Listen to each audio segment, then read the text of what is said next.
Welcome to listening to stories on Kevin TV Audiobook channel.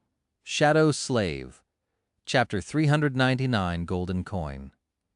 If there was one thing Sonny missed about the Forgotten Shore, it was how scarce the resources out there were. As the result, the value of soul shards was way higher there than back in the real world. While the parts of the dream realm that were better connected to the real world, at least, not that shards were cheap here. It's just that the deals Sonny was able to make were not as lucrative as the ones he had made in the Dark City. He was also not able to bring the soul shards back to the real world with him, which also affected the final price. In the end, the collection of crystals he had gathered during his last trip through the Chained Island, including those retrieved from fallen creatures, only landed him 3 memories of questionable utility. He fed them to Saint, bringing her shadow fragment counter to 163 of 100. Not bad, I guess. After concluding his business in the park, Sonny went to the kitchens and traded the fruits he had found for a bunch of credits. The fruits were a very rare commodity on the Chained Isles. They could not be made into anything even remotely useful or advantageous, but some bright mind in the sanctuary had once come up with a method to make them into a very hard-hitting and tasty wine. Sonny himself had sworn off alcohol after his experiences on the Forgotten Shore, but he wasn't against making some money from it. In the early days of the sanctuary, the wine was all the rage among the local awakened. Not too long after it had been established, most of the man-eating vines that grew the fruits had been hunted down to extinction on the island surrounding the citadel. Now, only people who went further and risked their lives more had a chance to find several fruits, so the cost was rather substantial. That should buy me a new fridge, I think. Sonny had only a very vague idea of how much refrigerators cost, but suspected that this recent exchange would be enough to cover the expenses of shopping for a new one. All in all, he was satisfied with the result of his recent expedition. He was progressing at a steady pace and slowly gathering everything he needed to make it even faster. Just in time, considering that Nephis was days away from becoming a devil. With a slight frown, he exited the ring of menhirs and looked up. The trades took him several hours to complete, so it was already night. The crescent moon was visible in the dark sky, and the winds grew cold and forceful. Up above, heavy clouds were gathering. I think it's going to rain. Suddenly, in a sullen mood, Sonny sighed and thought about his plans. Usually, he would be charting out a route for his next venture into the Isles, either going for a yet unexplored ruin or a habitat of the nightmare creatures he was preparing to challenge and kill. But these excursions took several days to complete, and he had a lot of business to take care of in the real world right now. Can I return already? He had only spent around 4 hours in the dream realm, but sometimes that was enough for him at least. Sonny had no idea why his experience with the gateways was different from most other people, but suspected that it was either because of his 2 cores or because of the fact that he had spent an entire year in this dead world even before becoming an awakened. Maybe the spark of divinity had something to do with it, too. In any case, he tended to avoid returning to the real world too fast, too often, in order to not attract unnecessary attention. Today, however, he was willing to forego extra caution. The things waiting for him back there were very important, or at least pressing. With a shrug, Sonny headed toward the altar island. Walking on the stone path in complete darkness, he looked up at the veil of clouds hiding the moon and sighed. Not like I would really want to venture out in the rain anyway. Approaching the white monolith of the altar, Sonny hesitated for a few moments, then put his hand on it. Nothing happened. Oh, I guess it's too early after all. What a disappointment. With nothing to do but kill time and wait for the opportunity to activate the gateway, Sonny paced a little, stared at the depths of the clear pool, then paced some more. Finally, he returned to the altar and grabbed the handle of the obsidian knife laying on its surface, purely out of boredom. Sonny strained every muscle in his body and tried to lift the damned thing, but no matter how hard he pulled, the knife didn't move even by a millimeter. Move, damn you! However, there was no response. Giving up, Sonny grimaced and let go of the knife. Well, that's a bust again. As he did so, though, a heavy gold coin slid out from under his vambrace and fell on the polished surface of the altar with a melodic ring. It rolled a few times and then landed flat. The face of the beautiful person with the image of the crescent drawn on their forehead looking at him with a carefree smile. "Oh, right, I have forgotten about that thing." Sonny moved his hand to pick up the coin, but at that moment the veil of clouds split slightly, letting through a beam of pure, pale moonlight. The light fell on the coin and made it gleam. A moment later, the surface of the coin suddenly shone with ethereal radiance. The features of the person etched on it became sharper, then disappeared into the light. When the light dissipated, the coin was gone. Sonny stared at the empty spot where it had been just a few seconds ago with a bewildered expression. It was then when the spell suddenly whispered into his ear, "Your shadow grows stronger." Chapter 400, Call of Treasure. Chapter 400, Call of Treasure, your shadow grows stronger. Sonny stared at the place where the coin used to be, then blinked. What just happened? He dropped the coin on the altar. It was illuminated by the moonlight and disappeared. And then he received a shadow fragment. No way. Holding back excitement, Sonny summoned the runes and read, "Shadow Fragments, 198,20,000. The last time he checked, there was only 197. He had definitely, without a doubt, just received a shadow fragment from the strange golden coin. So it wasn't an ordinary coin after all. A satisfied smile appeared on his lips. Not only was the coin special, it was even not cursed. On the contrary, it was blessed. Well, that was the easiest shadow fragment I have ever received. Suddenly his eyes widened. Wait, weren't there more coins he had left behind on the Iron Hand Island? 3 more, at least, had been swallowed by the dead monstrosity. Before the thought fully formed in his mind, Sonny was already leaving the altar island. 2 things there are 2 things. The first one was that other coins could, potentially, turn out the same as the first one and reward him with free fragments. The second one was that where there were 3, there could be more, much more. The fallen demon he had discovered could have come from a place where a whole treasure trove of miraculous coins was hidden. A whole mountain of them, even if Sonny was right and managed to somehow trace the path the creature took before dying. Who knew how much more powerful he would become? Trying to suppress the giddy feeling of discovering a huge and tantalizing secret, Sonny left the sanctuary and headed toward the edge of the island. As the sound of waterfalls grew louder and the first drops of rain fell to the ground, a dark silhouette suddenly took a step towards him. It was one of the watchmen. "Huh? Sonny? Right?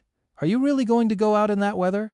Most of the watchmen here in the sanctuary already knew that he was comfortable in the dark, so their initial surprise about seeing someone leave the citadel at night had more or less disappeared by now. It was still strange for some of them, though. Sonny halted for a few moments, then smiled. "Yeah, don't worry, I will be fine. I'm not going far, anyway. Just want to check something on the Iron Hand Island." The watchman hesitated, then shrugged. "All right, be careful out there. Night vision or not, this is not the time for humans."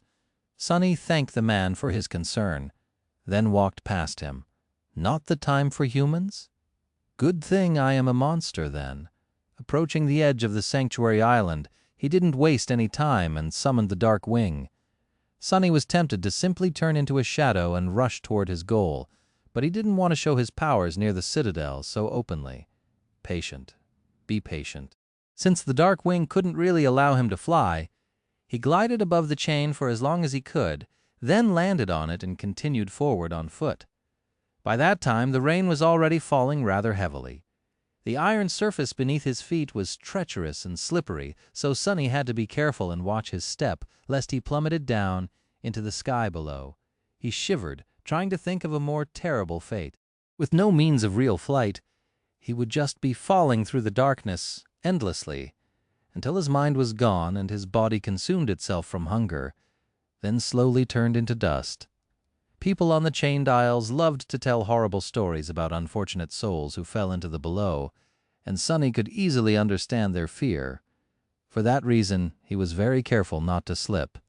Only fools fall down, knowing what waits for them below. I would never. As if to answer his thought, a gust of wind suddenly crashed into him from the side, and a distant bolt of lightning illuminated the sky. To hell with this. Not wishing to tempt fate, Sonny dove into the shadows and continued his journey as one of them. Soon he arrived on the Iron Hand Island. The severed arm of the unknown metal giant was still there, making Sonny wonder once again what force could have torn it off the creature's body. Judging by the size of that thing, the owner of the arm must have been of monstrous proportions itself. Not really on the same scale as the walking colossus of the Forgotten Shore, but still undeniably gigantic. The remains of the winged demon that had swallowed the mysterious coins were there too. However, they did not look the same. By now, only the bones of the fearsome abomination remained, all its flesh long devoured by the gluttonous scavengers of the nightmare world. The grass around the carcass was now higher too, and had changed its color from the usual green to bright red. The grass looked satiated. Sonny grimaced. Out here in the dream realm, no creature or plant was really what they seemed, otherwise the thick forest on the island where he had battled the pack of fallen wolves would have been long ago destroyed by the crushing. Even the most innocent things were twisted, corrupted, and predatory. Without sufficient caution, even a blade of grass could be deadly. But he wanted those coins. Approaching the wide patch of blood-red grass, Sonny hesitated for a bit, and then took a step forward. He felt the ground moving slightly beneath him, the rustling of the raindrops changing tone as they fell on the grass. With a deep frown, Sonny summoned the moonlight shard and circulated his essence, sending it flowing furiously through the coils of the soul serpent. He also collected both his shadows and wrapped them around his body. The grass swayed slightly and then grew still. A subtle smile appeared on Sonny's lips. Indeed, everything in the dream realm was dangerous and deadly, including humans. In fact, awakened were perhaps one of the most fearsome tribes of creatures in this world, if not in terms of raw power, then at least due to their cunning, wickedness, and unpredictability. For something as weak as a blade of grass, it was wise to avoid angering one of the awakened, especially one as dreadful as Sonny. Ah, it feels nice to be feared, with nothing threatening him anymore. He walked over to the spot where he had seen the coins last and bent down, trying to find the alluring golden discs. They were just where he had left them. Chapter 401, Clueless. Chapter 401, Clueless. The acid stored in the demon's stomach had melted the grass, but now new blades were already rising from the ground, taller than before. It took Sonny some time to find the coins between them. The rain did not help either, but in the end, he discovered all three. The coins were identical to the first one. They were cast from gold and heavy, a beautiful wooden ship with a tree growing around its mast, depicted on one side, and the face of the mysterious stranger on the other. Hiding the coins in his pack, Sonny wiped the rainwater off his face and looked at the remains of the winged demon. In a flash of lightning, he saw the whole creature, red grass growing through its white bones, darkness nesting in the empty eye sockets, terrifying fangs crowding the massive, powerful jaws. Even in death, the creature looked frightening. "Where have you come from?" Ugly, with a sigh. Sonny looked at the sky, allowing rain to pelt him in the face for a while. Whatever little chance he had of tracking the flying abomination by following the trail of its blood was now gone. What else could he do? Closing his eyes for a moment, Sonny walked a few steps and retrieved a piece of gnawed wood from the mud. Just as he had remembered, it resembled a broken corner of a chest, with a strip of metal reinforcing the seam. Both the strip of metal and the wood itself had been violently torn from the rest of the chest, it seemed, by the bite of the dead demon, which meant one thing: there had to be at least one chest full of mysterious coins somewhere out there, probably. But how was Sonny supposed to find it? The Chained Isles was a vast land full of numerous dangers and hidden places. All he knew about the creature was that it had been mortally wounded by the dwellers of the dark side and then succumbed to the crushing.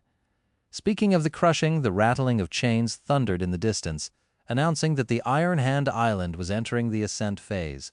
Sonny had to leave this place quickly. The next time he returned, the bones of the demon would most likely already be turned to dust.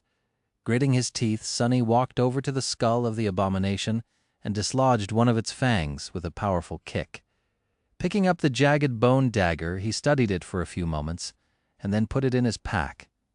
If all else failed, he would try to find an awakened with affinity to revelations and convince them to perform a divination upon the fang. There was one person capable of something like that on the Chained Isles, at least, but Sonny wasn't really willing to request help from that particular seer, not unless there was no other choice at all. We're not there yet. Banishing the dark thoughts out of his mind, Sonny threw a last glance at the dead demon and the surrounding area, trying to see if he had missed a clue. However, there was nothing. With a troubled look on his face, he dissipated into the shadows and hurried back to the sanctuary. By the time he returned to the sanctuary, dawn was not that far away. Sonny snuck on the altar island and placed 2 of the 3 coins on the cold surface of the stone monolith, then waited for a bit. Nothing happened. Disappointed, he waited patiently for the moon to appear from beneath the dark veil of clouds. After some time, the sanctuary was finally illuminated by pale moonlight, and 2 coins on the altar immediately gleamed, reflecting it. Then they shone with a soft light of their own. The coin he held up in his hand, however, did not. A moment later, the spell whispered, its voice entwined with the rustle of the leaves and the murmur of flowing water. "Your shadow grows stronger. Your shadow grows stronger." Sonny smiled. So, both the altar and the moon are needed. Hurriedly, he placed the 3rd coin on the altar and soon heard the spell repeat itself for the 3rd time. "Your shadow grows stronger." That should bring me to 201. And also, was he seeing things, or had the obsidian dagger moved ever so slightly? With a skeptical frown, Sonny tried to lift the damned knife, but just as before, nothing he did had any effect on it. Ugh! Whatever, his recent discovery was enough of a reward in and of itself. He had received 4 shadow fragments, the equivalent of killing a fallen monster, without having to risk his life one bit. On its own, this amount was not that considerable, but what if he found 1,000 or even a few hundred of these miraculous coins? What if he reached the treasury where the chest bitten into by the winged demon was hidden? That would change a lot. The problem was Sonny had no idea where to look. Pacing back and forth, he thought for a while, and then said to himself, "I should probably find an expert on all things chained isles, somebody who might know about this type of nightmare creature, their behavior, and usual haunts, somebody who had spent long years in this region of the dream realm and was friendly enough to talk to Sonny. Now, who do I know who fits into all these criteria?" Sonny stopped pacing, lingered for a few moments, and then turned his head to the ring of massive menhirs. A strange expression appeared on his face. In the early morning, a lone figure approached the hallway leading to the White Feather clan's residence. St. Tyrus and her people occupied the northern part of the sanctuary's interior. Sonny had no idea what went on there, since he had never been invited, but he knew that both entrances to their compound were usually guarded. Today was not an exception. Before Sonny could step foot inside the hallway, a young warrior in a cuirass decorated with etchings of hawk feathers appeared from an alcove and glanced at him with a vigilant expression. "State your business, awakened?" Sonny stared at the young man with an earnest expression, then smiled. "Oh, I am here to see Master Roan. He once told me to come find him if I need anything. So here I am, in need of something. Can you fetch him really quick?" The guard blinked a couple of times, then frowned. "What is this about, exactly?" Sonny grinned, lingered for a few moments, and then said honestly, "Demon hunting." Chapter 402, Chainworm. Chapter 402, Chainworm. Sonny had no idea if Master Roan was currently in the sanctuary, but judging by the fact that the guard did not immediately send him away, he probably was. The young awakened gave Sonny an evaluating look, then whistled softly and returned to his alcove. Nothing seemed to happen for a few minutes, but then Sonny heard the sound of approaching footsteps. A young woman wearing a simple white garment appeared from behind the curve of the corridor and glanced at him, then gestured for him to follow. Sonny shifted slightly, then moved forward, walking behind the girl. What would you know? I'm walking into the lair of a legacy clan of my own free will. Never say never, I guess. He had really never expected himself to do something like this anytime soon. Instead of walking further into the compound, they entered a narrow staircase and ascended to the very top of the sanctuary. There, massive stone monoliths lay flat on top of the menhirs, creating an almost uninterrupted surface. There was a whole separate world above the citadel, could see guards standing at the outer edge of it, keeping watch on the neighboring islands. Here and there, siege weapons were placed at irregular intervals, aimed at the sky. Right above the white feather residence, a graceful structure was built on top of the ring of menhirs. With tall windows and beautiful ivy climbing its walls, it resembled a large stone chateau. The walls of the mansion were still wet from rain and shone softly in the light of the rising sun. A path led from its door to an airy pavilion at the edge of the stone monolith, with a round table standing in its center. The mighty griffin was laying near the pavilion, its head hidden under one of the eagle wings, while Master Roan himself seemed to be enjoying a hearty breakfast inside. The young woman gestured for Sonny to go forward and walk toward the mansion, soon disappearing behind its door. I guess this is how saints live for a moment. Sonny was full of envy. The chateau on top of the sanctuary seemed so beautiful, simple and peaceful, the complete opposite of the noisy, overcrowded, and poisoned world where humans came from. Of course, that peace was a lie. The dream realm might have seemed like a paradise sometimes, but that paradise was dire and twisted, hiding all kinds of horrors that were ready to descend upon you at any moment. Whatever, my house is much better anyway. It has all a man can need. And then some. I bet they don't even have designer lamps here. Pitiful, really. Entering the pavilion, Sonny greeted Master Roan with all respect he could muster. The older man smiled and invited Sonny to seat with a relaxed gesture. "Good morning, Sunless. I must admit I didn't expect you to seek me out so soon. Did something happen?" Sonny sat down, smiled politely, then shook his head. "Nothing that I would want to concern you with. You see, I'm not here to talk about something that happened, but more about something that might happen." Master Roan raised an eyebrow and laughed. "Don't tell me, wait, are you here with a business proposal? Am I about to become a customer of Sonny's brilliant emporium?" Sonny choked. No, what? Where did you hear about that?" The handsome master grinned. "I hear things. What are those bastards saying behind my back?" Sonny forced out a smile, then shook his head. No, I'm not here as a highly respected, rich, and famous entrepreneur. Nor am I here as a well-regarded member of the Wilderness Survival faculty of the Awakened Academy. I'm actually here as an advanced scout of the Sanctuary of Noctis." Master Roan grew serious. "Oh, continue." Sonny nodded, then hesitated for a bit, and finally said, "After we parted 2 days ago, I returned to the sanctuary. On my way back, however, I rested for a while on the Iron Hand Island. And there, well, I found the remains of a nightmare creature there." The older man frowned slightly. "That's not unheard of. Iron Hand is usually safe, but you know how chained isles are. Nightmare creatures migrate, sometimes naturally, sometimes to avoid the crushing." Sonny scratched the back of his head. "That's true. However, the abomination was a fallen demon. It is strange to see one that close to the sanctuary, and especially so because I have never seen or even heard about that type of creature. It was rather scary." Roan's frown deepened. "A fallen demon on the Iron Hand Island? That is indeed strange. You've done well to bring me this information, Sunless. Did you get a good look at it, by any chance?" Sonny sighed.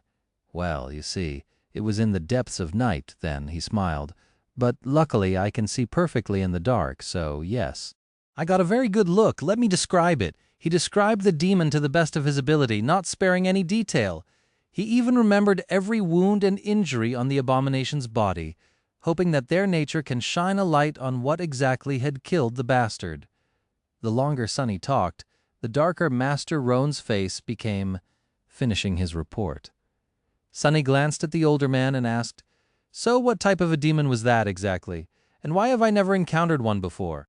Master Roan shook his head. "You are lucky to have never met one of these fiends, kid. They are a very rare and vicious breed of nightmare creatures known as chain worms. Luckily, it was already dead. Otherwise, I doubt that we would be having this conversation right now. Even I'm reluctant to face a demon such as this alone. No offense, Sunless, but if that thing was alive, you would have ended up as its dinner." Sonny hesitated for a bit, then asked cautiously, "Chainworms. Why are they called that?" The older man sighed, then looked at the breathtaking vista of the chained isles in front of them. After a while, he said, "It is because these creatures feed on metal Once one of the heavenly chains is weakened, they appear from the dark side to feast on it. Steel weapons are useless against these abominable things, so fighting one, let alone many, is almost an impossible task. Master Roan stared into the distance with a bleak expression, and then added darkly, "I've seen whole islands crumble into the below because of their hunger." Chapter 403, Sky Tide. Chapter 403, Sky Tide. Master Roan grew silent for a few moments, then smiled after noticing Sunny's troubled expression. "The heavenly chains near the sanctuary are all fine, though, so you have nothing to worry about." "That's not what I'm worried about." Sunny had already received a piece of valuable information that could help him find the mysterious treasure. But he wanted to know more before he could ask another question, however. A sudden shadow shrouded the pavilion, the stone chateau, and the expanse of weathered stone surrounding it, as though a cloud moved across the sun, hiding it. The sleeping griffin stirred and raised its head, its vertical pupils narrowing. Just a moment later, the shadow disappeared as suddenly as it had appeared. Simultaneously, a strange sound reached Sunny's ears. It was as though 1,000 wings rustled as they cut the air. Then a woman was suddenly standing at the edge of the stone ring, her silhouette outlined against the rising sun by a bright halo. It seemed as though she had always been there, but Sunny could swear that there was no one near them just a second ago. Oh, the woman was tall and slender, her posture straight like an arrow. She was wearing a light steel armor, its pauldrons and greaves decorated with white feathers. Her long blonde hair was fluttering in the wind like a cascade of pale gold. When she turned around, Sunny saw 2 piercing amber eyes staring at him, and shivered. Her face was cold and stunningly beautiful, more akin to that of a goddess than of a human being. The woman's pupils were narrow and vertical, exactly like those of the mighty griffin. The ruler of the sanctuary had returned home. Crap. With a shudder, Sunny forced himself to look away and hurriedly bowed. This was his second time meeting Tyrus of the White Feather clan, also known by her true name Sky Tide, one of the few saints of the human race, the demigod in charge of the Chained Island. Just by virtue of existing, the saint exerted a strange influence on everything that surrounded her. It was not oppressive, like the dreadful aura of Gunlaug's golden armor, just different, as if the world itself was reacting to her. The blades of grass seemed to bend slightly toward her.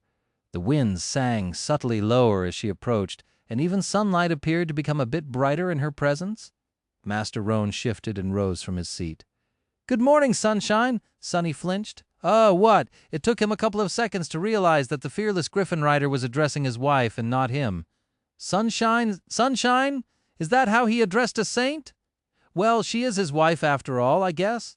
Once he thought about it, everything made sense, but still, the idea of addressing a transcendent as Sunshine seemed very weird for some reason. Sunny cautiously looked up and saw a wide smile on Roan's face. St. Tyrus herself, however, was as cold as ever. "Good morning, Ro." Even her voice was cold and heavy, like the howl of an approaching storm. Turning her head slightly, St. Tyrus looked at Sunny with a silent question. Countless poets would have been ruined if they saw the elegant curve of her eyebrow. Wow, wait. What am I thinking about? Master Roan patted Sunny on the shoulder and said, "Awakened Sunless visited to tell me about a demon he encountered on the Iron Hand Island. It was a chain worm, already dead, fortunately. Still, we should explore the nearby island, don't you think?" St. Tyrus lingered for a few moments, then shook her head. "No need. The only failing chain on the Isles is far away from the sanctuary connecting Shipwreck Island to the Twisted Rock. This is where the chain worm came from. I just saw it myself." She turned away, then sighed slightly. "Of course, we will have to prepare. All islands are connected, after all. After the Twisted Rock falls, its demise will echo through the entire region. Many islands will shift, causing changes to the severity of the crushing on others. The migrations patterns of the nightmare creatures will be affected too. I should probably get going." Sunny cleared his throat, then said awkwardly, "It's been an honor to meet you again, Lady Tyrus. I shall take my leave then." Skytide nodded indifferently, then said, "Thank you for informing us of your finding, Awakened Sunless."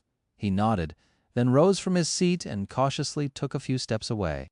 When Sonny was almost out of the pavilion, however, the cold voice of the saint stopped him. "Wait." He turned around and forced out a smile. "Yes? How can I help you?" Tyrus looked at him for a few moments, then said in a calm, emotionless tone, "You come from the Forgotten Shore, if I'm not mistaken." Sonny nodded. "Yeah. What about it?"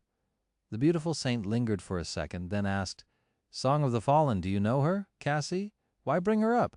Sonny smiled. "Yes, we've met. Why?" St. Tyrus looked at him for a few moments, then said, "Good. Song of the Fallen will be visiting the sanctuary soon.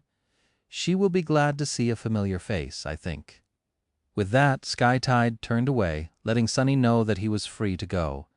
He hesitated for a second, then walked away. As soon as neither Master Roan nor St. Tyrus could see his face, a dark expression appeared on it. Coming to visit, what the hell is she coming here for? Indeed, just like Sonny, Cassie had chosen Chained Isles as the region to anchor herself to. Their reason was most likely also the same, the proximity of the Isles to the Hollow Mountains. Luckily, she was not a resident of the sanctuary. Sonny had no idea how the blind girl had managed it, but she somehow convinced Clan Valor to let her and her cohort anchor themselves to the second human citadel in the region, the Night Temple. While Sanctuary was closer to the southern border of the region, Night Temple was situated far to the north, almost on the outskirts of the misty death zone. For that reason, the two of them had been comfortably separated and had not seen each other even once in the past months. But now, that was about to change. Exiting the White Feather residence, Sonny grimaced. Glad to see a familiar face? Hell, I doubt it. Chapter 404, Soft Life. Chapter 404, Soft Life. The sanctuary was slowly waking up. Now that the sun had risen, groups of awakened were preparing to venture outside, while those who had stuff to do in the citadel itself were going about their business. A few of them greeted Sonny as he walked toward the altar island. By now, he should have been able to return to the real world. After everything he had discovered during the night, there was a flame burning inside his chest that demanded action. His eyes gleamed when he thought about the mysterious treasure hidden somewhere out there in the darkness. But although Sonny was a very rapacious person, he knew how to keep his avarice in check, well, most of the time. Shipwreck Island, Sonny had never been that far away from the sanctuary, but he had heard about that deadly place. The Shipwreck Island was situated almost at the center of the Chained Isles, far removed from both human citadels. The nightmare creatures there were especially ferocious, and the islands themselves were far more bizarre and dangerous than those closer to the edges of the region. If one could somehow survive the crushing and look upon the Chained Isles from above, they would see that there was a vast empty space at the very heart of this shattered land. Some people assumed that this was where the ivory tower had once been chained before all 7 of its anchors were broken. After that, the islands bordering the tier slowly fell into the sky below, one after another, making it grow wider and wider. The hole at the heart of the Chained Isles was slowly expanding, and one day, thousands of years from now, it was probably going to devour the whole region. But Sonny had no interest in that remote future. What concerned him right now was that the Shipwreck Island was on the very edge of the tier, and as such presented a lot of danger for a young awakened like him. If Sonny wanted to venture out that far, he would have to study and thoroughly prepare for a long and perilous expedition. And in the meantime, he had to hurry to the real world. Even though he felt the call of treasure with every fiber of his being, desperate to reduce the gap between himself and Nephis, the things he had to do back in reality were crucial. Calm down. It's nothing serious, really. Approaching the white altar, he glanced at the obsidian dagger suspiciously, then placed his hand on the cold marble. There's no reason to worry, so the lid of the steel sarcophagus silently opened, letting out beams of light and clouds of cool mist. Sonny yawned and climbed out of the sleeping pod, then stretched with a satisfied smile on his lips. His body felt refreshed and energized, as if he just had a long, perfectly comfortable sleep, not at all like what he had to endure in the past 2 months while using cheaper Academy pods. Now that is what I call money well spent. Indeed, the luxurious machine might have been the best purchase he had ever made. Not counting the mantle of the underworld, of course. Leaving the compact underground fortress of his basement, Sonny walked over to the kitchen, glanced at the broken remains of his fridge with a bit of shame, and retrieved a few ingredients to cook himself breakfast from the debris. Out here in the real world, it was currently early morning. He sent the happy Shadow outside to observe the surroundings and then turned on the stove. Real eggs, real lettuce and tomatoes, real bread, real bacon, real coffee, real juice. It took him just a few minutes to cook himself a breakfast that would have been considered the epitome of a lavish lifestyle by any inhabitant of the outskirts. Walking to a dining table that was too large for one person, he placed his breakfast on its synthwood surface and activated his communicator. There were no new messages, and he didn't really know what else to do with that thing. Usually, people of his age would have an active presence on the network and feeds breaking with all kinds of news, events, and videos. But Sonny had almost no digital presence whatsoever. Nor did he want to have one, really. He knew how to access various resources and services, of course, and many of the things on the network had once been the stuff of his dreams. The unlimited amount of games, books, shows, and entertainment of all sorts was on the tip of his finger. But ironically, now that Sonny had free access to all these alluring things, he had no time to dive into any of them. Right now, he had too much to do, and his dreams were filled with only clangor of steel and nightmarish abominations. Maybe one day, slowly consuming his food, Sonny used the communicator to quickly sketch and describe the coin he had found, keeping its true secrets to himself, of course. Outside, his neighbors were preparing to face the new day. The sun was rising above the giant city, and crowds of people were on their way to work. The Shadow found a hidden spot on the porch of his new home and observed the quiet street from its shelter. It saw a few PTVs drive by, humming slowly as they rolled or levitated toward the exit from the Terrace district. Several well-dressed adults walked by, heading for the public transport terminal. Sometime later, it was time for the students in school uniforms to follow them. Sonny sipped coffee and observed these children through the Shadow, trying to imagine himself having such a life. Waking up in a safe home, eating the delicious food a parent had prepared for you, not having to think about where your next meal would come from. Going to a place where an unlimited amount of knowledge and mentorship was available to you, completely free. Having no real worries and no real fears, just living. What a strange existence that would be. He stared at the students with a complicated expression. They were so soft. Their clothes were soft, their eyes were soft, and their lives too were soft. How were these children going to survive the real world? The real world was hard, cruel, and unforgiving, just like Sonny himself was. A person like him had a much better chance of surviving in such a world, not to mention the hellscapes of the dream realm. Finally, the stream of students grew thin. One of the last to walk past Sonny's house was a young girl of around 14 years. She was about as tall as him, with pale skin and black hair. The girl seemed to be a bit uncomfortable in her own body, like all teenagers tended to be, and the school uniform did no favors to her slender physique. Her dark eyes, however, were very sharp and clear. Luckily, unlike her brother, Rain seemed to have taken after their mother, who was a rather attractive young woman from what Sonny remembered. Even though she was still just a child, he could already see that one day the teenage girl walking past his home was going to become a real beauty. Finishing his coffee, Sonny placed the empty cup on the table and sighed. Found you. Chapter 405, Going Back to School. Chapter 405, Going Back to School indeed. The awkward 14-year-old girl was his little sister, Rain. And indeed, it wasn't a coincidence that Sonny had bought this exact house in this exact district of the city. While the Terrace neighborhood was nice and charming, the real reason he had chosen this home in particular was because it stood next to the place where Rain lived. It was on this street a year and a few months ago that he had watched from the shadows as she was having dinner with her adopted family, their warm and happy life displayed for him to see through the wide window of their brightly illuminated living room. Well, now, Sonny had a living room and become painfully aware that his fantasy of saving his little sister was empty and misguided.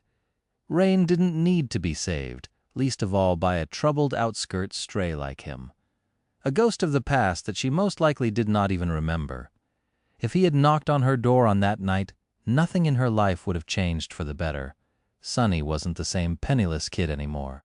He was an awakened, one marked as a special strategic asset by the government. He was considerably wealthy, connected, even powerful. but deep down he still believed that the statement held true. His clothes and circumstances might have changed, but Sonny himself remained the same, twisted and damaged, like anyone who had seen the truth of this world would be. What's worse, now that he had risen above his previous pathetic self, he had a whole swarm of new, much more serious problems. Nephis, the sovereigns, the legacy of mysterious Weaver, all of these things promised a future full of turmoil and danger. He was not exactly the kind of person who had good things to offer to anybody. So no, Sonny had not changed his mind about keeping himself out of Rain's life. He wasn't going to approach her and had no desire to meet her face to face. There was, however, a problem. Now that Sonny was an awakened, statistically Rain's chances of becoming infected by the nightmare spell herself had grown. But even if he forgot about that statistical correlation, there was still a possibility that she would end up in the first nightmare, no matter how small. By now, Sonny was 18 and Rain was 14. Almost every person infected by the spell had fallen victim to it while being older than 16 and younger than 19, which meant that there were about 2 years left before Rain would be in real danger, and about 4 before she would be out of it. Even if they were more or less strangers and didn't owe anything to each other, Sonny felt responsible for her. Perhaps Rain did not remember him due to how little she had been at the time of their separation, but he remembered everything. To him, she was the last memento of their long-lost home. Now that he had the ability to pull some strings behind the scenes to ensure that her chances of surviving the first nightmare were enhanced, be it through access to better battle instructors or something else. He couldn't just sit still and do nothing. But to do that, he first needed to understand how well Rain was being prepared already. Hence, he bought a house near the place where she lived and let his shadows loose to explore the neighborhood and spy on her and her family. When I put it that way, it sure sounds a bit creepy. Sonny stood up, yawned, and shrugged. He was an awakened whose power lay in shadows, deceit, and bloodshed. Before that, he was a street rat willing to do anything in order to survive. Mundane humans had no idea about what he had gone through, what he had done, and what he was capable of as the result. If they did, they would probably be horrified. So a little hint of creepiness was only to be expected. Putting on a warm hoodie, he walked outside, hid his hands in his pockets, and headed toward the public transport terminal at a slow pace. His shadow was a few hundred meters ahead, stealthily following Rain and keeping an eye on her. No one was the wiser to its presence. Sonny sighed and looked at the cloudy sky. Time to go to school, I guess. Rain went to a rather elite school, as it turned out. Judging by the prices of the homes in the Terrace district, Sonny knew that her adopted family was reasonably well-to-do, but it seemed that he had underestimated either their wealth or their connections. The school was not the most prestigious out there, but it was close. Enough that only the kids of government officials and conglomerate heirs attended it for the most part, of course. There were a few kids who seemed to be there because of their academic achievements, but not enough to make a difference. The children of government servants arrived on public transport like Rain. The chaebols came in expensive PTVs which were controlled by personal drivers. Sitting at a table in a cafe a kilometer or so away from the heavily guarded entrance to the school, Sonny suppressed the desire to whistle. That's like something out of a drama. I wonder if I'll see someone's getting slapped in the face today. Suddenly remembering his first encounter with Master Jet, Sonny coughed and rubbed his cheek in embarrassment. The happy shadow was still following Rain, stealthily moving from one shadowy patch to another. Then it waited for a good opportunity and dove inside the shadow of one of the kids, walking toward the same classroom as her. Sonny got comfortable and ordered a few pastries and a pot of tea. He couldn't quite believe that he was going to waste time attending school, of all things, even if it was in that very strange manner. He hadn't been to school in a dozen years already, not counting the months spent in the academy. Well, this should be interesting. Chapter 406, Educated Guess. Chapter 406, Educated Guess. A couple of hours later, Sonny was ready to claw his eyes out. Not because the lessons taught to Rain in school were boring, but because he had to watch a bunch of entitled kids exist in an enclosed space and make it as hard for everyone to learn anything as possible. The elite school seemed like a place of learning, but in fact, it was more like a battlefield. The hidden politics among the students and the hierarchy of numerous cliques they formed were more complex than the ruthless strife between the factions in the bright castle, and judging by their behavior, just as dire. But it was not. No one's life was at stake. No one was going to be exiled and starved to death if they did a wrong thing. All of this was simply about prestige, vanity, and standing. It was utterly stupid. However, once Sonny thought about it a bit more, he realized that it was not. Not to them, and maybe not at all. These kids were put under immense pressure, assigned a numerical value, and forced to compete with each other. As the result, they inevitably developed a fierce sense of resentment toward their rivals, which was only made deeper by the deep sense of insecurity this system instilled in them. No wonder they were at each other's throats. The school was, in fact, not only meant to teach the kids the skills necessary to survive and thrive in the real world, but also to destroy the very same softness Sonny had pondered about a few hours earlier. It wasn't hard to imagine that, at the end of it all, the best and most resilient students would become harsh and jaded, while the rest would simply be broken and discarded. A wasteful system, and one of very questionable effectiveness. Sipping tea in the quiet cafe, Sonny shook his head. Rich people, luckily for him.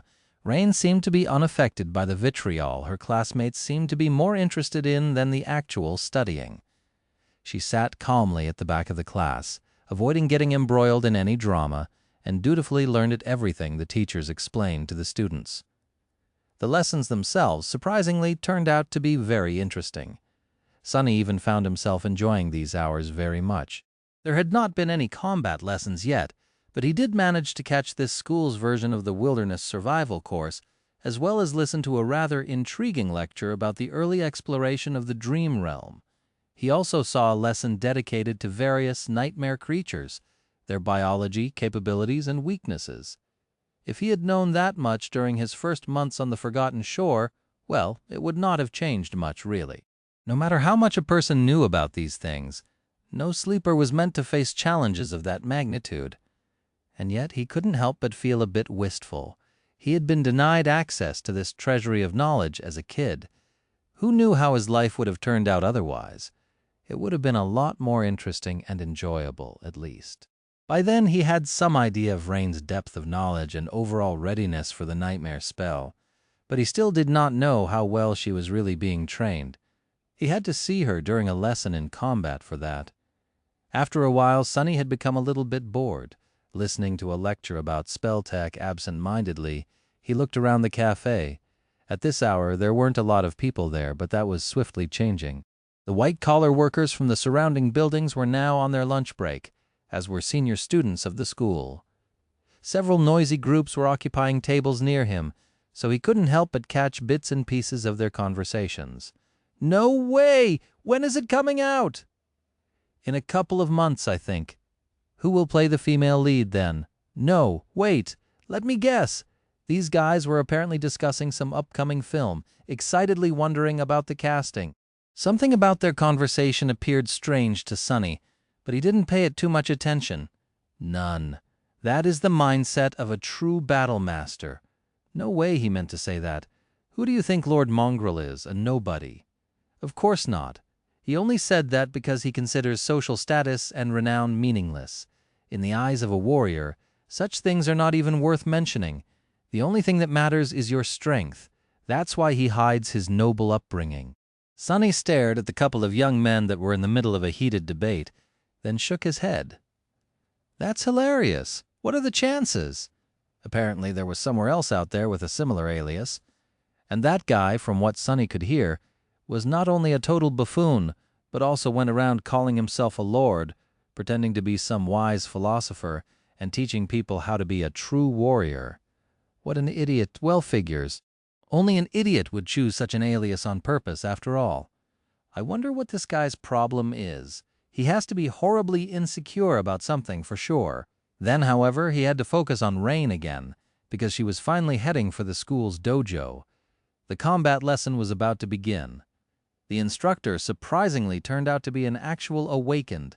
It was a man in his late 30s, with a mighty build and cold eyes of an experienced fighter. Sunny couldn't tell what aspect the man possessed, but he was obviously not a sheltered non-combatant. Rain's instructor was the real deal. He had to have enough money to never be required to work a single day in the real world. So the fact that he was teaching a bunch of kids in a school meant that he was doing it either because of his principles or because of an obligation to one of their parents. In any case, it was a good thing for Rain. In the next hour or so, Sunny watched the students train and fight each other with various weapons. He expected them to use fake ones, but to his surprise, the awakened instructor insisted that the kids both wore heavy protective gear and wielded real ones, even if the weapons were blunted to not pose a real danger. Good approach, I guess. Rain's level was better than he had expected. Not comparable to someone like Castor or Nephis, of course, but miles better than anything he would have been able at her age. She was swift, nimble, and strategic, utilizing every opening the opponent presented to her full advantage. She seemed to prefer using ranged combat, but could hold her own in a melee with the help of a wide range of weapons, from a long spear to a light saber. There were kids who were better than her and those who were worse, but none who could compare to her in terms of wits, and yet a deep frown appeared on his face. There is one thing that is lacking: viciousness. His sister was not nearly vicious enough. Chapter 407, Dreamscape Qualifications. Chapter 407, Dreamscape Qualifications. Judging that he had seen everything he needed to, Sunny rose and left the cafe, then headed home.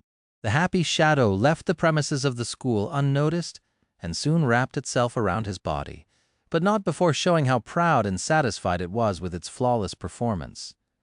Yeah, you did well. On his way back, Sunny was thinking over what he had learned about Rain. His sister seemed to be smart and well-adjusted, and receiving the kind of training most kids in this world could only dream about. But was it enough? He did not know. No one could know, really. After he had returned from the Forgotten Shore, several people told him that they would have never survived in that hell. But their words rang hollow to Sunny, because how would they know? Until a person was thrown into a situation like that, there was no way to tell what would remain of their resolve once everything else had been stripped away. Brave people broke, while cowardly ones found strength that they had not even known was inside them. Kind people became cruel, while cruel people became lost. Only by looking at a mirror of a nightmare could one truly see their real face. Before Sunny entered the Forgotten Shore, he had thought himself to be strong. But once there, he had to learn the hard way that his strength was brittle and illusory, that it could shatter under the smallest amount of pressure. To survive, he had to build within himself a new kind of strength, one that could not be broken by anything or anyone. That was how he had survived. How was he supposed to know how Rain would measure against the horrors of the spell? And how was he supposed to make her chances of surviving its trials better? Consumed by these thoughts, Sunny returned home and tried to put his mind at ease. This was not something that he could decide in a hurry, anyway. For now, he had many other things to do. Activating the Dreamscape pod, Sunny climbed inside and closed his eyes. Time to relax a little. At least out there in the Dreamscape, things were simple. He just had to fight, learn, and win. Granted, his previous visit to the Colosseum had turned out to be a fiasco, but Sunny had high hopes for more elite arenas. He just had to gain enough victories to enter them, about 70 more to gain access to the lower-ranked professional dreams. Not that hard. He had lost all interest in dueling with amateurs, and couldn't wait to meet better opponents who could teach him a variety of polished styles. Better do it quickly. Appearing on the sand of the Colosseum, Sunny sighed behind the mask and willed the Soul Serpent to assume the form of the somber Odachi. That's weird. For some reason today, much more people wanted to challenge him. A literal crowd of awakened assembled around Sunny in a span of a minute, staring at him with disturbing intensity. Also, the challengers seemed to be way more talkative. What's up with these fools? Hey, mongrel, what is your real name? Sunny stared at the young woman challenging him, then answered with slight irritation, Mongrel. She smiled knowingly, as if struck by a mysterious epiphany, then asked, What style do you practice? Sunny frowned behind the mask. I practice no style. The girl opened her mouth to say something else, but he interrupted her by stepping forward and activating the challenge.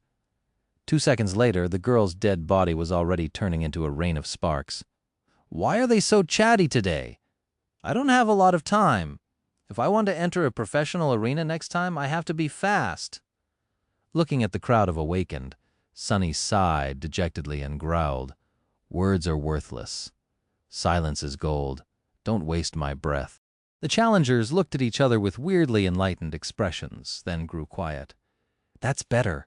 At least they're an understanding bunch now that people seem to have lost their desire to chat. Is this?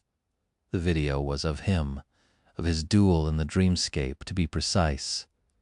Caught in stunning quality, the recording of his short duel against the young man in azure armor was playing on a loop set to menacing and epic music. The caption read, "Mongrel victorious." Sonny stared at it for a while, then slowly lowered his gaze and looked at the view count beneath the video. 7 zeros? Was that Leo Stryker guy someone famous? Sonny only came to his senses because of the pressure of his flaw. Gritting his teeth, he sent Effie a short message. "I have not seen this. What the hell is happening?" Feeling apprehensive, he went on the network and typed "Mongrel Dreamscape" in the search bar. Immediately, thousands upon thousands of results showed, all featuring the fearsome image of Weaver's mask. Sonny gulped. Oh no, oh no. He opened the first link and almost spat blood. Mongrel defeats Leo Stryker, Taoist Safer, and the Fool in 3 strikes. The short montage of a bunch of his duels played. This one had even more views. That doesn't even make sense. Were those two famous as well? What, 3 strikes? I hit the second guy twice, feeling an approaching headache and a bit of panic. Sonny scrolled through the feed, growing paler and paler with each second. There were countless videos, captions, and discussions. Thousands of people were fervently debating his duels, his identity, and the hidden meaning of his words.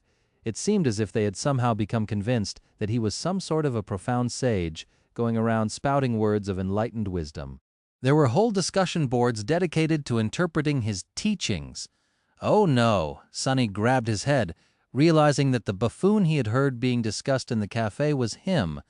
Come to think of it, many of Rain's classmates had been talking about this stuff too. Had she seen this garbage as well? He groaned. At least no one seemed to have any idea about who Mongrel was. His efforts to obfuscate his identity were working, as was Weaver's mask. But the worst was still to come. As Sonny was studying the mess he had made, new notifications started appearing in the feed. Mongrel returns. Mongrel decimates the Colosseum. 70 victories in 60 minutes, Lord Mongrel's shocking rampage. Mongrel is Saint Redacted's bastard son. Confirmed. He closed his eyes. Gods, what is this crap? Opening a random link, he read in horror. Mongrel #1 sympathizer. I was there, guys. It was incredible. He was like a natural disaster. So awesome. Random shoe, did you hear what he said? Mongrel #1 sympathizer. Words are worthless. Silence is gold, so profound. My whole outlook on life changed. Random shoe, wow, my dad used to say me the same thing when I tried to talk to him after school. Mongrel sympathizer. Wait, Shoe? Are you Mongrel's son? User Random Shoe changed their name to Mongrel's son. Mongrel's son? Aren't we all Mongrel's children? Sonny closed the link and went to another page. Silence is gold. One strike of a sword is worth more than 1,000 words. An in-depth analysis of the post-neo-nihilist philosophy of Mongrel. Post-neo what? Stupefied, he opened another link. Reacting to Mongrel's 70 wins. You gasp, you lose. And another. Mongrel does not believe in styles. Styles only separate men. And another. I spent a night with Mongrel. A candid confession of a former idol trainee. Deactivating the communicator, he sat quietly for a while and then groaned again. Oh no.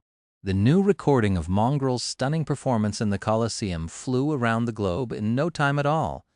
Starved for new information about the mysterious demonic fighter, people became glued to the screens of their communicators. They were not disappointed by what they saw, to say the least. Mongrel's already considerable renown or infamy, depending on who you asked, became even more widespread. Sonny had grown up in the outskirts, so he had never been really exposed both to the network culture and to the peculiar fan base of the dreamscape. That was why he had severely underestimated the effect his recent visit to the amateur arena would have on the people interested in these things. He had only wanted to reach the number of victories required to access the professional duels as fast as possible, but failed to take into account how outstanding the feat of defeating 70 opponents in just 1 hour would look from the side, especially considering the fact that he had killed the last half a dozen or so with his bare hands, not even bothering to use a weapon. These last few duels looked especially striking, impressive, and gruesome. If before people called Mongrel a sword demon, now he had become just a demon in their eyes. What's worse, even though it took all of his power and lots of effort for Sonny to achieve these victories, due to the fact that his face was always hidden behind the fearsome mask, he appeared to be completely calm and indifferent, as if defeating so many people in a row was nothing to him. A walk in the park. Added to the fact that he had dismissed his sword near the end of the hour, and then left after shaking his head, it seemed as though Mongrel was not only a demon, but also held all the rest of the duelists in utter contempt. Mongrel was disappointed in them. That disappointment ignited a fire in the hearts of many duelists of the dreamscape, pushing them to train harder, reach higher, become stronger. Mongrel's status was always in front of them, reminding these young men and women what they were striving to achieve. Mongrel victories, 100 defeats, 0, and of course all of them continued to wonder about his true identity. Very soon, someone made a logical connection. An incredibly talented young warrior appeared in the dreamscape soon after the 100 survivors of the Forgotten Shore returned to the real world, putting every awakened there to shame. Obviously, Mongrel was one of these 100 heroes. But which one? It didn't take people a lot of time to solve the mystery. On one of the discussion boards on the network, an anonymous user wrote, "Guys, isn't it obvious? Who is among the best of the Forgotten Shore warriors, and also has a big reason to keep his identity a secret?" Another answered, wait, you're right, it was right in front of us the whole time. And then the shocking piece of news spread through the network as wildfire. Mongrel's true identity is Kai of Nightingale. Chapter 409, Treasure Hunt. Chapter 409, Treasure Hunt. Night and Gale Representative Agency publishes an official statement. Popular idol and fashion icon, Knight is not the controversial dreamscape sensation, nor has he ever participated in any scandalous activities under the alias Mongrel. Sonny read the latest news title on the screen of his communicator and covered his face with a hand. Oh gods, how did poor Kai end up being involved in this mess? Had the world gone completely insane? He stared at the message icon at the bottom of the screen nervously, half expecting to receive an angry message from his friend. Or was it up to Sonny to apologize in advance? Kai had seen him purchasing the mantle of the underworld. After all, even though the onyx armor did not look the same as it had before being repaired and turning from pure stone to the strange stone-like metal, there was a possibility that he would recognize it. Ugh, why is life so hard? Sonny shook his head resentfully and stared at the ceiling. And then there was the issue of Rain. Sonny had watched her walk home through the eyes of the shadow and was once again consumed by uncertainty. Did he need to intervene? What was the best way to help her? Did she even require his help? There was no easy answer to any of these questions. He turned off the communicator, sat in the darkness for a while, then stood up and went to the kitchen. Retrieving all the things that could spoil quickly from the ruined refrigerator, Sonny cooked himself a decadent dinner and ate in tense silence. To hell with this. I'll deal with all these problems after returning from the shipwreck island. It shouldn't take me that long to reach it, investigate, and come back anyway. A week at most. Why waste time on all this nonsense when there was a treasure waiting for him in the dream realm? Sonny had already retrieved all the pertinent information he could find from the Academy database. All Awakened had some level of access to the base of shared knowledge about the dream realm and the nightmare creatures, and due to his position as the research assistant assigned to the Wilderness Survival faculty, he had more than most. It wasn't really enough to venture on such a dangerous expedition, but at least gave him a basic understanding of what to expect. The rest he was going to have to learn from the people in the sanctuary, who had actual experience of traversing those parts of the Chained Isles. And then There was also Cassie. She could help him even more. With a dark grimace, Sonny washed the plates, spent a few moments admiring their design and craftsmanship, then went about preparing himself for a long stay in the dream realm.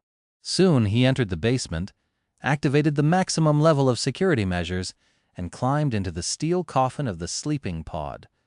As the lid of the sarcophagus closed, he sighed and thought, 1 week. I bet everyone will forget all about this mongrel idiocy in a week. His gloomy shadow dejectedly shook its head. It took Sonny a whole day to talk to everyone he needed to talk to and gather enough information about the shipwreck island and the routes he could take to reach it. As it turned out, the journey promised to be even more perilous than he had expected.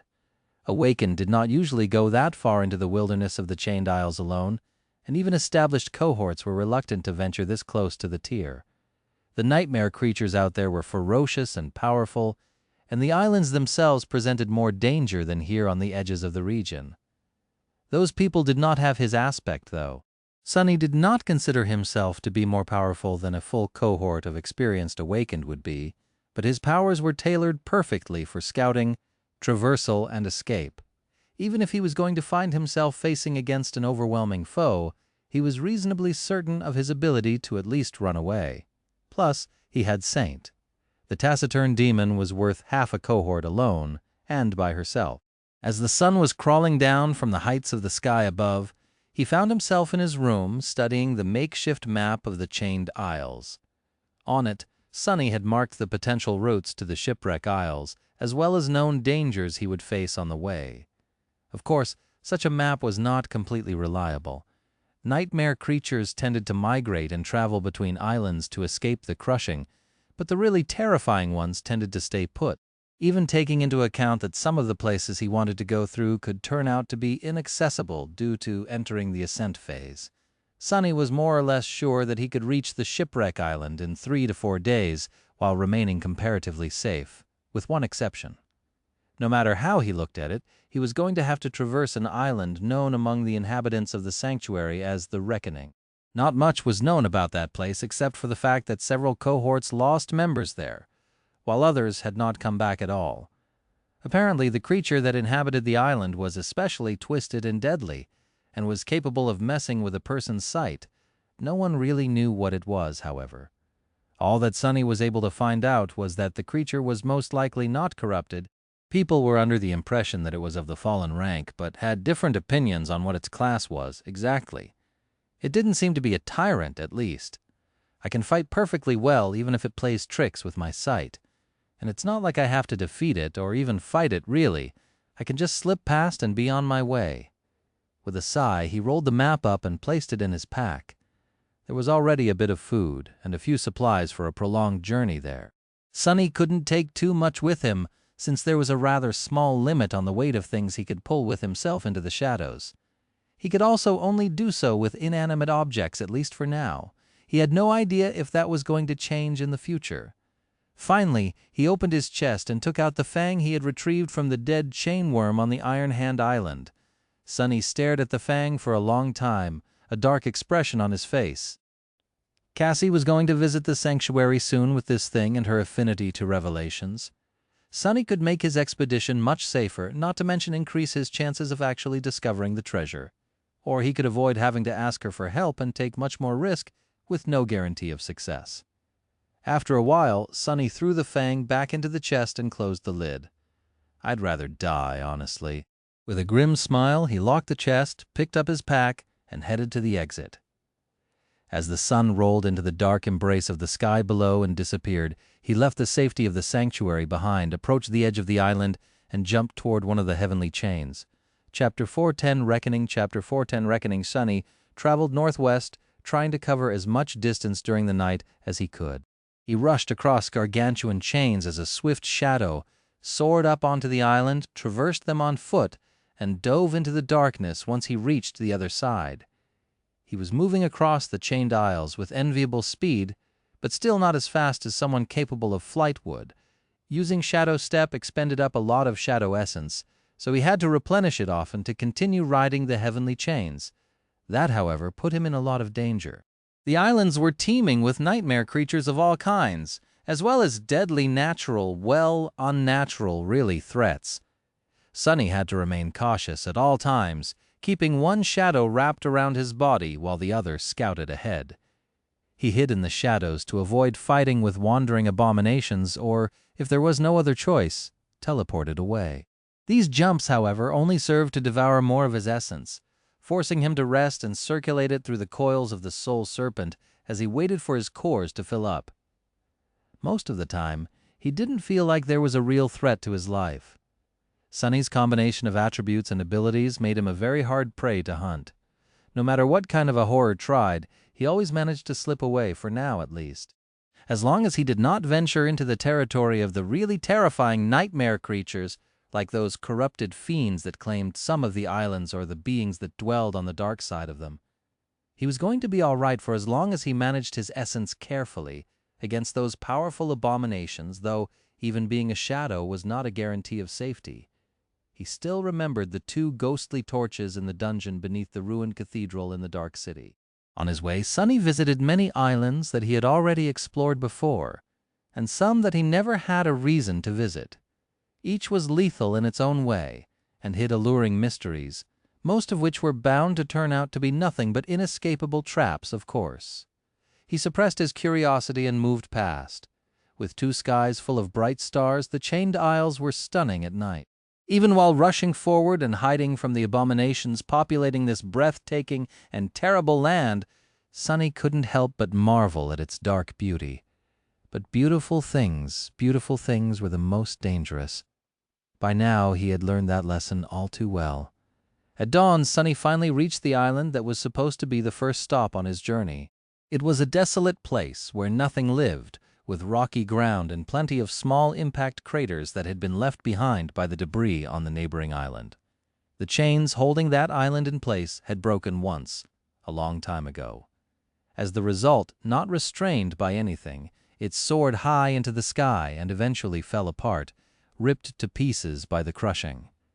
Its remaining neighbor was not of any particular to Sonny, but it was a good place to rest and catch his breath. Hiding in one of the craters, Sonny ate a miserly breakfast and drank from the endless spring. Then he looked at the rising sun, studied his map for a few minutes, and summoned Saint, as the taciturn demon stepped out of his shadow at enough of a distance to not subject him to the soul-eroding effect of the broken oath, of course. Sonny glanced at her, tiredly rubbed his face, and said, "I'm going to sleep. You stand watch, please?" The shadow stared at him indifferently for a second, then knocked an arrow on the string of her bow and turned away. Sonny sighed. He could do without sleep for a couple more days, but it was wise to keep himself in the best possible shape. One never knew what could happen in the dream realm after all. Using his pack as a pillow, Sonny lay down and closed his eyes. Just a few hours a day later, he reached the reckoning. The ominous island that so many people in the sanctuary dreaded was large, spanning no less than 12 kilometers across. What's worse, it was supported by only 2 chains, which were situated almost exactly opposite of each other. To get to the next one, Sonny had no choice but to travel the whole length of the island. There was grass covering the ground, with a forest of tall evergreen trees visible in the distance. He could see a rocky hill far away, with a waterfall rushing from a weathered cliff.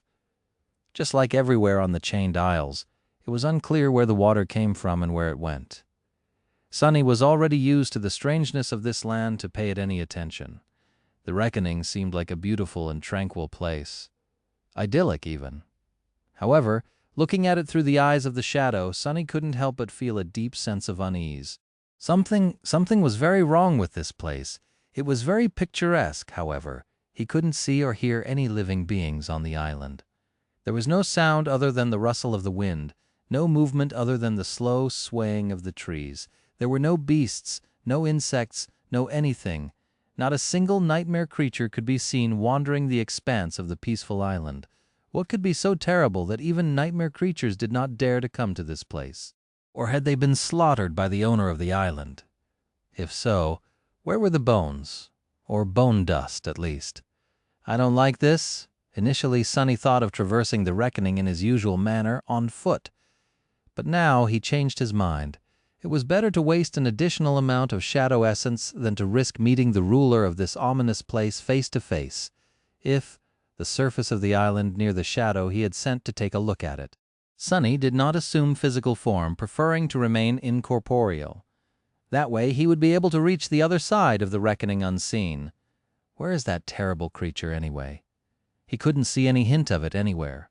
Full of grim apprehension, he slowly moved through the deep shadows that were cast by the tall trees of the evergreen forest. No matter how hard Sonny looked, he didn't notice any movement near him. It was as though the fallen abomination that gave the island its name Reckoning had simply disappeared. Maybe it can't be seen. Sonny cut off his vision and concentrated on the shadow sense. His perception of shadows came into focus, reaching far and wide. And there, what was that? There was one shadow in particular that didn't belong to anything, approaching him with terrible speed. The bastard is invisible. Sonny froze, becoming absolutely still. In this state, he was not only one of the shadows, but also indistinguishable from the larger shadow he was hiding in. He didn't possess a physical body, so nothing was supposed to be able to hurt him in that state, at least physically. The invisible creature continued to move in his direction even faster than before. Wait, no, something doesn't make sense. Even if the abomination was invisible, why was there no sound? Why didn't grass bend beneath its feet? It was almost as if the nightmare creature that dwelt on the reckoning was really a shadow. Before Sonny could react, the owner of the reckoning was upon him. And then he learned that shadows too could feel pain. Chapter 411. Reflection. Chapter 411, Reflection. Sonny had never fought in his shadow form, and really he didn't even know how. All he had were his instincts, but that wasn't enough. In fact, trusting your instincts too much was a sure way to get yourself killed. Intelligence was the most dangerous weapon in the arsenal of a human, and it was Sonny's mind that ended up saving his life. He had realized that his enemy was not invisible but a shadow just like him only a moment before the creature was upon him. In that split second, Sonny managed to come up with the only way to escape death. As sharp pain pierced his entire being, he lunged forward and escaped the shadows rolling away on the grass. Jumping to his feet, Sonny staggered and clutched at his side, blood flowing between his fingers. Arg, the shadow of the unknown abomination, lunged in pursuit and swiped uselessly across his body, not causing him any harm. It was just a shadow after all. Throwing a glance at the thin tear in the puppeteer's shroud and a deep wound beneath it, Sonny took a step back. Simultaneously, he gave his shadows a command to hide themselves under his armor and augment his body. Physical attacks couldn't harm shadows, but shadows also had no way to harm living beings. That was the thought that had saved him. If he had failed to assume the shape of a human in time, he would have been dead by now, most likely. Because he had not, however, he and the shadow creature were now at a standstill. The master of the Reckoning Island tried to attack him several more times, each strike ending up as fruitless as the previous ones. Then it froze as if slightly confused by the situation. Sonny, finally. You think? Even for a nightmare creature like you. With that, he raised his hand as if to caress the cheek of the pale young man, and then swiped it swiftly across his neck. Almost invisible in the bright light, the ghostly blade of the moonlight shard trembled as drops of crimson blood fell from it into the vibrant grass. The young man didn't move, but his pupils widened. A few moments later, blood flowed from between his lips, painting his pale skin red. Sonny looked at the dying apparition, deeply disturbed by the visage in front of him. It was not every day that one got to see himself die. That is, he paled slightly, but did not look away. In front of him, a person who looked exactly like himself was slowly drowning in blood, a crimson torrent flowing from his cut throat. A few moments later, when the creature was on the death's doorstep, its body suddenly trembled, and then shifted slightly. A tortured smile appeared on its face. The apparition's lips moved, but just as before, no sound escaped from them. However, Sonny thought that he had managed to read a few words. We never searching. That was what the apparition had tried to say. Then the light in its eyes extinguished. A strange ripple spread over the young man's body, and a moment later, thin cracks appeared on his skin. After a second or two, the creature shattered into a rain of silver glass, which then turned into a stream of light and disappeared. Only one jagged mirror shard remained laying in the grass, reflecting nothing but cold darkness. As Sunny stared at all this in bewilderment, the spell whispered, "You have slain an ascended reflection, mirror beast." Sunny blinked. Wait, what did it just say? The spell, however, wasn't done speaking. You have received a memory. Chapter 414, Mystery of the Dark Mirror. Chapter 414, Mystery of the Dark Mirror. Sunny stared at the ground, confused. What just happened? Why did the spell call that thing an ascended reflection? What was a reflection? And why was it ascended instead of fallen? How could a nightmare creature be ascended? He frowned. Was it not a nightmare creature? How is that possible? The apparition was definitely not a human. So what else could it be if not one of the dream realm's abominations? And one more thing. The spell did not say that his shadow had grown stronger, did it? To make sure, Sunny checked the number of his shadow fragments. Just as he had suspected, it didn't change. He even dove into the soul sea and saw that there was no new shadow among the rows of the creatures he had slain. This is very, very strange. What the hell had he just killed? With a deep frown on his face, Sunny bent down and cautiously picked up the jagged mirror shard that the apparition had left behind. No matter how he looked at it, the shard resembled a perfectly mundane piece of glass, with a thin layer of silver painted over its reverse side. The only strange thing about it was that no matter how Sunny turned the shard, it refused to reflect anything except for an impenetrable veil of darkness. There was also an inscription on its reverse. Sunny's frown deepened when he realized that the inscription was not made with runes. Instead, what he saw were the familiar letters of the human alphabet. They were clumsy and awkward, as if written by a child's hand. There was only one word written on the mirror shard: beastie. What the hell is that supposed to mean?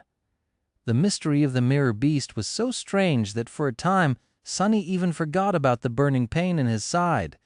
Eventually, he whispered, "An echo?" Echoes did not possess souls, so he expected that slaying one would not reward him with any shadow fragments, just like what had happened after Mirror Beast's death. The apparition, however, was obviously not an echo. It was too independent, sentient, and had too much individuality to be a simple copy of a dead nightmare creature. Not to mention that it had been ruling the reckoning for the past few years with no human master in sight. There was, however, a type of being that it resembled. Sunny threw a dark look at the remains of a tree that had been shattered by Saint's body. In many ways, the strange reflection resembled a shadow. Was the mirror beast a type of echo created by someone's aspect? Its creator must have been incredibly powerful then. If so, where were they? What had happened to them? And why was their reflection wandering the chained aisles in a feral state? There were no answers. It was just a theory anyway. Sunny had no proof whatsoever to substantiate it. Maybe his new memory would give him some answers. He was about to summon the runes, but a sudden pulse of pain reminded him that he was in fact still wounded. With a hiss, Sunny clutched at his side and looked around, searching for shelter. He was going to have to tend to his wounds and rest after the fight with Mirror Beast. The memory could wait until after he wasn't bleeding so much.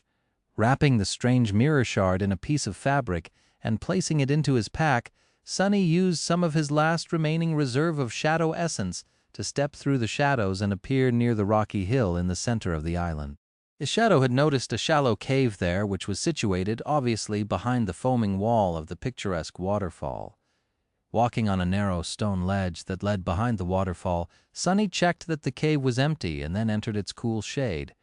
The cave wasn't very big, but due to its location and hidden nature, there was no better shelter on the entire island. Rather happy with this discovery, Sunny groaned and lowered himself to the ground. Sending Saint to keep watch outside, he dismissed the puppeteer's shroud, then opened his pack and took out a small box containing several thin needles and a span of silk thread. Staring at the needles with a deadpan expression, Sunny sighed. "I hate this part." Due to his awakened body and the nature of blood weave, Sunny could recover from most injuries much faster than any mundane human or even one of his peers would be able to. However, if he wanted to be able to travel again by tomorrow, he still had to take measures. With another sigh, the threaded one of the needles gritted his teeth and began suturing the edges of the long cut on his side together. The process was not very pleasant, to say the least, so the cave was full of the sounds of heavy breathing and suppressed curses for a while. Finally, Sonny was done. Washing the dried blood off his body with the help of the endless spring, he grimaced and looked around. Now that he had time to take a better look at the cave, he noticed that it had apparently been used as shelter by another human at some point in the past. There was a circle of stones built to contain a fire, with a bunch of firewood arranged neatly by its side. By now the wood had long rotten, letting Sonny know that the cave remained empty for many years. There was a pack much like his own laying on the cold stones near the fire pit. He limped toward it and took a look inside. There was nothing of particular interest there, just the usual supplies a traveling awakened would take with them on a long expedition, most of them ruined by the humidity inside the cave and the passage of time. He did, however, retrieve a rolled-up map and studied it for some time. The map had been drawn on a piece of monster hide, so the humid air did it no favors. Most of it was unreadable, with only a few small pieces remaining intact. Sonny judged that the person who had left it behind was much more knowledgeable about the chained isles than he was. Sadly, none of that knowledge had been preserved. The only legible word he could easily read was written near the edge of the tier. It read, "Hope?" Sonny sighed. The stranger whose map he was studying had most likely been killed by the mirror beast. For a moment he entertained the idea that the map had actually been left behind by the creator of the strange reflection, but that theory made little sense. Why would such a powerful person leave not only his things, but also his creation behind? Putting the map back into the rotted pack, Sonny glanced at the fire pit and said after a long pause, "I'm sorry that your hopes had been for naught, whoever you were. Now your nightmare is over." With that he hesitated for a few moments, and then finally summoned the runes. It was time to take a look at the memory he had received for slaying the terrifying creature that the spell had called the Mirror Beast. A few seconds later, Sonny's eyes widened. "Weapon! It is a weapon!" Chapter 415, Cruel Sight. Chapter 415, Cruel Sight. Sonny stared at the shimmering runes, excitement rising in his heart. This was what he had been waiting for. Memory, Cruel Sight. Memory rank, Ascended. Memory tier, 5, memory type, weapon. A weapon. Sonny had been searching for a new weapon for a long time. He was very fond of the midnight shard, since that was the sword he had carried through the darkest time of his life, and which he had fought his way out of the hell of the Forgotten Shore. It was a very powerful memory, too, one whose enchantment had saved his life on several occasions. However, Sonny felt that he had outgrown the austere Tachi, or rather, the obstacles he was facing these days had many of the nightmare creatures on the Chain's Isles were of the fallen rank, and their tough hides presented a lot of resistance to the sharp blade of the awakened sword, not to mention those corrupted horrors that Sonny avoided to the best of his ability, for now, but was inevitably bound to encounter one day. The other reason he wanted to procure a new weapon was the fact that the unbroken enchantment, while extremely potent and useful, could only be accessed in very rare circumstances. Namely, when Sonny was nearing death. This meant that the most powerful trait of the Midnight Shard could only help Sonny if he made a terrible mistake. If Sonny fought with skill and foresight, however, thus keeping himself from being mortally wounded, the powerful enchantment remained inactive as it had for the past months. Paradoxically, the better Sonny performed, the less useful the Midnight Shard was to him. It was nice to have a last resort, but Sonny did not like the idea of relying on a tool that could only be effective if he failed. He wanted to possess a weapon whose enchantments were reliant on his success, and as such both strengthened him and rewarded him for doing well. Hopefully this was one such weapon. It was an ascended memory of the 4th tier, equivalent to a memory he would have received from a fallen devil. That was already a tremendous start. His most powerful weapon right now, the Moonlight Shard, had come from a mere fallen beast. Trying to control his expectations, Sonny trembled in anticipation and read further, memory description. Full of pride, the noble knight made a deal with the Dreamspawn. Years later, the knight had defeated all his enemies and became a mighty king. On the day that his son uttered the first word, The dream spawn came to the king and demanded his pay. He left the kingdom with the child and disappeared, never to be seen again. Much later, the young prince returned and stood beneath his father's throne. He expected to be met with joy and warmth, but was met with fear and suspicion instead. Sonny frowned. Huh, what the hell does that mean? The description mentioned a dream spawn, or rather, the dream spawn. That was the name of an attribute Nephis had, which she possessed because of being born from a hollow mother. Were there other people with the same attribute among the human race? There had to be, and judging by this strange tale, they had been feared even here in the dream realm. No, that didn't make any sense. Nephis was described as being born of two worlds, so how could a native of the dream realm possess the same attribute? Very strange. Many the name is just a conscience. Sonny shrugged, then concentrated on the runes. Tell me what you can do. Memory enchantments, shapeshifter, light eater, ghost blade, dark mirror. 4 of them, his eyes gleamed. Shapeshifter enchantment description. This weapon can shift form between a sword and a spear. Sonny hesitated for a moment, then turned away from the runes and summoned the cruel sight. He just had to see this. A tenebrous mist shrouded his hand, and then an elegant sword appeared in it. It was much shorter than the midnight shard, with a leaf-shaped blade that was about as long as the distance between Sonny's elbow and the tip of his middle finger.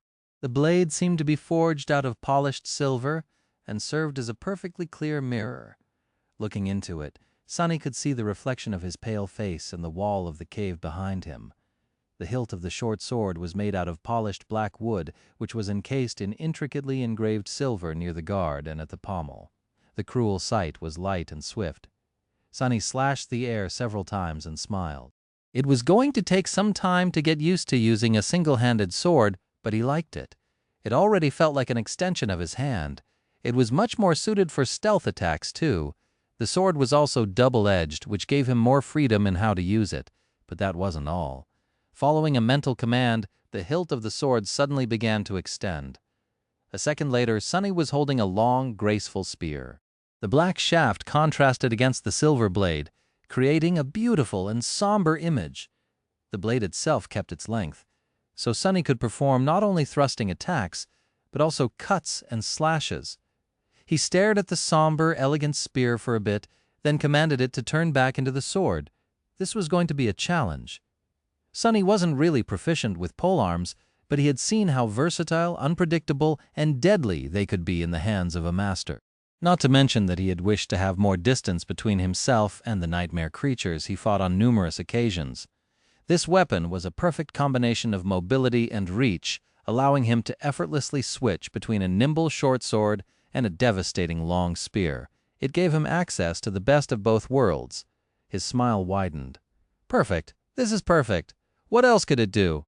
There were 3 enchantments left. Light Eater, enchantment, description.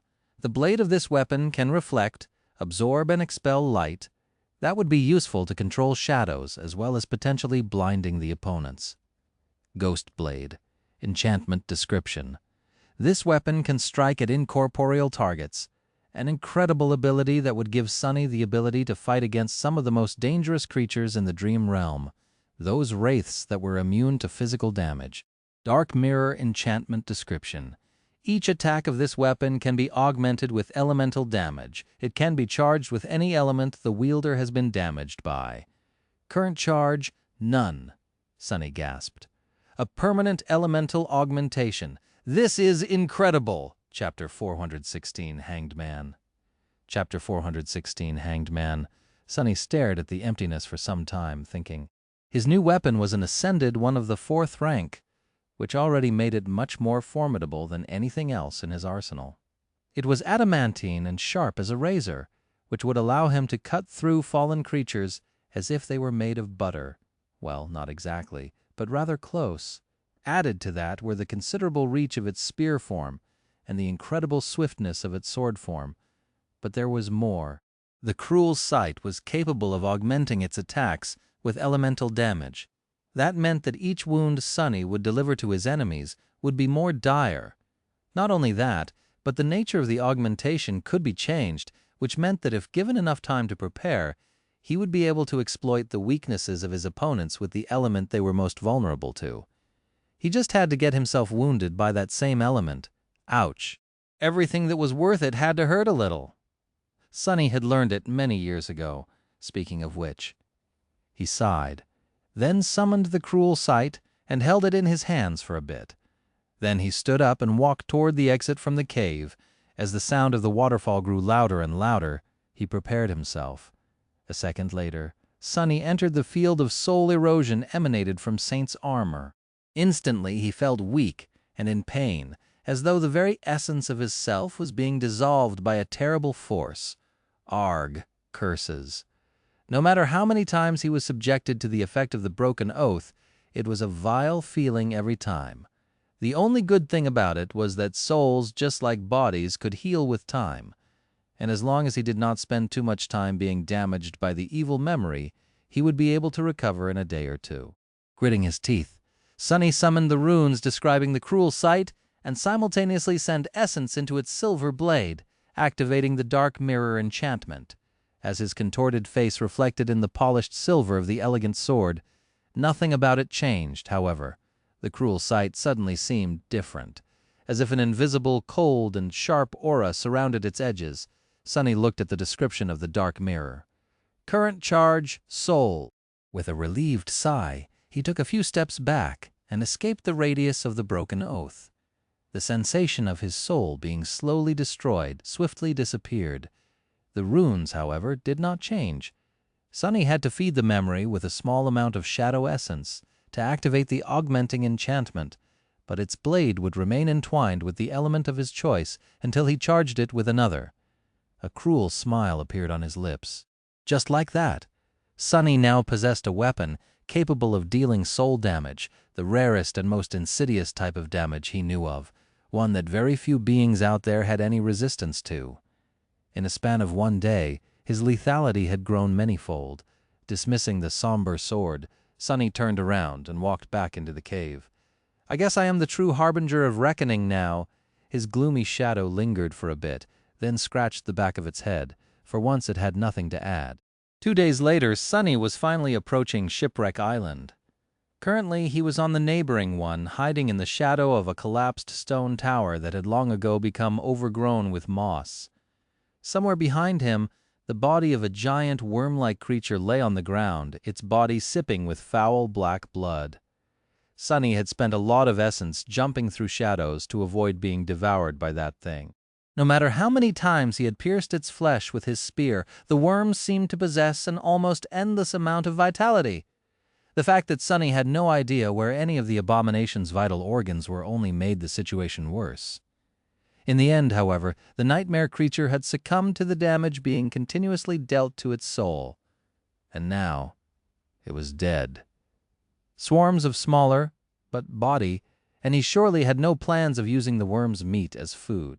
And regardless, his attention was currently concentrated elsewhere.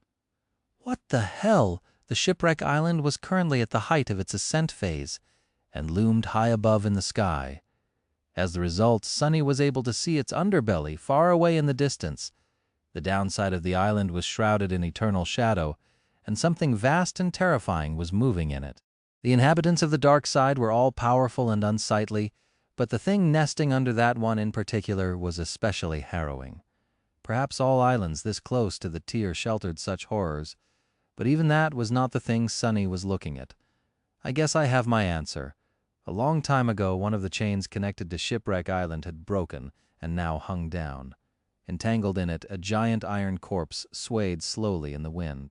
The creature resembled a man made entirely out of metal. The heavenly chain had coiled around one of his legs, so the giant hung with his head down, his face rusted and severely damaged. His powerful chest was caved in and shattered by some titanic blow, and one of his arms was torn away at the shoulder.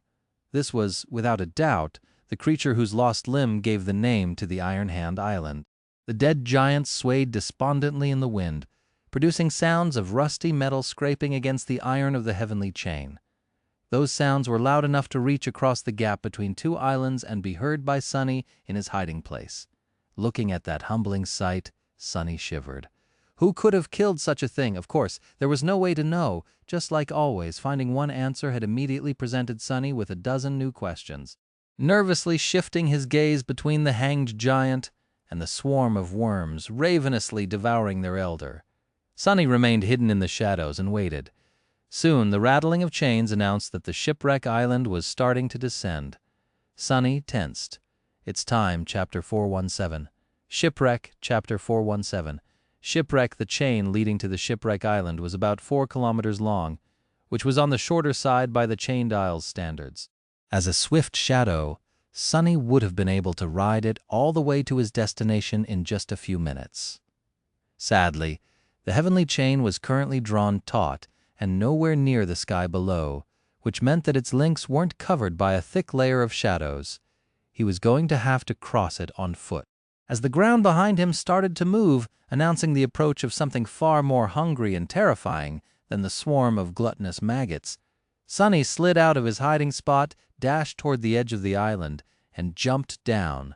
Falling through the vast expanse of the blue sky, he landed on the iron surface of the heavenly chain, rolled down a few meters, and then finally caught his balance.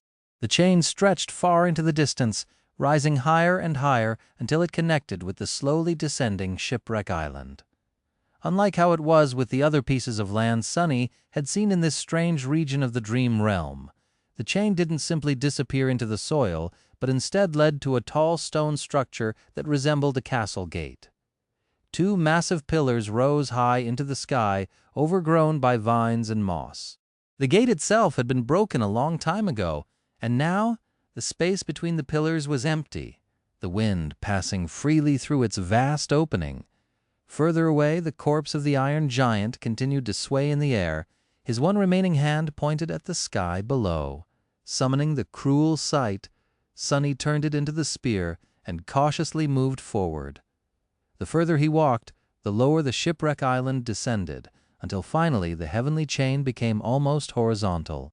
In about an hour, Sonny crossed the abyss separating 2 aisles and approached the stone structure he had noticed from afar. Up close, it was even more monumental.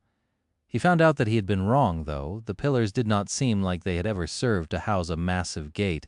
Instead, they just reached for the sky, built for some unknown purpose. There were weathered steps cut into each of the pillars, leading all the way to the top. Sonny frowned. Who would be crazy enough to climb that high? Even now that the island had descended, up there on top of the monumental pillars, the crushing must have been suffocating. With a shrug, he used the dark wing to glide upward and climbed onto a wide stone platform between the pillars. From here, the remains of an ancient road led further into the island. Following it to reach the top of a low hill, Sonny stopped and looked down at the site of the peculiar landmark that gave this place its name. At the very heart of the desolate island, a large wooden ship lay broken on the ground. It must have been beautiful and magnificent once, but now all that remained of its former glory were the fluid lines of the graceful and narrow hull. The ancient wood somehow remained untouched by the passage of time, but the bow of the ship was completely shattered. There were also large breaches here and there along the length of the wreck, and green vines covering large sections of it. What was a ship doing at the heart of a land that had no rivers and no seas remained a mystery. But Sonny became hypnotized by the sight of a crushed vessel for a completely different reason. A triumphant spark appeared in his eyes. "I guess I'm in luck today." With a dark smile, he shifted his gaze and looked at the tall mast of the ship. A dead, withered tree coiled around it, its naked branches stretching into the sky like bones. Sonny recognized that tree, even if it looked very different from how it was depicted on the reverse side of the mysterious coins, full of life and in bloom. This was the same ship he had seen before, which meant that the coin might have come from inside the wreck, or at least was connected to it somehow. Initially, Sonny had only planned to scout the vicinity of the island and search for the traces left by the dead chain worm. But now, he felt as if this scouting expedition could actually lead him directly to the treasure he so desperately wanted to find. What were the chances that the coins depicting the strange ship came from somewhere else? Close to zero, most likely. Now, he only had to sneak into the wreck, explore it, and return in one piece, which was not an easy task, considering how close to the tier the island was. Sonny could not see any nightmare creatures moving across its surface, but he knew that there had to be some, and that they were going to be of the truly dreadful kind. Still, he wasn't going to turn back now. It's worth it. Sonny spent some time observing the island. No matter how hard he looked and how much his shadows roamed around, he couldn't see any abominations anywhere near the ancient ship. That didn't mean there were none, though.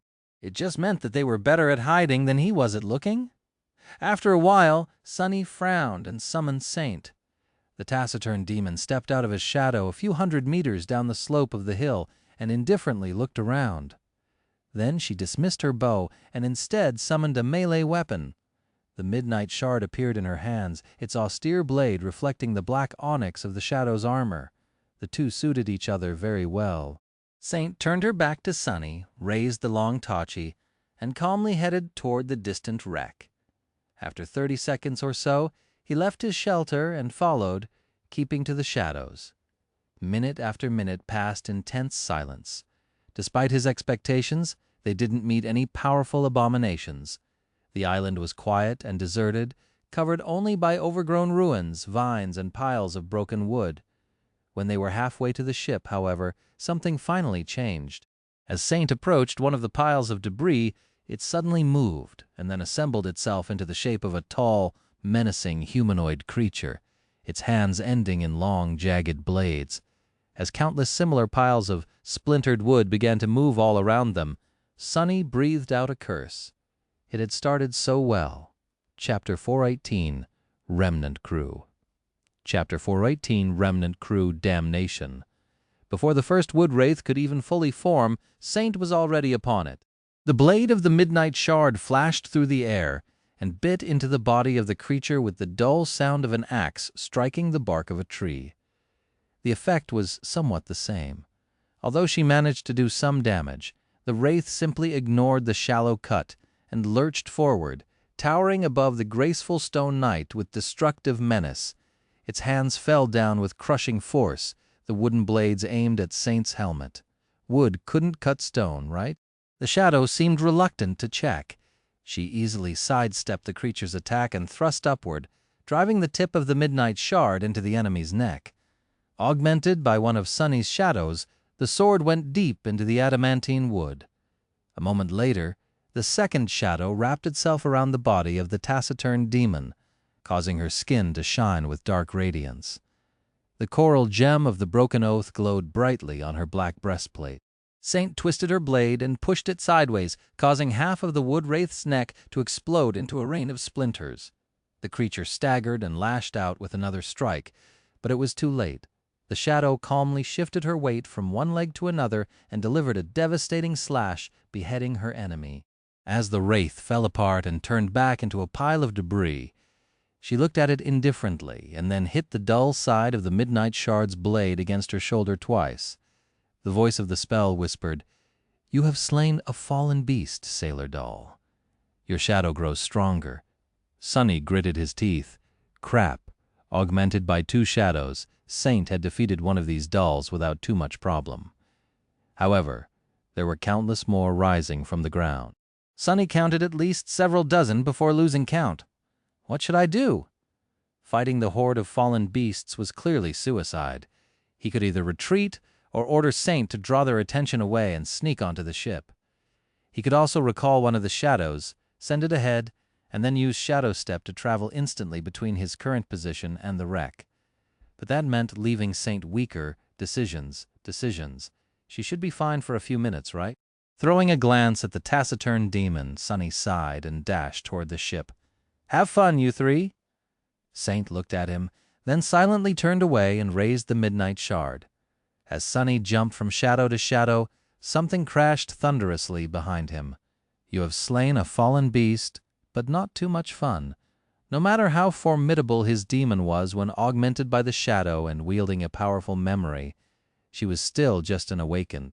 He had to be swift. As Sonny appeared from a shadow, something massive suddenly lunged at him. Without slowing down, he dove under the blade of another wood wraith, then lashed out with the cruel sight. The silver blade of the sword cut through the body of the abomination, leaving a deep gash on its side. Sunny slid on the moss, escaping from the attack reach of the massive creature. Twisting around, he thrust his sword into empty air. A split second later, however, the hilt of the somber weapon extended, turning it into a long spear. The silver blade pierced the chest of the wood wraith with surprising ease. The sailor doll was still alive, but its soul was damaged. It staggered and took a step forward, driving the spear deeper into its flesh. Sunny tilted his head, then dissolved into shadows and appeared behind the creature. A moment later, the moonlight shard pierced its head. "You have slain a fallen beast, sailor doll. Your shadow grows stronger." Sunny retrieved his weapons. "You have slain" Saint was busy, too. Glancing back, he saw that she was close to being surrounded by a mass of menacing wooden creatures.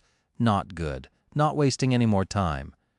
Sunny turned away and continued moving toward the wreck. A few minutes later, Sunny reached the broken ship, dove into one of the breaches in its hull, and hid in the shadows.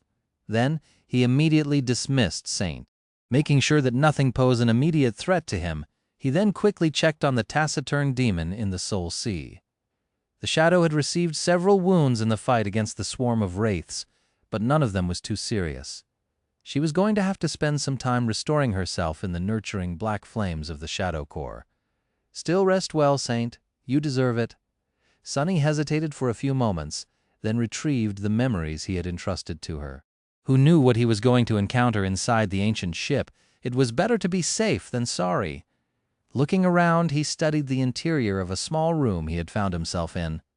Sunny had no knowledge whatsoever of what the insides of a ship were supposed to look like, let alone of an archaic wooden vessel like this one. That was why he couldn't even guess what purpose this cabin had been intended for. All he saw were piles of debris, absolutely mundane for a change, and thick brown vines covering the walls. The air was stale and murky. It smelled a little sweet. Oh, crap. Here we go again.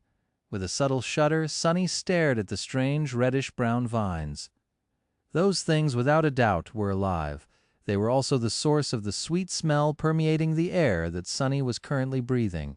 What was even worse, they were obviously just a small part of some much, much larger organism.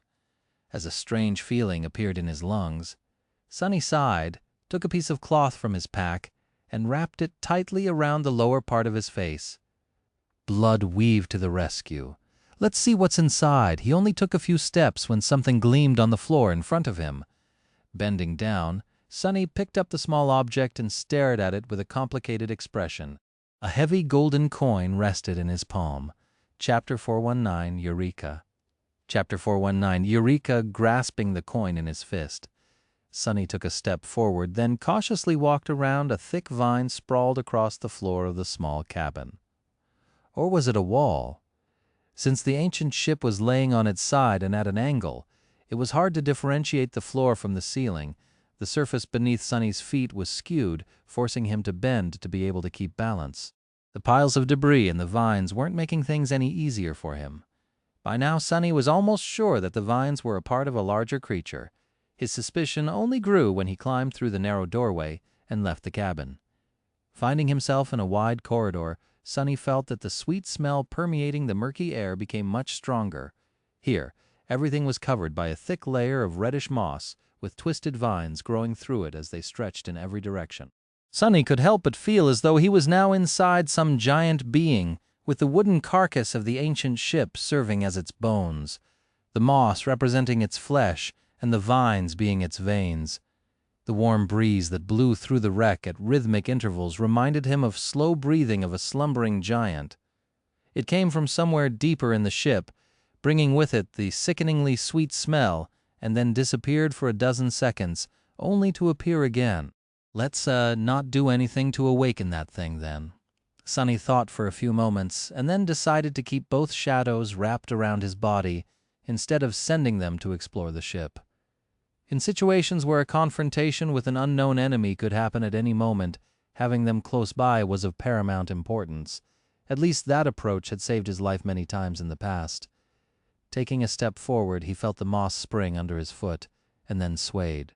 His vision blurred slightly. Arg! His worst expectations did not come true. Unlike the blood blossom, the tiny grains of pollen or spores, or Whatever it was that he had breathed in had not tried to take root in his lungs and grow through his flesh. Instead, they simply poisoned him. The poison had entered his lungs, then traveled to his bloodstream, and was now spreading through his body.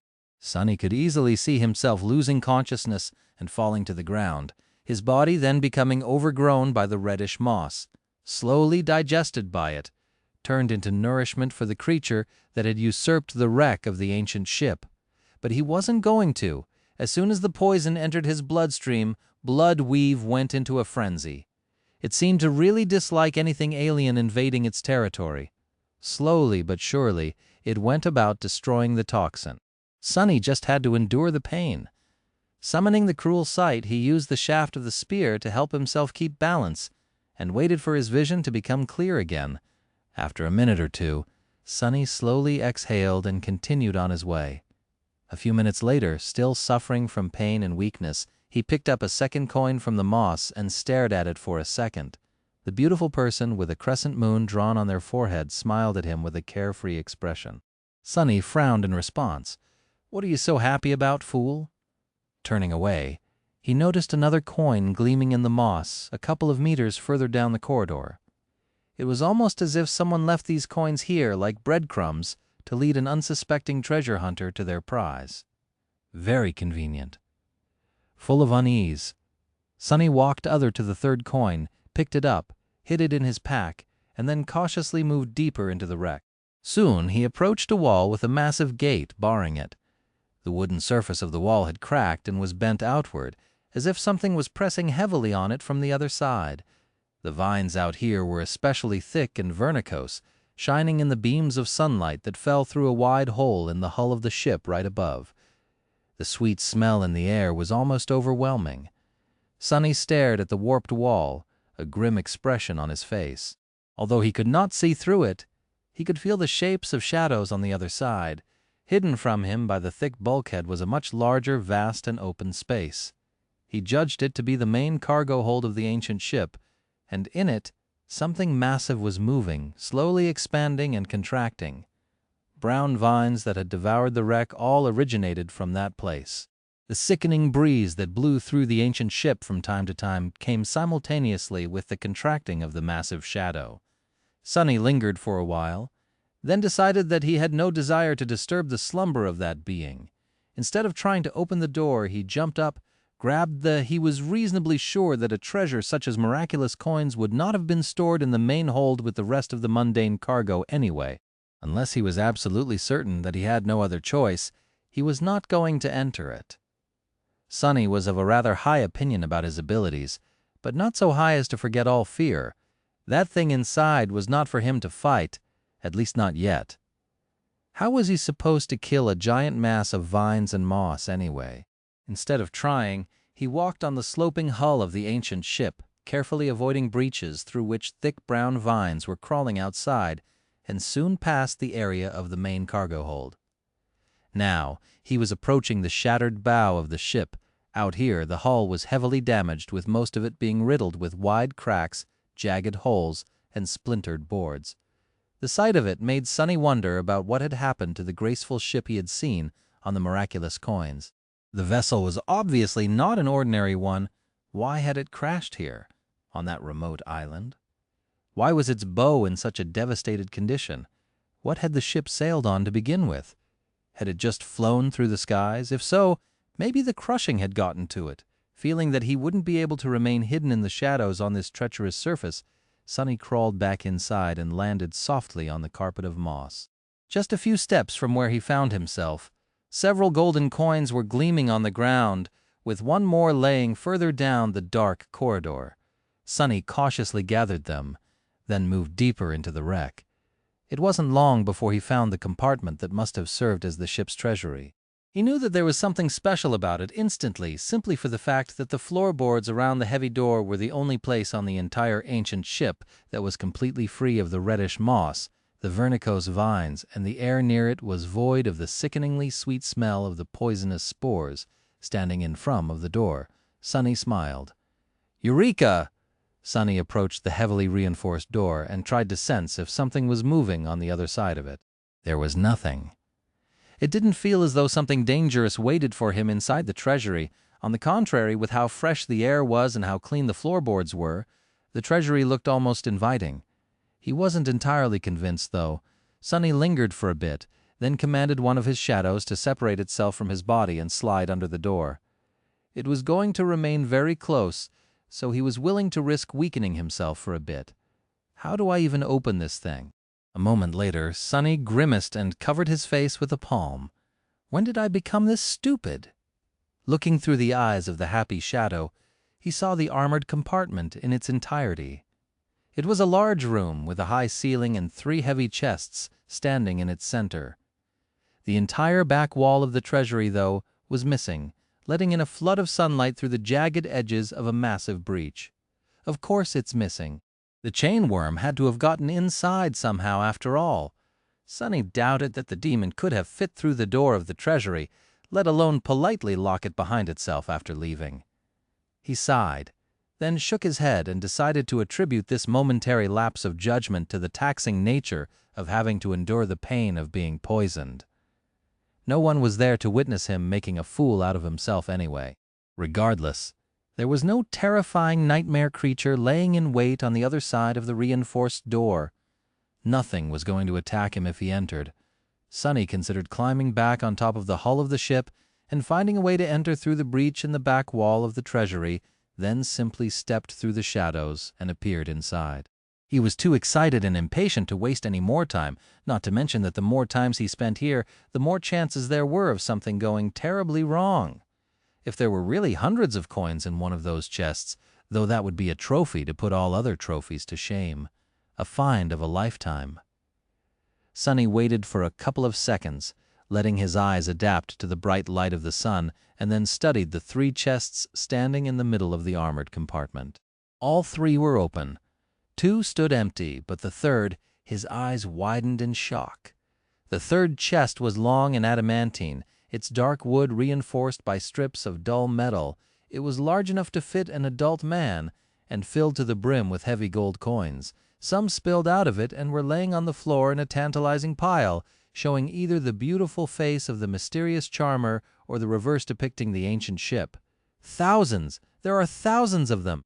Sonny felt his heart skip a bit and swayed slightly. In front of him was a treasure that would take him all the way to forming a 3rd core and then some. With this many miraculous coins, Sonny would be able to annihilate the gap between himself and Nephis, maybe even overtake her. This can't be true. He instinctively wanted to think that it had been far too easy, but it wasn't really. He had almost died while fighting the mirror beast, allowed Saint to be injured in a fight against sailor dolls, walked through the poisonous darkness of the ancient wreck. If it wasn't for the blood weave, he would have been already dead. How many people out there could boast about carrying the legacy of a daemon in their veins? For almost anyone else, this trip would have been fatal. Not to mention that very few could have made the series of discoveries and logical conclusions that would lead them here. So no, it wasn't too easy to get to where he was currently standing. It wasn't easy at all, and anyway, Sonny was due for a bit of good luck. Recently, nothing had really gone his way. Take this whole mongrel fiasco, for example, or everything that had happened in the Crimson Spire. The heavy chest stood silently, surrounded by sunlight. The golden coins shined in the bright radiance, inviting him to come and take them. Sonny gulped. This sight was so beautiful, his eyes gleamed with avarice. "Don't mind if I do." Taking several steps forward, he approached the chest. "Gold is heavy. How am I going to carry all of this back to the sanctuary? Damnation. I won't be able to enter the shadows with all that burden, too. That is a problem." He reached for the coins, but then stopped suddenly. His hand hovered just outside the invitingly opened chest. Something wasn't quite right. Sonny frowned. "What is it, huh? Maybe it can bury the chest and make several trips wait." "No, what's wrong here?" His frown deepened. There was no danger inside the treasury, nor was there anything moving outside of it. The terrifying creature that had been slumbering in the cargo hold of the ancient ship was still asleep. There were no sailor dolls wandering nearby, too. So what was disturbing him? The chain worm. The chain worm had swallowed several coins. He also had a piece of the chest in its stomach. The wood splintered. The strips of metal torn Sonny had even thought how lucky he was that the demon decided to feast on the metal, reinforcing the chest, and bit a chunk out of it, swallowing the coins in the process. So, if he had torn a piece from the chest, why wasn't the chest missing a piece? And what had mortally wounded the chainworm anyway? Confused, Sonny glanced at the two empty chests. They were perfectly whole, with no parts missing.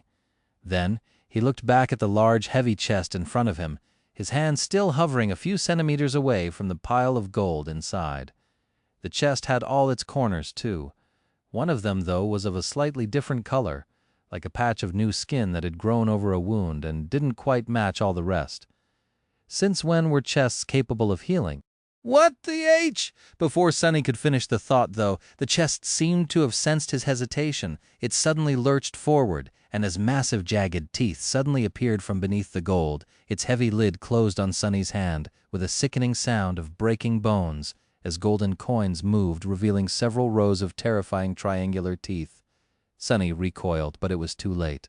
The heavy lid of the chest suddenly came to life and closed with astonishing speed, another row of fangs appearing from behind its edge. What? Just a fraction of a second before the creature sunk its teeth into his forearm.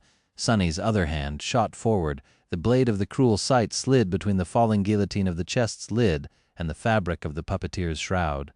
A moment later, the chest closed and Sonny screamed. Because of his quick reaction, the creature failed to bite his whole hand off. However, its jaws turned out to be horribly powerful. With a sickening sound, the bones in his arms shattered. Neither the leather vambrace of the puppeteer's shroud nor the augmentation of the shadow managed to resist the terrible strength of the gluttonous chest.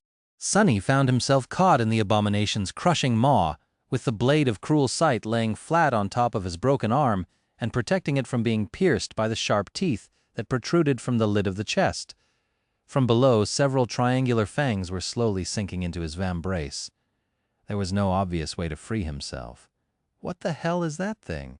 As several coins fell out of the creature's mouth and rolled on the floor, the chest pressed down harder, making Sonny shriek from blinding pain. "Be bastard! Let go of me, you vile piece of rotten wood!" Instead of doing that, the chest moved closer, forcing Sonny to fall to his knees. Something wet and coarse touched his hand, and a disturbingly long and wide tongue emerged from beneath the golden coins, sliding across his arm and dripping with viscous saliva. Then the tongue moved toward his neck. Sonny stared at the horrid sight in outrage, then screamed, "What the spell?" As the second shadow wrapped itself around his body, gifting him a vast boost in strength, Sonny tried to pull his broken arm out of the abomination's maw, but its bite was just too damn overbearing. All he accomplished was almost knocking himself out from the pain of bone shards scraping against each other. Arg! Crap! As the unnaturally long tongue of the chest almost reached Sonny's neck, he growled and then commanded the cruel sight to turn into a spear. At the same time, he activated the dark mirror enchantment with a burst of shadow essence, imbuing the silver blade with soul-destroying power.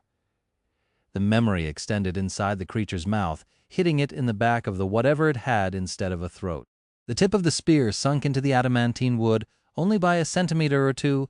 The wound was by no means serious, but it must have hurt the chest a lot, because it suddenly let out a shrill shriek and then spat Sonny's maimed arm out. Sonny fell to the floor and rolled away, then rose to one knee. Yes. Before he could celebrate getting his freedom back, however, the chest suddenly swayed and then rose into the air, revealing a gaunt and revolting body hiding beneath. More coins rolled on the floor. The abomination must have been a masterful contortionist, because at its full height, it was almost 3 meters tall. Sonny had no idea how the creature managed to hide all that bony flesh inside the fake chest, even if the chest was large enough to swallow a human whole. Its long and emaciated limbs unfolded with repulsive cracking sounds, and then it towered menacingly above Sonny, the long tongue dripping with saliva. "Oh, curseda!" Before he could even react, the creature moved one of its long legs and kicked him in the chest with the force of a derailing train. Sonny's body shot back, smashed through the reinforced door of the armored compartment, and rolled into the corridor outside. He tried to groan, but all the air had been knocked out of his lungs by the terrible collision. His skull seemed to be in one piece, as was his spine barely. It did feel, however, as though his entire body had recently suffered from being stomped on by a whole herd of elephants. In his disoriented state, Sonny couldn't help but think confusedly, "Elephant, what the hell is an elephant?" Then, however, all thoughts disappeared from his head, because he noticed the vile creature falling on all fours, and then launching itself forward, the lid of the chest rising for another bite, when the abomination landed, though there was nothing to bite into. Sonny had used Shadow Step and fell out of a shadow 10 meters further into the corridor, then landed awkwardly on his broken arm and whimpered, "Oh, damn, that hurts." The toothy chest hovered in the air for a couple of moments, as if bewildered, then slowly turned to face him.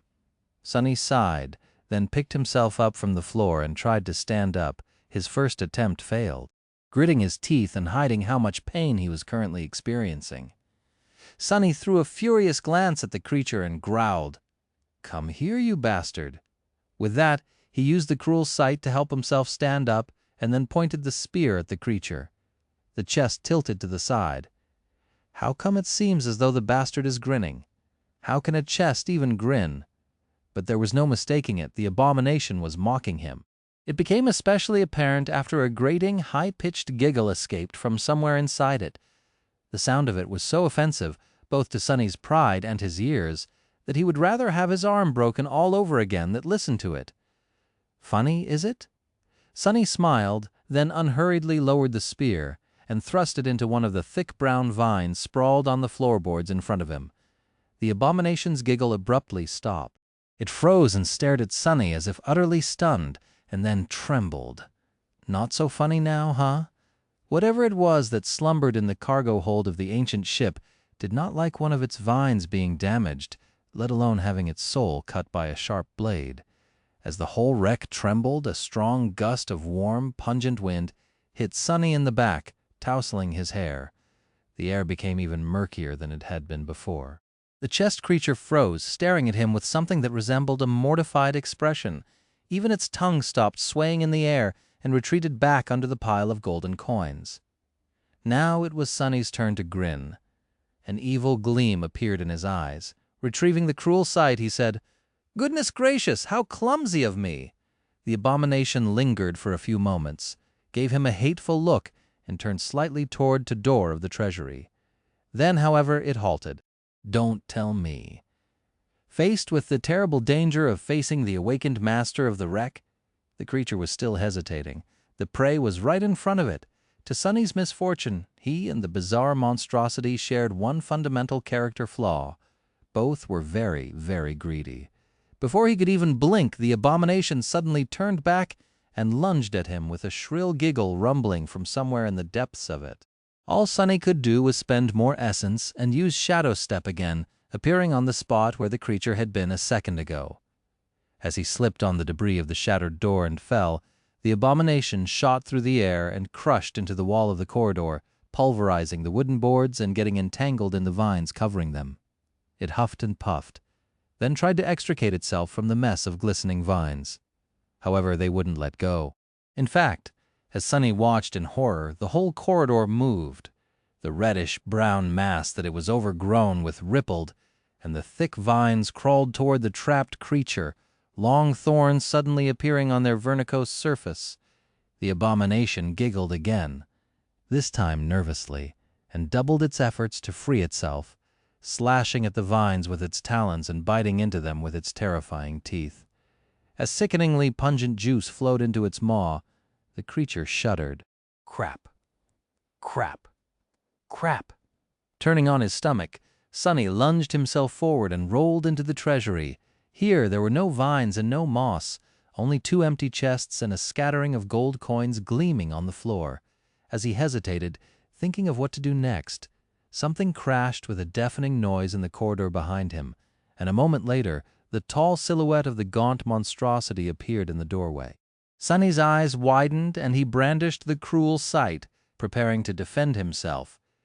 The abomination, however, did not pay him any attention anymore. Jumping over Sonny, it landed in the middle of the armored compartment and then ran as fast as it could toward the breach in the back wall. Without stopping even for a second, It reached the breach and dove through it, escaping the awakening wreck. Sonny followed its escape with his eyes and then blinked. Huh. Then his gaze fell on the floor of the treasury. The coins were still there, glinting in the bright sunlight.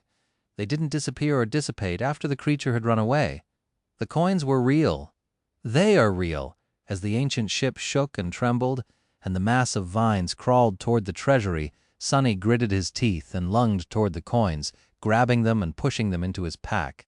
Real. They're real.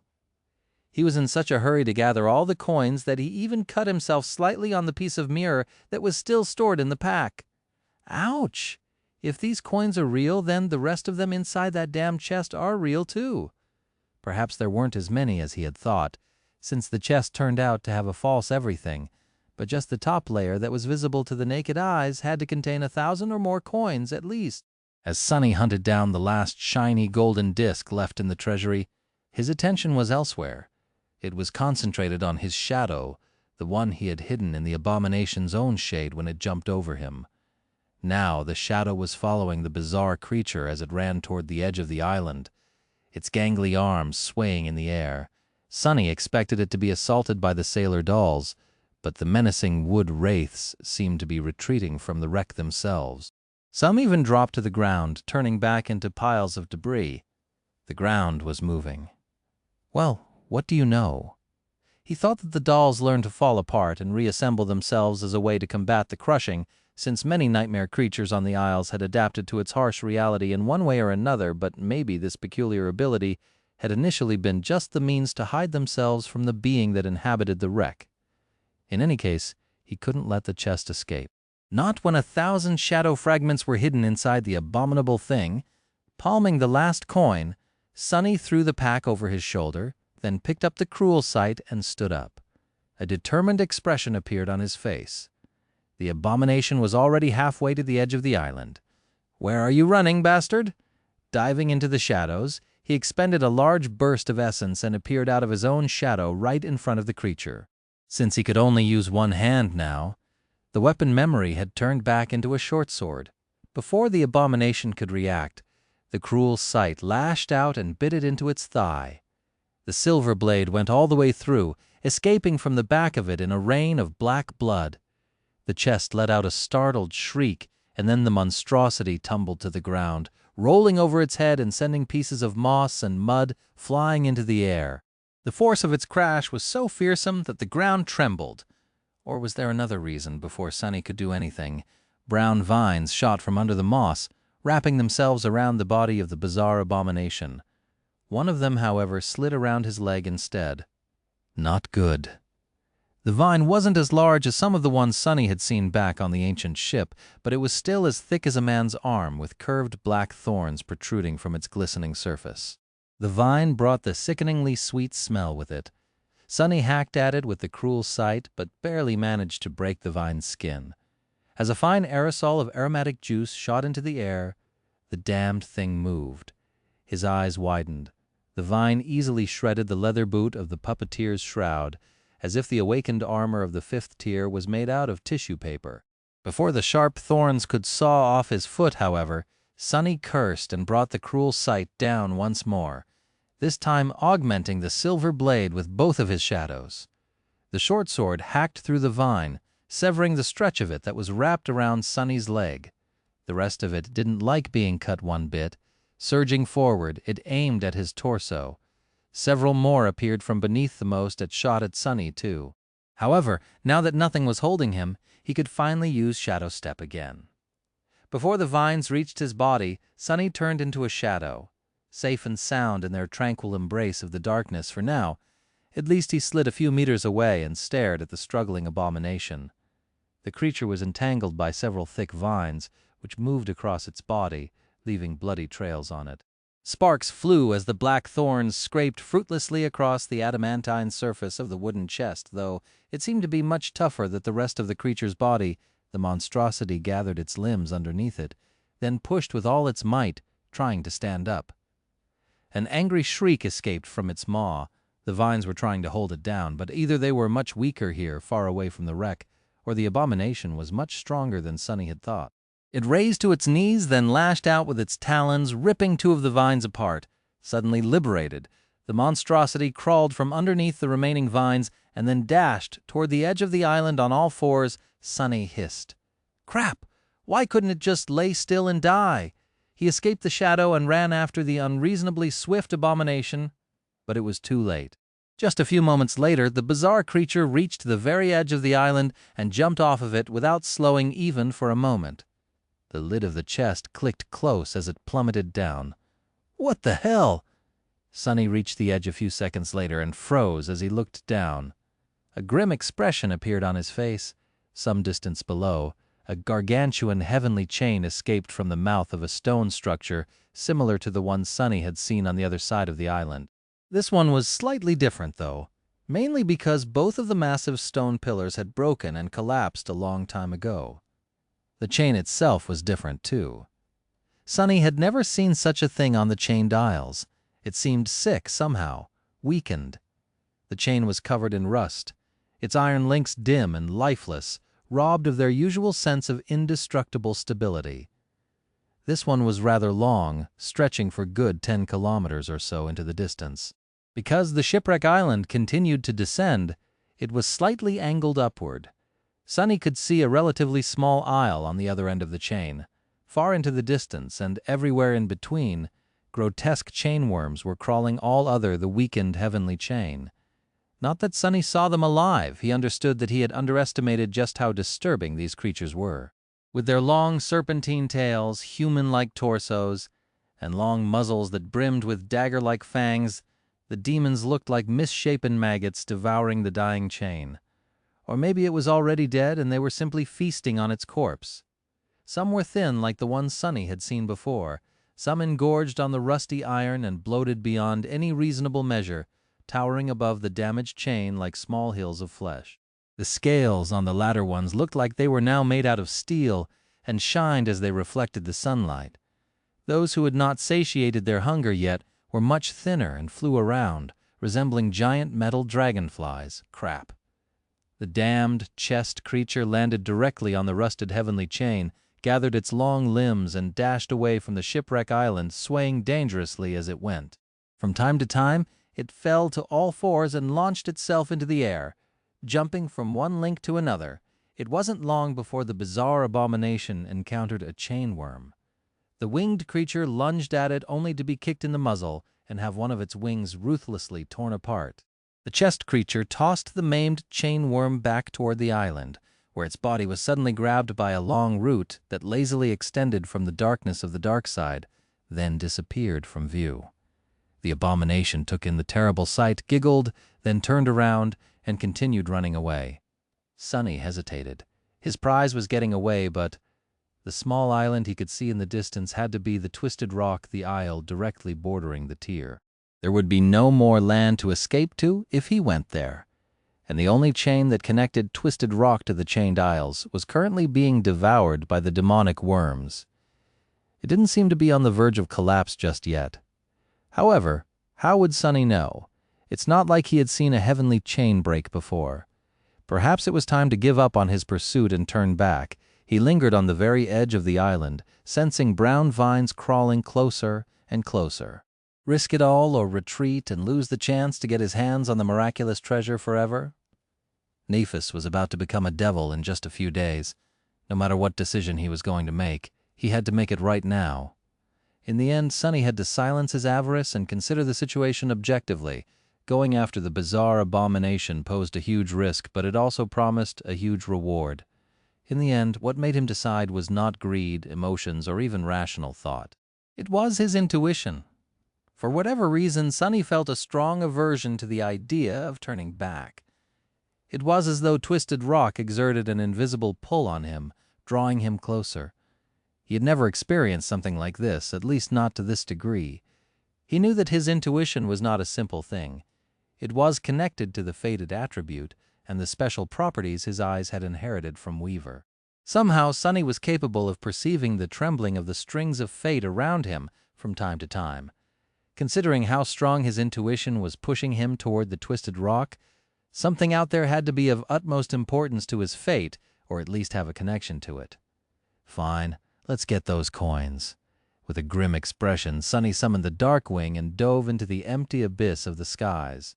Sunny glided through the skies, tensely observing the underside of the shipwreck island through the eyes of his shadow. The chain ahead of him was teeming with a swarm of fallen demons, but behind him he didn't even want to know what the thing hiding in the darkness was. One thing became clear, though, and it was why none of the chainworms had tried to devour the iron giant that swayed in the wreckage of a broken heavenly chain, or rather, had succeeded in trying to bite a piece out of him. The dead colossus was like cheese in the mousetrap, attracting these vile creatures into the range at which the being that dwelled in the perpetual darkness could catch them. Sunny was sure that many chain worms had attempted to feast on the iron giant, but ended up being the feast instead. Currently, he was trying to avoid the same fate. Luckily, the Darkwing allowed him to glide diagonally away from the shipwreck island instead of plunging straight down, avoiding the attack range of the terrifying being. He reached the chain without attracting the attention of the bottom dweller, and instantly became a shadow, hiding on its underside. Waiting for a few moments, Sunny studied the length of the heavenly tether in front of him. Not too bad. A large section of the unusually long chain hung low, reaching the sky below. He would be able to ride most of it without being noticed by the chainworms. The last stretch of it, though, Sunny was going to have to use Shadow Step to jump from shadow to shadow if he wanted to avoid having to fight a swarm of the fallen demons. The problem was that his reserves of shadow essence were already running low. Except for the short walk across the hull of the ancient ship, Sunny had no chance to really replenish it. In the meantime, he had used a lot to get to the wreck, fight the damnable chest abomination, and pursue it. Chances were he would reach the twisted rock with no essence to spare whatsoever. How was he even going to kill the vile chest, especially with one of his arms broken? He hesitated for a bit, then rushed forward, swiftly reaching the section of the chain submerged into the sky below, and continuing to fly through the darkness once there. To avoid tempting fate, Sunny remained on the underside of the gargantuan tether, where there were way fewer worms crawling around. He did, however, encounter several, and saw up close how they were tearing into the rusting iron of the chain as he silently flew past. The sight of it was simultaneously disturbing, fascinating, and strangely sad. All things must come to an end, I guess, even as seemingly eternal as the miraculous heavenly chains. Soon he caught up with the chest creature and followed it from the shadows. The bizarre monstrosity was still running as fast as it could, jumping from link to link and using its long gangly limbs to keep balance. From time to time, it got into a short and vicious fight with one of the chain worms and either left them severely wounded or promptly escaped with a ghastly wound or two of its own. By now, its grating giggles grew somewhat miserable as well as menacingly angry. Sunny observed its fighting habits, thinking about how to deal with it best. At the same time, he was meticulously calculating the amount of shadow essence he would have to spend to cross the last section of the way to the twisted rock, trying to find a way to keep his reserves as high as possible. His calculations, thought, had turned out to be for naught. When both Sunny and the chest monstrosity were about halfway to the small island, a dreadful sound reached their ears. It was the rattling of the chain. Sunny froze for a moment, then glanced toward the goal of this journey. Oh no. The twisted rock had entered its ascent phase and was now rising quickly into the sky. Curse it all. Sunny remembered thinking that he was in luck today, and couldn't help but growl mentally, of course, since he had no vocal cords currently. Where the hell was this supposed luck? The fact that the twisted rock was ascending meant two things for him. One was that he would have to act fast and try to kill the chest creature before the crushing became too terrible, or somehow obliterate the damned thing while being weighed down by it. The second was that the position of the heavenly chain was swiftly shifting, making it so that the stretch of it submerged into the sky below was becoming shorter and shorter. This meant that he would have to spend much more essence to reach the island without attracting the attention of the swarm of chain worms, and he didn't have a lot of essence to spare to begin with. Damn it! As the angle of the chain increased and the bizarre monstrosity swayed, then fell on all fours and rushed forward even faster, Sunny tried to deal with the resentment growing in his heart and followed it. Was my intuition wrong? Things didn't seem too good for him right now. Soon, the two of them emerged from the darkness of the sky below and saw the sunlight again. The chest creature seemed indifferent to it, but to Sonny it was an ill omen. Out here in the sunlit expanse of the sky above, the heavenly chain was not covered in an uninterrupted layer of shadows anymore. That meant that he couldn't move through it unobstructed. Instead, Sonny had to either step from one shadow to another, if they were close enough, or send his own forward and make use of it to jump over long stretches of brightly lit parts of the heavenly tether. Damn it! Knowing that there was no other choice now, Sonny burned through his essence in order to not fall behind the rushing monstrosity. Soon, his reserves grew dangerously low. It was still enough to reach the twisted rock, probably, but once there, he would have to fight while both of his cores were nearly empty. That meant no bursts of speed, strength, and resilience that he had already gotten used to. No access to active enchantment like the Dark Mirror. No more using Shadow Step to escape dangerous situations, at least for a while. And added to all that, one of his arms was broken and completely useless. Oh, and there was also the crushing. If Sonny had teeth in his shadow form, or a mouth, for that matter, he would have gritted them right now. Full of dark emotions, he thought, "Doesn't matter, I'm getting these coins even if it kills me." Soon the vile creature drew close to the twisted rock. It crouched near the vertical stone wall of the floating island, giggled, and then suddenly shot upward, jumping no less than 20 meters high. Its talons pierced the weathered stone, and the abomination nimbly climbed up, soon disappearing from view. Far below, on the rusted surface of the damaged heavenly chain, a hunched human figure suddenly appeared from the deep shadows. Sonny felt the chain sway as the island rose higher and higher, then looked up with a dark expression. In this direction, Twisted Rock was the last piece of land before the empty expanse of the tier. It also only had one iron tether connecting it to the rest of the chained isles. So now that the bizarre monstrosity was up there, it had nowhere else to run. With a pained grimace, Sonny summoned the Moonlight Shard, cut one of the straps off his pack, then tied it around his neck to create a makeshift sling for his broken arm. He was going to have to set the bones and make a proper splint later, but for now, this was going to have to do. With his arm secured and cradled against his chest, Sonny waited a few seconds for the sharp pain to subside, then activated the dark wing and used the prowling thorn to fly up the overhanging slope of the stone island. The dragonfly cloak only allowed him to levitate if there was a surface beneath it to support the enchantment. If there wasn't, he was only able to slowly glide down instead of falling without any control. So to travel up, he had to either push off of something or pull himself toward something. The prowling thorn made that process easier. Due to the burden of the early stages of the crushing, Sonny had to exert more strength than usual to propel himself upward. After using the heavy kunai to do so several times, he finally crested the edge of the twisted rock and soared a few meters above it. The twisted rock was a dreadful and miserable place. The island was rather small, and all of its surface was nothing but an uneven expanse of dark stone. That stone, however, looked really strange. It was as if once, a long time ago, it had been melted by unimaginable heat, and then abruptly solidified again, creating strange shapes and swirls. Here and there, blackened bones protruded from the molten stone, telling the tale of countless humans and beasts who had drowned in that scorching inferno. The sight of them was eerie and disturbing, like something torn from the actual hell. Thrown down by the crushing, Sonny landed heavily on the dark stone and swayed, then supported himself with the shaft of the cruel sight.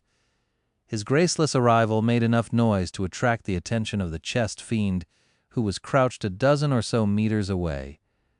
The creature froze, then turned around and faced him. Sonny scowled.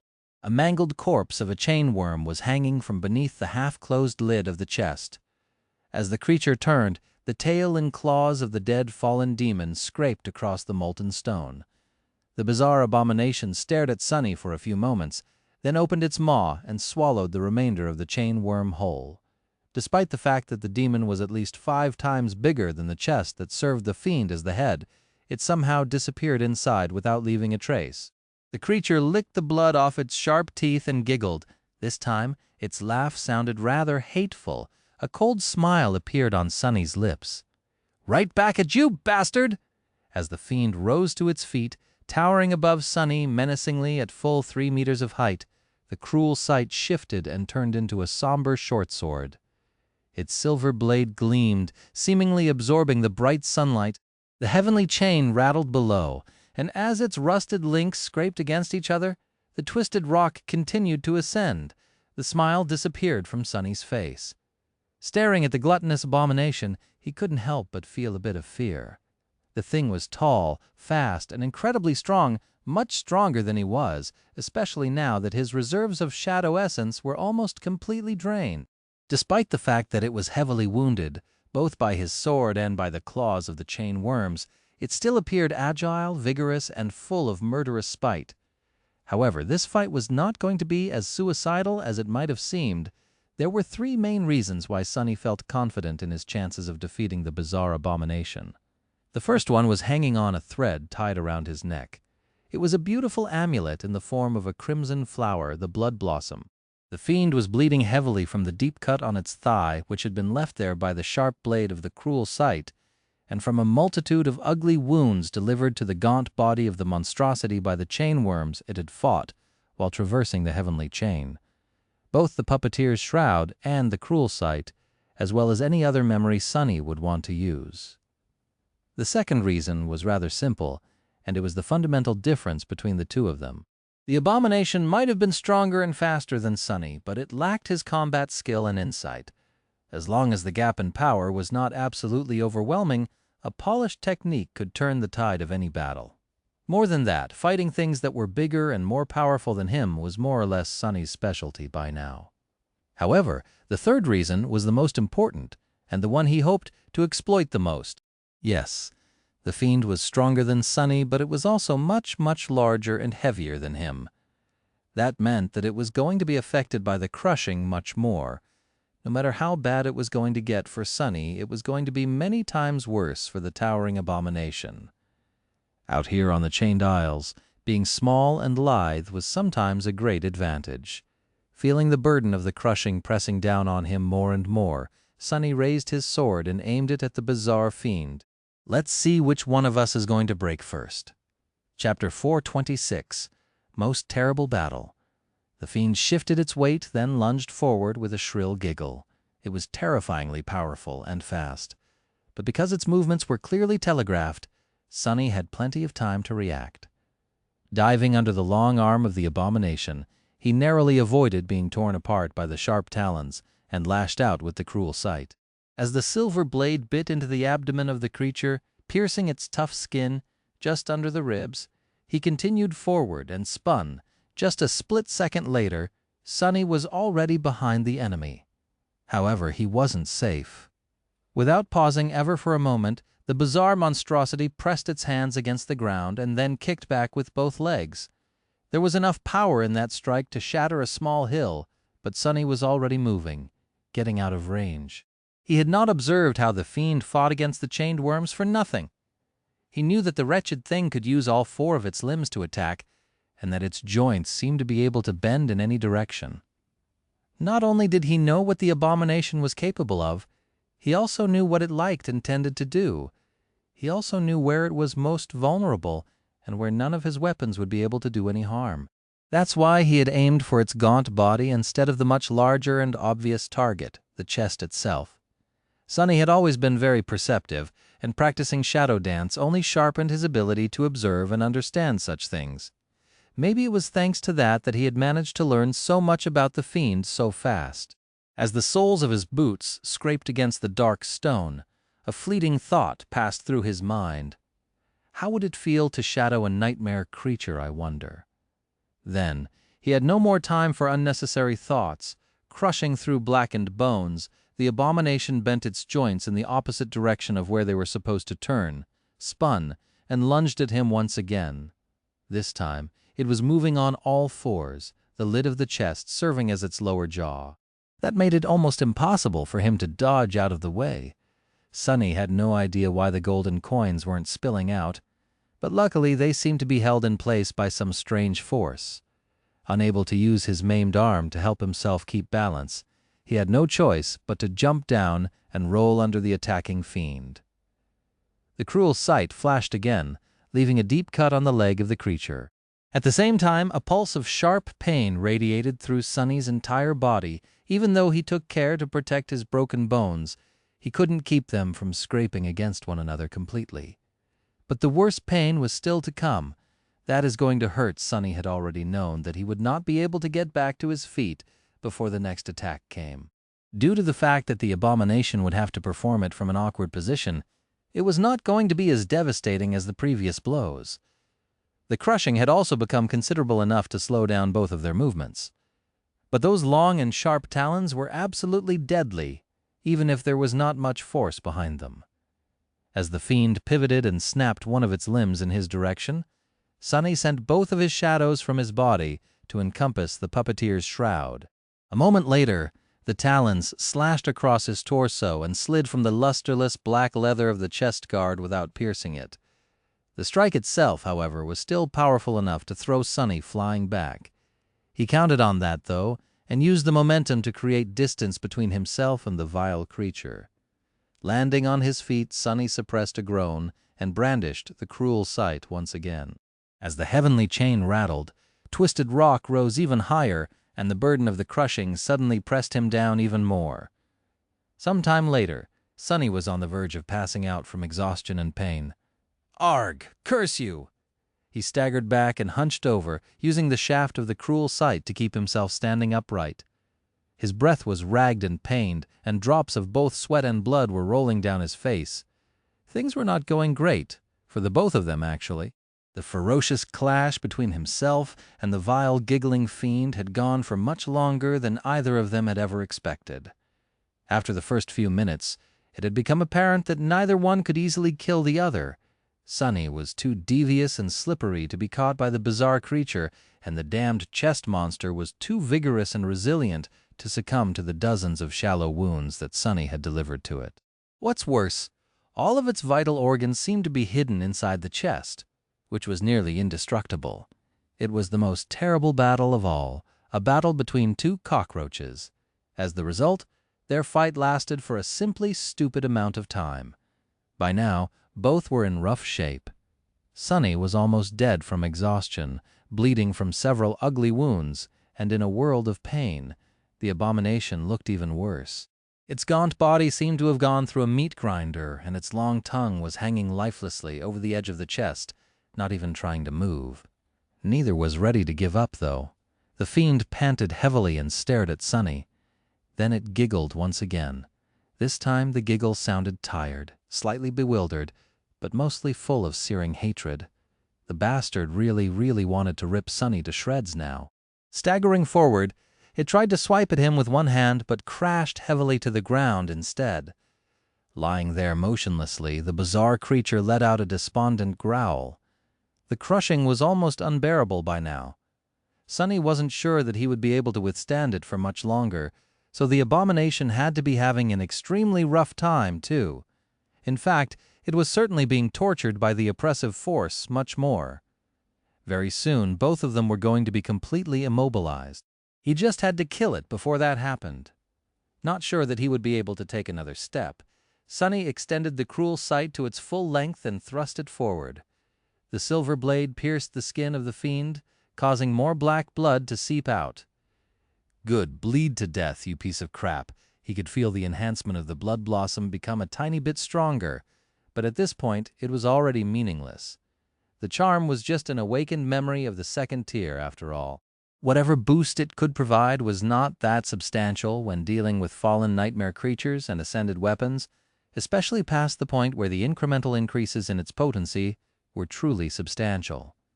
The abomination tried to dodge the attack, but failed to move fast enough due to the merciless pressure of the crushing. It tried to stand up, but failed. A grim smile appeared on Sonny's face. "Got you," his enemy, it seemed, was now completely helpless. But Sonny could still move. He could still attack. He had not even used any of the shadow essence that had been accumulating in his cores this whole time. The reserves weren't large, but there was some. Retrieving his spear, he gathered his strength, and then thrust it forward again, delivering another wound to the bizarre creature. And then again, and then die, just die already. and then the fiend giggled mockingly and suddenly gathered its limbs, which then disappeared into the bottom of the chest. A few seconds later, the whole body of the creature was out of sight, leaving only the adamantine, indestructible chest standing in the middle of the stone island. The tip of the spear scraped against the dark wood, not leaving even a scratch on it. Sonny stared at it, dumbfounded. Then he let out a yelp, and as the power of the crushing increased even further, fell to his knees. "What the hell? Come back here, you coward!" His hands trembled from strain as he lifted the cruel sight and struck the chest once again, to no result whatsoever. Sonny seemed to have overexerted himself with that last strike, because the spear fell out of his hands and plunged to the ground, striking the stone with enough force to send a few cracks through it. Then it bounced and rolled away, finally getting caught on a piece of bone about 2 meters away. He stared at the cruel sight with a shocked expression, and then dismissed the memory instead of trying to walk or crawl that far to retrieve it. Sonny turned to the chest and gritted his teeth. A moment later, sparks of light appeared around his hand again. "Don't think that it's over." The lid of the chest trembled and then rose a bit. The creature clearly strained to achieve even that much. A gloating, hateful giggle emerged from the depths of it a moment later. That was the exact moment when Sonny tossed a polished crimson gem that had appeared in his hand toward the chest, just a split second after the broken oath flew inside the abomination's maw. The lid snapped close, pressed down by the obliterating force of the crushing. A muffled sound resounded from within the chest, but no matter how much the lid trembled, it didn't rise again. Sonny fell to the ground and laughed, then groaned and whimpered as he arduously crawled a few meters away and finally grew still, just outside of the broken oath's soul-destroying reach. Laying there in complete exhaustion, unable to move anymore, Sonny grinned. "Who's laughing now?" "Try to swallow that, you bastard." Chapter 4:27. Death of a Mimic. The twisted rock soared higher and higher into the sky, and as it did, a terrible crushing force assaulted the 2 living beings that were pressed into its surface, separated only by a dozen meters of dark stone. The large adamantine chest did not look too good. The wood was slowly losing its color. The strips of metal reinforcing it showed growing patches of rust. It seemed as though the creature was struck by some terrible disease. In a sense, it was, after all, the broken oath was currently destroying its soul bit by little bit. Sonny did not look that much better, though. He was laying on the hard stone, looking at the merciless skies, struggling to breathe and endure the pain. His armor was soaked in blood, and his broken arm was pressed tightly against his chest. His face was deathly pale, almost the same color as the tall and majestic ivory tower that floated high above the world, shrouded in the whitest of clouds. Every breath was a torture. Sonny knew that he was not going to bleed to death because of the blood weave, but the wounds still needed to be tended to. His broken bones especially were in need of attention. This crushing was turning out to be tragically long, though not giving him the chance to do so. Well, that was not a surprise. The single chain connecting the twisted rock to the rest of the isles was much longer than most, which meant that the small island was going to rise very, very high. Higher than Sonny had ever been in this strange and deadly land. The crushing was not only going to last longer, but would also be vastly more terrible than the few previous times he had experienced it. By now, the hours of hardship he had endured together with Master Roan several days ago seemed like a pleasant walk in the park. Now it seemed as though he was being slowly crushed under the weight of the entirety of heaven. Sonny was only alive because he didn't have to hide his powers anymore, and could use all of his abilities without restraint. Unlike on the day he had met the dashing Griffin Rider, both shadows were now tightly wrapped around his body, augmenting its resilience threefold. For that reason he had not turned into a puddle of bloody goo yet. Although it certainly felt as though he was getting close, if things became really unbearable, he could still escape into the shadows and either wait out the worst part of the crushing or try to escape back to the heavenly chain before his shadow essence ran out. Since he had spent this whole time patiently circulating it through the coils of the soul serpent, there was a considerable amount flowing through his cores by now. He had also spent this whole time waiting for the damned chest fiend to finally die, as well as considering his options on how to transport the gold coins back to the sanctuary of Noctis. Since it had turned out that only the upper layer of the treasure pile was real, he now had much more options, however. All of them required him to burn through a lot of essence to cross back through the swarm of chainworms. The problem was confounded by the fact that Twisted Rock was going to be destroyed soon, which meant that he could not risk making several trips to the Citadel and back. He had to carry his spoils away while the island was still attached to the rest of the chained isles. For that reason, Sonny was trying to endure as much of the crushing as he could before turning into a shadow. He also did not forget about the strange way his intuition had reacted to the dying island. Before the burden of the crushing became too overbearing, he had sent one of his shadows to scour the whole place in search of anything that might have been important enough to affect the strings of fate. However, there was literally nothing on the Twisted Rock except for barren stone and ancient blackened bones. The shadow explored every nook and cranny of this miserable place, only to find nothing at all. He had even sent it to take a look at the underside of the small isle, but it was as empty and desolate as the rest of it. Sonny was left very confused by that turn of events. He was certain that there was nowhere on the Twisted Rock that he had failed to search, and yet there was nothing on the island to cause his intuition to react so strongly. What was going on? Had he failed to notice something, or was he mistaken about the whole thing to begin with? Sadly, after a while the crushing had become too terrible for him to endure without the help of the second shadow, so he had to call it back, and now here they were. A sudden sound attracted Sonny's attention. Glancing sideways, he noticed that a crack had appeared on the surface of the adamantine chest. Black blood seeped out of it, soon turning into a stream. A few seconds later, a second crack appeared near the first. He would have smiled if not for the fact that even such a simple action was rather strenuous now, this high above the sky below. It's not going to be too long now.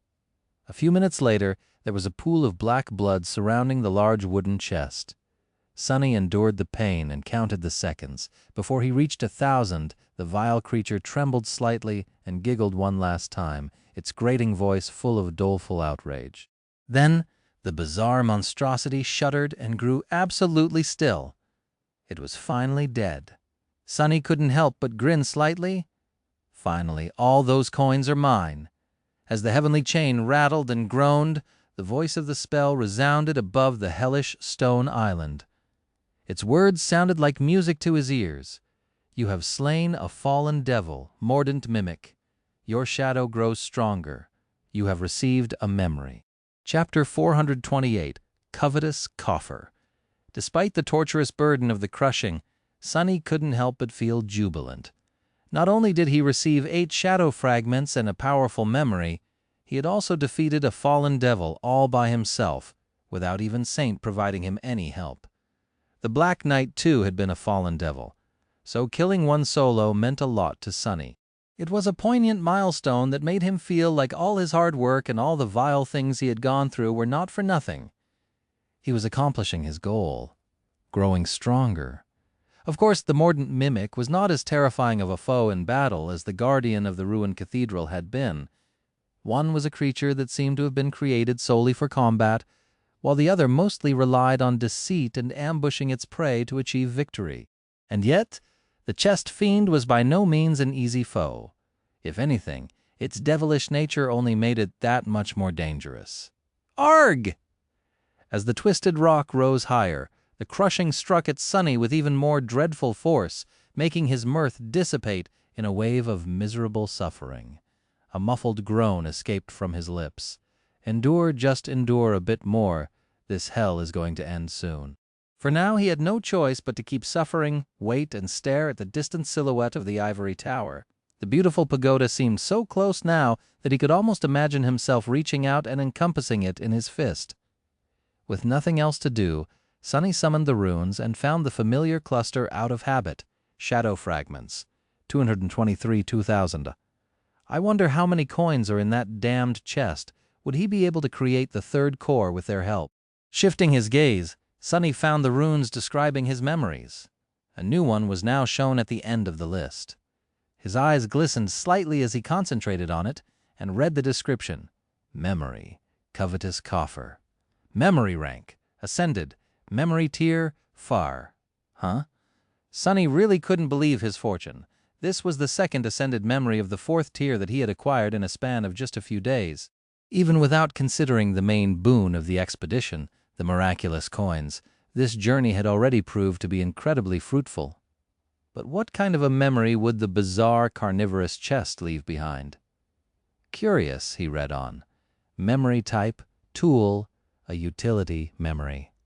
While not as showy as armors and weapons, utility memories were the foundation of every awakened's arsenal. Take Sonny, for example. Some of his most precious memories were tools. Endless spring, ordinary rock, silver bell, even weaver's mask.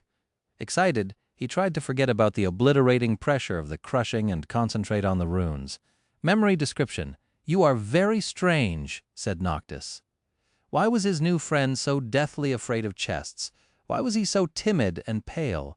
"Don't be. This one will eat you alive," Sonny blinked. "That is interesting. So Noctis of the Sanctuary of Noctis was a person after all. What's more, he or she had apparently been in possession of several treasure chests, including one that could eat people alive had the mordant mimic once been a pet of this Noctis.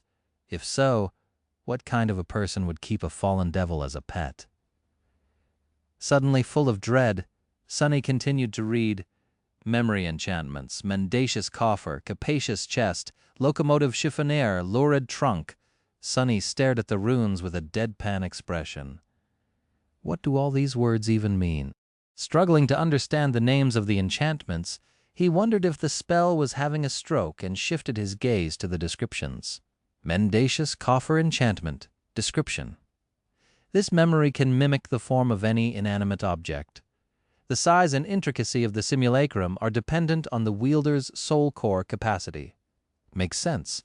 I am sure that the mimic only assumed the form of a chest, instead of being born created as one. I wonder what kind of a shape I can currently manage, though. He studied the runes again. Capacious chest enchantment description.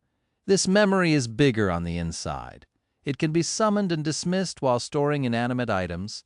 The size of the storage space, as well as the maximum weight of stored items, are dependent on the wielder's soul core capacity.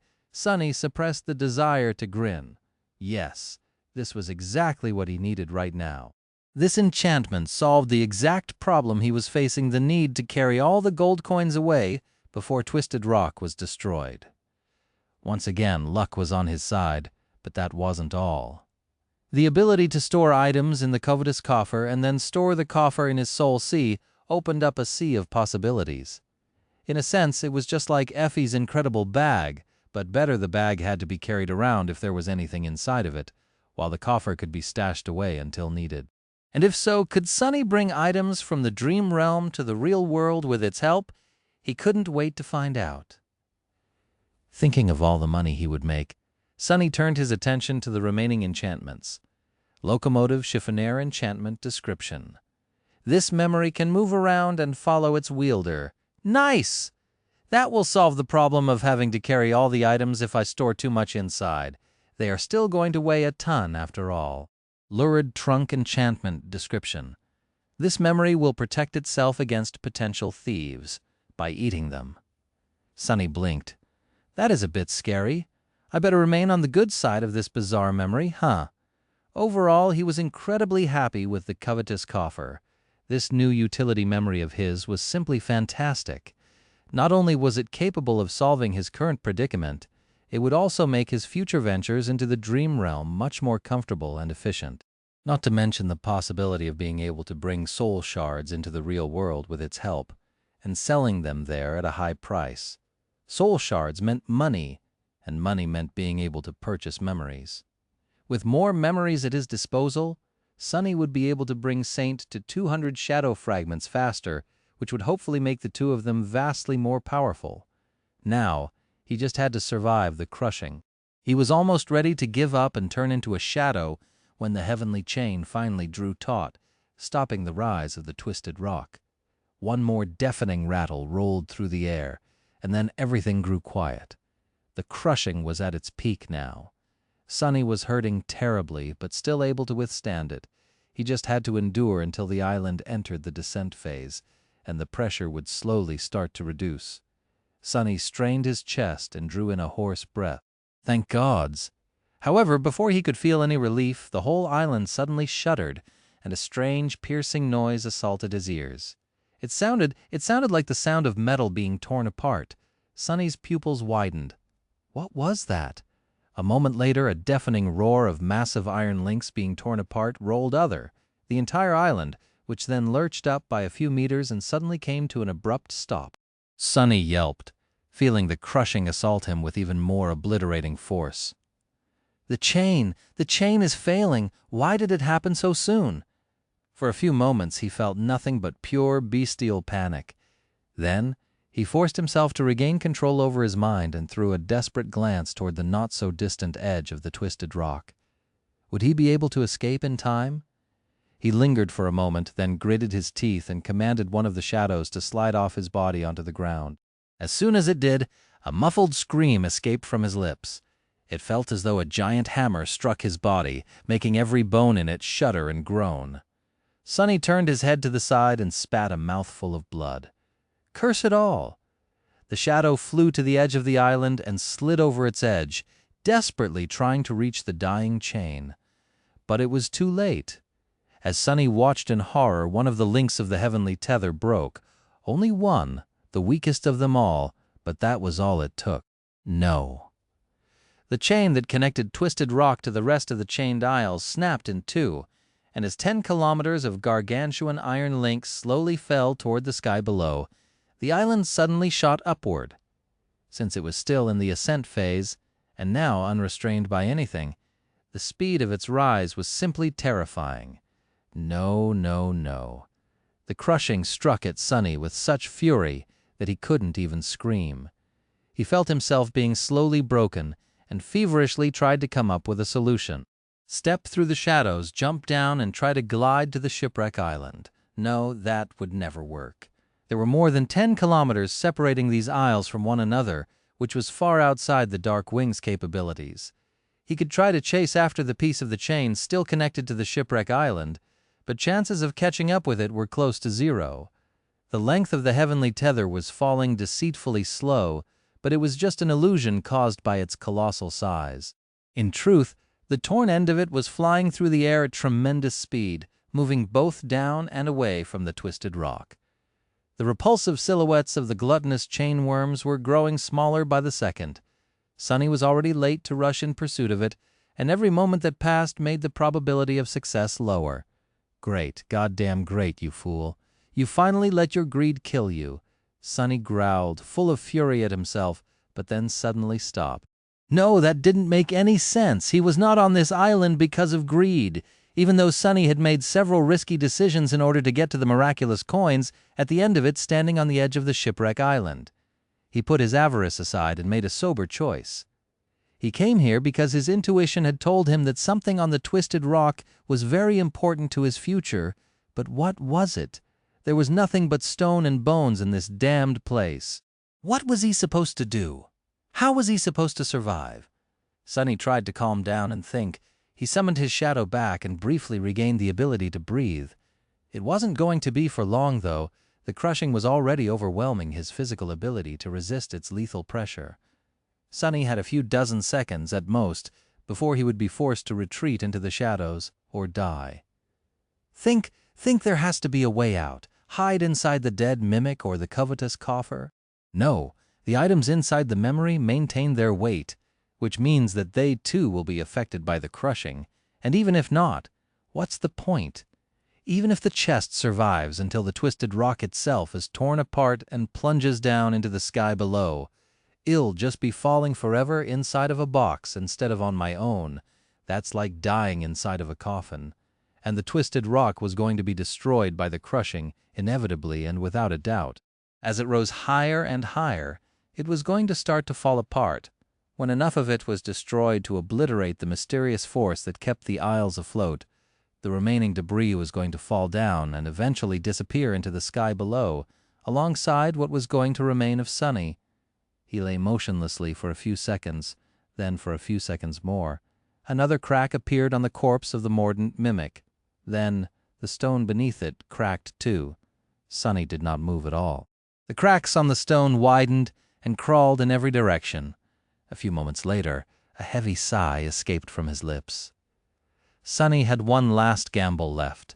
Gathering all of his strength, he groaned and pushed himself off the ground, even though it felt as if he was lifting a mountain, and every muscle in his body trembled at the edge of bursting apart. He somehow managed to sit up. Then Sonny summoned Weaver's mask. After returning from the forgotten shore and deciding to create a separate persona to investigate the sovereigns, as well as do all the things that Sonny didn't want to be associated with his name, the one which would then accidentally become known as the famous Lord Mongrel, he had decided to never use any of the equipment that it wielded if there was even the smallest chance of someone connecting him to the mysterious masked man. But he had little choice right now. His last hope was fate. He knew that something had drawn him to the twisted rock, even though in the end he failed to find it. In the past, his intuition only reacted that strongly to the things that were connected to the gods, the unknown and Weaver. So there was a high chance that Weaver's mask would show him the way to salvation. As the cool black wood caressed his kin, Sonny forced air into his lungs and sent his shadow essence toward the mask. He was going to do something that he dreaded doing for many months. Activate the mysterious enchantment of the divine memory. When the power of his soul poured into the Weaver's mask, Sonny froze for a moment, and then let out a horrible, inhuman scream. The moment Sonny's essence touched the black wooden surface of the divine memory, Weaver's mask suddenly reached into his very soul and hungrily drank more, and then more, and more, and more.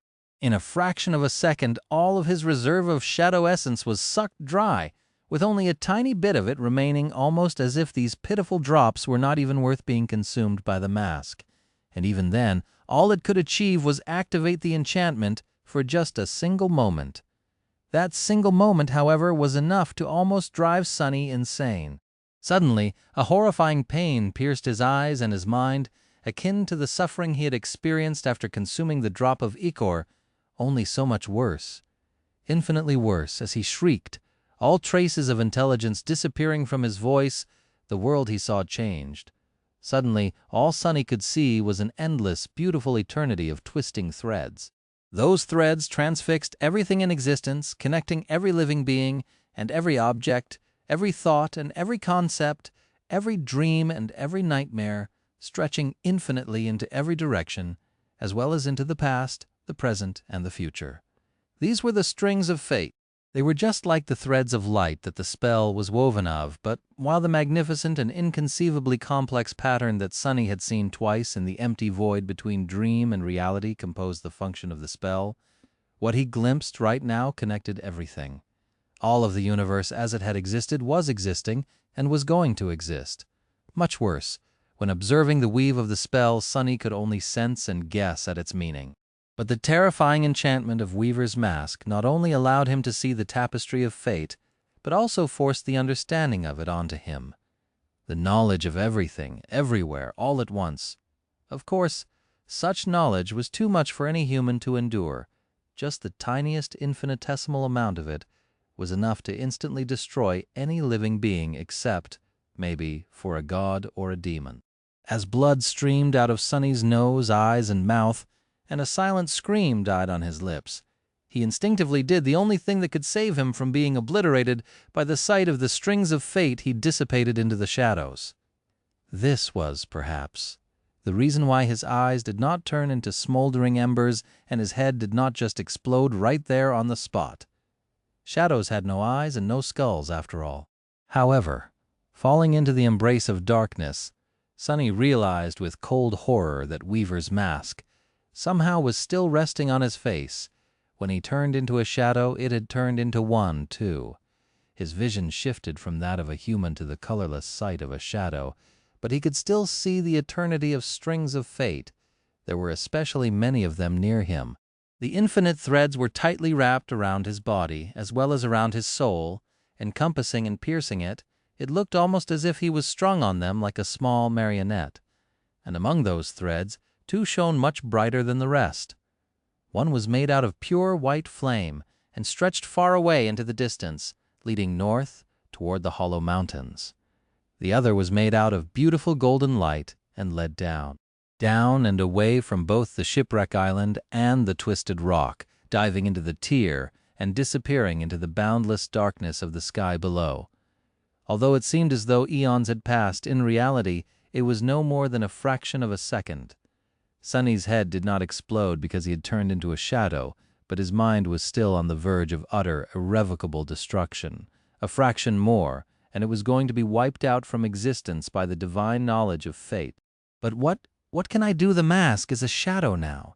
His thoughts were scattered and weak, and yet he fought through the shock and managed to remember an important detail. He could dismiss the memory, but that would be too slow. Even if it took only a second, there would be nothing left of him by the end of it. A wave of desperation rose from the depths of his heart, and then the shadow essence that Weaver's mask had absorbed finally ran out.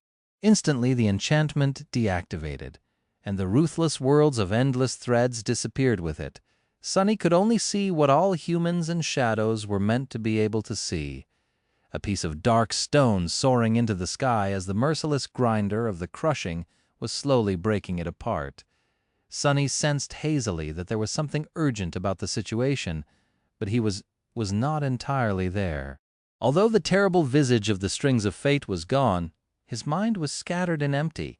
He couldn't really lose conscience while in the form of a shadow, but not being able to think or even recognize the existence of his self was very close to it. Soon, however, he started to slowly gather the pieces of his wounded, shattered mind back together. He was in dire danger, after all. The entire twisted rock was shaking and rumbling as it rose higher and higher into the sky above. Wide cracks appeared on its surface, growing larger with each second. The blackened bones had already been turned into dust, and now the only thing standing above the stone was the ramshackle, lopsided, dead treasure chest. The corpse of the mordant mimic, strangely, seemed to be much more sturdy than the ascending island itself. It was still in one piece at least, and almost whole. I need to come up with a plan. As this thought formed in Sonny's mind, he suddenly came to his senses and realized several things. One of them was what he had to do. The other was that the pitiful drops of shadow essence left in his soul cores were about to evaporate, which meant that he would not be able to remain in the form of a shadow for much longer. The third one was that he still had not retrieved the golden coins from inside the chest. Now, whether he lived or died depended on one thing: whether he would be forced out of the shadows and turned into a bloody puddle first, or whether the twisted rock would fall apart first. Which would it be? Well, I might as well try, right? Flowing through the shadow cast by the treasure chest, he dismissed the broken oath. A tiny amount of shadow essence from which the memories were created returned to his soul. Hiding on the surface of the dead mimic, Sonny dismissed the blood blossom and the puppeteer's shroud, too. Finally, he dismissed Weaver's mask, which brought him much more essence than the previous 3 memories combined, even if, in the grand scheme of things, that amount was still rather insignificant. Still, if it could gift him even 1 second more, it was worth it. Circulating his essence through the coils of the soul serpent to slow down its expenditure and enhance the speed of its regeneration, Sonny hid on the treasure chest and waited for his fate to be decided. After something that felt like an eternity, when the twisted rock had soared so high above the chained isles that the crushing started turning smaller pieces of stone into fine dust, the island finally shuddered and cracked open. One of the rifts that opened in the blackened stone was directly beneath Sonny and the dead mimic. The whole section of the isle suddenly broke off, separating from it in a rain of rock shards. Sonny caught a glimpse of petrified bones encased in the solidified stone, and then the chest he was hiding on floated up. For a few seconds, all of it, the remaining core of the island, the sea of stone debris, and the dead mimic continued to rise higher and higher. Larger pieces of rock were crushed into smaller ones and then turned into dust. A deafening thunder filled the air. But then, as if an invisible switch had been turned, the mysterious force that had kept the twisted rock floating between 2 skies for thousands of years was no more. Suddenly, everything that was too heavy to be carried away by wind slowed in its ascent, froze in the air for a few moments, and fell down. The cracked treasure chest tumbled down, too, falling toward the sky below. Sonny, who was still just a shadow adhered on its side, saw the world spin around. The last drops of his shadow essence were about to disappear, but that was fine. They would last him long enough to reach the altitude where the crushing wasn't immediately lethal anymore. When it finally happened, Sonny suddenly appeared on the surface of the chest and held onto it for dear life. The pressure of the crushing first threw him against the wood hard enough to break a few ribs, then tried to rip him away. But Sonny would not let go. His damned coins were in that damned chest. Together, he and the dead mimic fell lower and lower, until finally the crushing weakened enough to allow Sonny to move. Summoning the dark wing, he commanded it to turn into a blur and change the direction of their fall out of desperation. Instead, he was guiding the chest in the opposite direction, aiming it into the vast, empty expanse of the tier. Chapter 431. Fall from Grace. Chapter 431, Fall from Grace. As Sonny and the treasure chest plunged through the skies into the boundless black abyss, pieces of the shattered island pursued them. The crushing was slowly growing weaker, but it was still strong enough to kill most awakened. If not for the power of his shadows, Sonny would have been long dead. And even with it, he was much closer to becoming a corpse than he would have wished to be. His whole body was bruised, bloodied, and in pain, which he could see very clearly, because in addition to being terribly banged up, Sonny was also currently completely naked. What a glorious sight! Damn it! He had dismissed the puppeteer's shroud to absorb the shadow essence spent on its summoning, and had none of it left to manifest the armor again. The last drops had been spent to summon the dark wing. As the result, Sonny found himself falling into the sky below atop a lopsided treasure chest while wearing nothing but his pack and the strip of leather holding his broken arm in place. His only hope right now was that neither Master Roan nor Saint Tyrus would suddenly appear to save the day and see him in this state. He would rather plunge into the tier than live through that embarrassment. Well, not really. I take it back. Both of them can descend from the clouds and carry me away in their arms.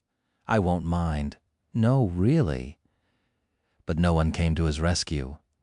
Dodging the heavy slabs of shattered stone and desperately trying to glide through the field of debris, Sonny slowly pushed the chest toward the empty expanse of the tier and prayed that nothing would damage his fragile cloak. It was having enough trouble obeying his commands already. The dark wing wasn't really designed to carry heavy weights. It could barely support just Sonny himself, and that was in normal conditions. Now that Sonny was refusing to let go of the dead mimic, and with both of them being affected by the crushing, the enchanted cloak was on the verge of breaking apart. Instead of gliding smoothly away from the falling rocks, Sonny and the treasure chest were more or less just falling between them at a slight angle. Needless to say, dodging the debris of the destroyed island in these circumstances was not easy. But somehow, Sonny managed to protect both himself and the dark wing for long enough to escape the danger zone in one piece. By then, the crushing had become almost bearable. Sitting on the lid of the treasure chest and feeling the terrible pressure grow weaker and weaker with each second, Sonny grimaced from pain, then let out a relieved sigh. The cool breeze was softly touching his burning face, as well as his, well, everything. All things considered, the fall was not unpleasant. But then a sudden thought appeared in his mind. "What are you feeling relieved about, idiot?" Oh, right. Looking down, Sonny saw nothing but the swiftly approaching, boundless, dark expanse of the sky below. The endless abyss that stretched downward forever and from which there was no escape. Not unless one knew how to fly. That was where he was headed. Except for the golden string of fate Sonny had seen disappearing into the depth of the tier, he had no reason whatsoever to believe that he would survive the fall into the sky below, let alone ever be able to return to the sanctuary in the real world. Most likely, he was going to go mad and either be devoured by some terrifying abyssal titan or die of hunger. His life, almost literally, was hanging by a thread. But right now, he didn't care. All he cared about was the physical relief of not being pressed down upon by the crushing. He was still wounded all over and in pain, but experiencing just the normal amount of it was almost euphoric. It's the small things that matter, like not being constantly crushed by an invisible, murderous, magical force, or resting comfortably on a wide lid of a treasure chest instead of having your limbs being crushed in its jaws. Simple stuff like that. Now that the crushing was almost gone, Sunny used the dark wing to push the dead mimic deeper into the tier, as well as keep it level in the air. The treasure chest was wide and long, and its lid was flat. In a sense, it was almost like a firm, narrow cot. There were worse ways to fall into an endless abyss, really. Sunny stared at the wide sweep of the tier, trying to burn the memory of the golden string of light into his mind. The tier was situated in the center of the chained aisles, and was both vast and absolutely empty. Some people believed that the ivory tower had once stood in its middle and was the first island to break free of its chains. Over thousands of years, islands that had bordered it were slowly destroyed one after another, causing the tier to grow. By now it was a couple of 100 kilometers across, and from what Sunny could tell, the string of fate led to somewhere in its very center. The question was, how deep in there was the thing on the other end of the string? The longest someone had flown down into the sky below before turning back was a week. Was the mysterious object hidden in an even deeper part of the abyss, and what was that object? Sunny could not even guess. The only thing he knew was that his intuition had pushed him toward the twisted rock because of it. If so, it should have been something that would allow him to survive, right? Of course, his fate might have been to just die there. Fate didn't really discriminate against any type of occurrence, including fatal ones. Regardless, Sunny was going to find out. It's not like he had a choice now. Feeling the air get colder, he shivered and watched the sky around him grow darker and darker. Soon there was no light left in it at all. Sunny had fallen into the sky below. Chapter 432, First Day of Nothing. This is sort of grim. Sunny was falling through a boundless, empty void of cold darkness. Far below, false stars were shimmering with pale white light. Their radiance, however, did very little to illuminate the sky below. Everywhere around him there was just nothing. Sunny was still resting atop the treasure chest, holding onto it with his one healthy hand. He had no reference point to measure how far he had traveled, but suspected that the distance was swiftly leaving the realm of mundane sense and logic. He was not very educated, however. Even he knew that a falling object would forever accelerate at a steady pace, theoretically. That meant that every second Sunny was falling. His speed was increasing exponentially. By now, it had to be simply insane. But he did not really feel that speed.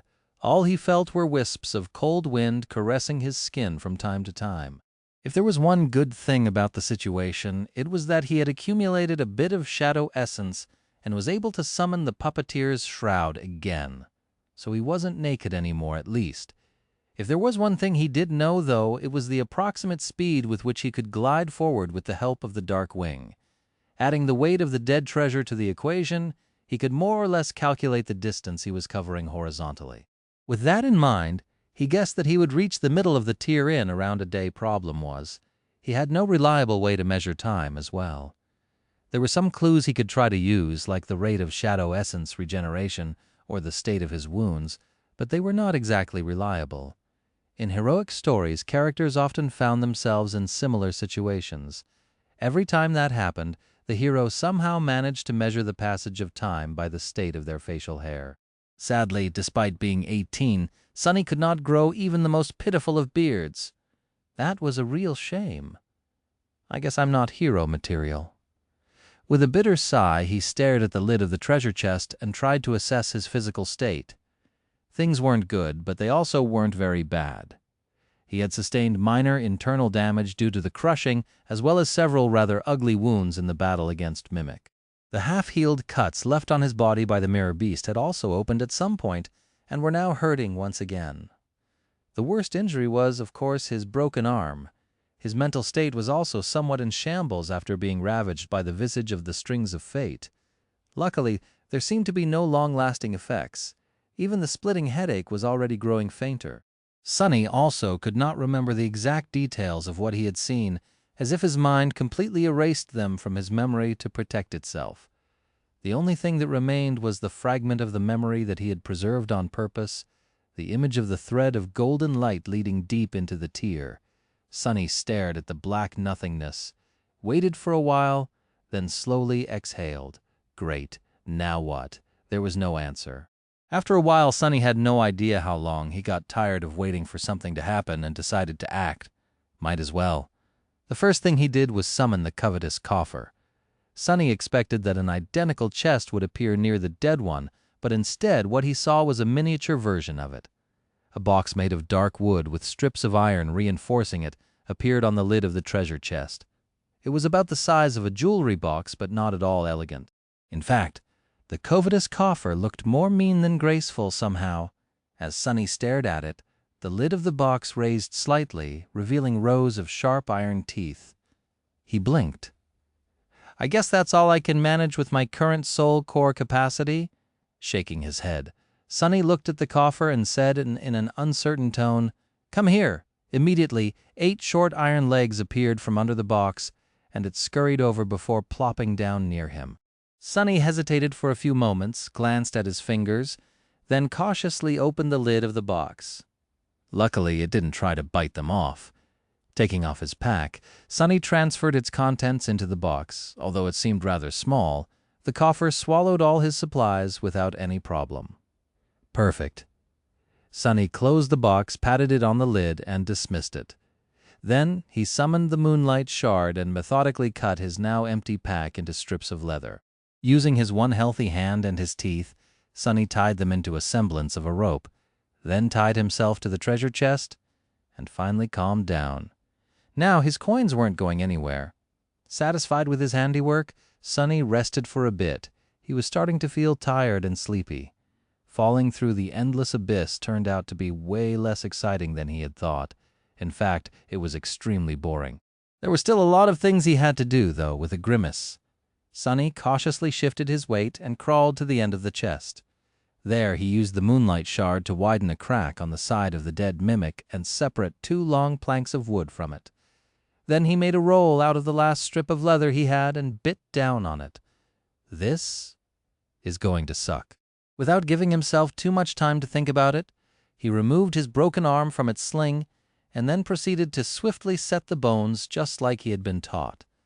A sharp, blinding pain pierced his mind. When Sonny regained his vision and the ability to think straight, he saw that his arm did not look like jelly anymore. It seemed more or less straight. That will have to do. Hissing and cursing, he used the 2 planks of wood and the strip of leather to create a sturdy splint, then carefully placed it back inside the sling. Now his broken bones had a good chance of growing back together correctly, hopefully. After that, Sonny summoned the endless spring, and the covetous coffer took some of his remaining food out of it and had a strangely relaxed meal on top of the dead mimic's lid. By the time he was done, the sky below did not change at all. He was still falling into its depths, slowly moving the treasure chest toward the center of the tier with the help of the dark wing. He was also absolutely exhausted. Sonny somberly stared at the distant false stars. He stared at them until his eyes started to water and his thoughts became slow and muddy. Then he stared at them some more. After a while he thought, "I can't take it anymore." By then his reserves of shadow essence were full by a third. Judging that around 24 hours had passed after the destruction of the twisted rock, Sonny sighed, then dismissed the dark wing and allowed the chest to start falling straight down. He was going to have to keep falling into the sky below for 6 more days, at least. Probably longer. Sonny shook his head, knowing full well that these estimations had almost nothing to do with reality. Then he did something that he had never thought he would ever do. He cautiously lay down on the long lid of the dead mimic, tightened the rope connecting them together, and closed his eyes. Soon, Sonny was dead asleep, plummeting into the darkness of the abyss without a care in the world. Chapter 433. More of the Same Nothing. Chapter 433. More of the Same Nothing. Sonny's bed trembled slightly, and he felt the wind blowing across the room. Still mostly asleep, he sighed and tried to pull the blanket higher. However, that damned thing was nowhere to be found. Where the hell is it? Reluctant to let go of sleep, he blindly searched for the blanket. Instead of finding it, though, Sonny suddenly felt his whole bed careen to the side. Startled, he opened his eyes and saw nothing but darkness surrounding him. What the? Oh, right. He wasn't in his small room in the sanctuary. He was plummeting into a lightless abyss atop the corpse of a fallen devil. Instead, Sonny stared into the darkness for a bit. Then He yawned. Well, at least I slept well, indeed. He was feeling rather refreshed. Most of his aches had either disappeared or grown milder, and even his wounded mind felt soothed. He felt rested, energized, and much better overall. The only problem was, he was still falling into the endless void of the sky below. Sonny scratched the back of his head, though about this predicament, then summoned the endless spring and drank some water. Then he concentrated and tried to assess the situation. The situation was absolutely the same. He was surrounded by nothing. Nothing had changed while he slept, and there was nothing he could do about it. Sonny sighed and stared at the treasure chest beneath him. After a while he thought, if you think about it, this is just next-level pettiness. Not only did I kill this poor bastard, I even went so far as to take a nap on top of its dead body. Talk about insulting. Somewhere down below, false stars shimmered with white light. Judging by how much of his shadow essence had regenerated, Sonny judged that he slept for about 12 hours. A bit longer than usual, but he was really exhausted after everything that had transpired. These calculations of his, of course, were very rough. But if he assumed them to be correct, that would mean that he had left the sanctuary 6 days ago. He had no idea how long it was going to take to reach the thing on the end of the golden string of fate, but had to assume that it would take at least a week, much longer than that, most likely. Back in the real world, his body was safely hidden in the luxurious sleeping pod in the basement of his house. The pod would keep it alive for months, so Sonny was not too worried about his physical well-being yet. Would anyone miss him? Probably not. Kai and Effie were used to his long ventures into the dream realm, and even if none of them had been as long as this one was going to be, they would just assume that he was too lazy to answer their messages and go about their business. They were famous heroes now, after all, with packed schedules and plenty of problems of their own. Teacher Julius didn't expect any reports from him, too. The lookouts in the sanctuary were not in the habit of keeping a detailed record of who went in and out of the citadel. The most anyone was going to think about him would be when Cassie arrived from the Night Temple, and he wasn't there to help St. Tyrus receive her. But she would just think that he was avoiding her, as he had done before. Sitting on the lid of the dead treasure chest in boundless darkness, Sonny realized that no one was really going to care that he was gone. So many things had changed, but even more remained just the same. Throwing a long look at the beautiful glass bottle in his hand, Sonny remained motionless for a while, then dismissed it and knocked on the lid of the dead mimic. Whatever I have my coins, at least. Sometime later, he was performing a strange aerial dance. Holding onto the rope connecting him to the dead mimic with his one functioning hand, Sonny summoned the dark wing, then cautiously climbed onto the side of the big chest and tried to balance it so that the heavy thing didn't flip. Because of the fact that both of them were plummeting down with incredible speed, his body felt pleasantly light. Sonny thought about it for a while, then frowned. How did that even make any sense? Yesterday, he had thought that the speed of his fall was going to increase exponentially, which meant that at some point his body was bound to be simply torn apart, probably. But now, he realized that his assumption was wrong. Since he could breathe in the sky below and felt the wind, or rather the air moving past him as he fell through it, it meant that the speed of his fall had a limit dictated by the air resistance. He did not, however, feel that resistance too much. By all accounts, he should have been hearing the roaring of the wind and feeling it assault his body, instead of falling through the emptiness in something that resembled comfort. Common sense didn't seem to be working the sky below. Better not think about it too much. What was the point of trying to understand the laws of a place that simply denied all logic? He had far more practical things to do. Trusting the leather rope to hold his weight, Sonny let go of it and summoned the moonlight shard. Then, perched precariously on the side of the treasure chest, he inserted the narrow blade of the ghostly stiletto between its lip and the lid and tried to pry it open. The task turned out to be far more difficult than Sonny had anticipated. Not only did he have to do everything with only one hand, he also had to balance the chest to prevent it from spinning in the empty void, as well as keep an eye on the rope, hoping nervously that it would not break. After some time and plenty of exasperated curses, however, he finally managed to pry the jaws of the dead devil open. Inside its maw, a pile of golden coins was waiting for him to claim them. A dark smile appeared on Sunny's face. Then he let out a shaky, slightly unhinged laugh. "Ah, it feels nice to be rich." Chapter 434, A Lot of Nothing. Chapter 434, A Lot of Nothing. Summoning the covetous coffer, he 3, 4, what a day to be alive! 5, 6, one after another, the miraculous golden discs disappeared into the coffer. After a while, Sunny shifted his weight slightly, got more comfortable, and continued gathering his spoils. In the end, he had recovered almost 1,400 coins from inside the dead devil. Just as Sunny had expected, the entire top layer of the treasure pile had turned out to be real. That was an incredible, astonishing boon. Suddenly, everything that had happened seemed worth it almost. Glancing at the lightless void around him, Sunny sighed. Who knows if I will even be able to return to the sanctuary? Without the altar, these coins are just dead weight. Somewhat disheartened, he lingered for a few moments, then turned his gaze back to the open treasure chest. The top layer of the treasure pile that he had successfully plundered was indeed real, but beneath it, Sunny struggled to keep the contents of his stomach inside. Beneath the treasure, the limbs and organs of the mimic were tightly packed together, taking up most of the chest's volume. The whole thing was soaked in black blood and producing a sickening stench, not to mention looking like a butcher's nightmare. Disgusting, so disgusting. Thinking about how repulsive the sight in front of him was, Sunny used the moonlight shard to cut through the terrible sludge and fished out 4 large soul shards with a wide smile on his face.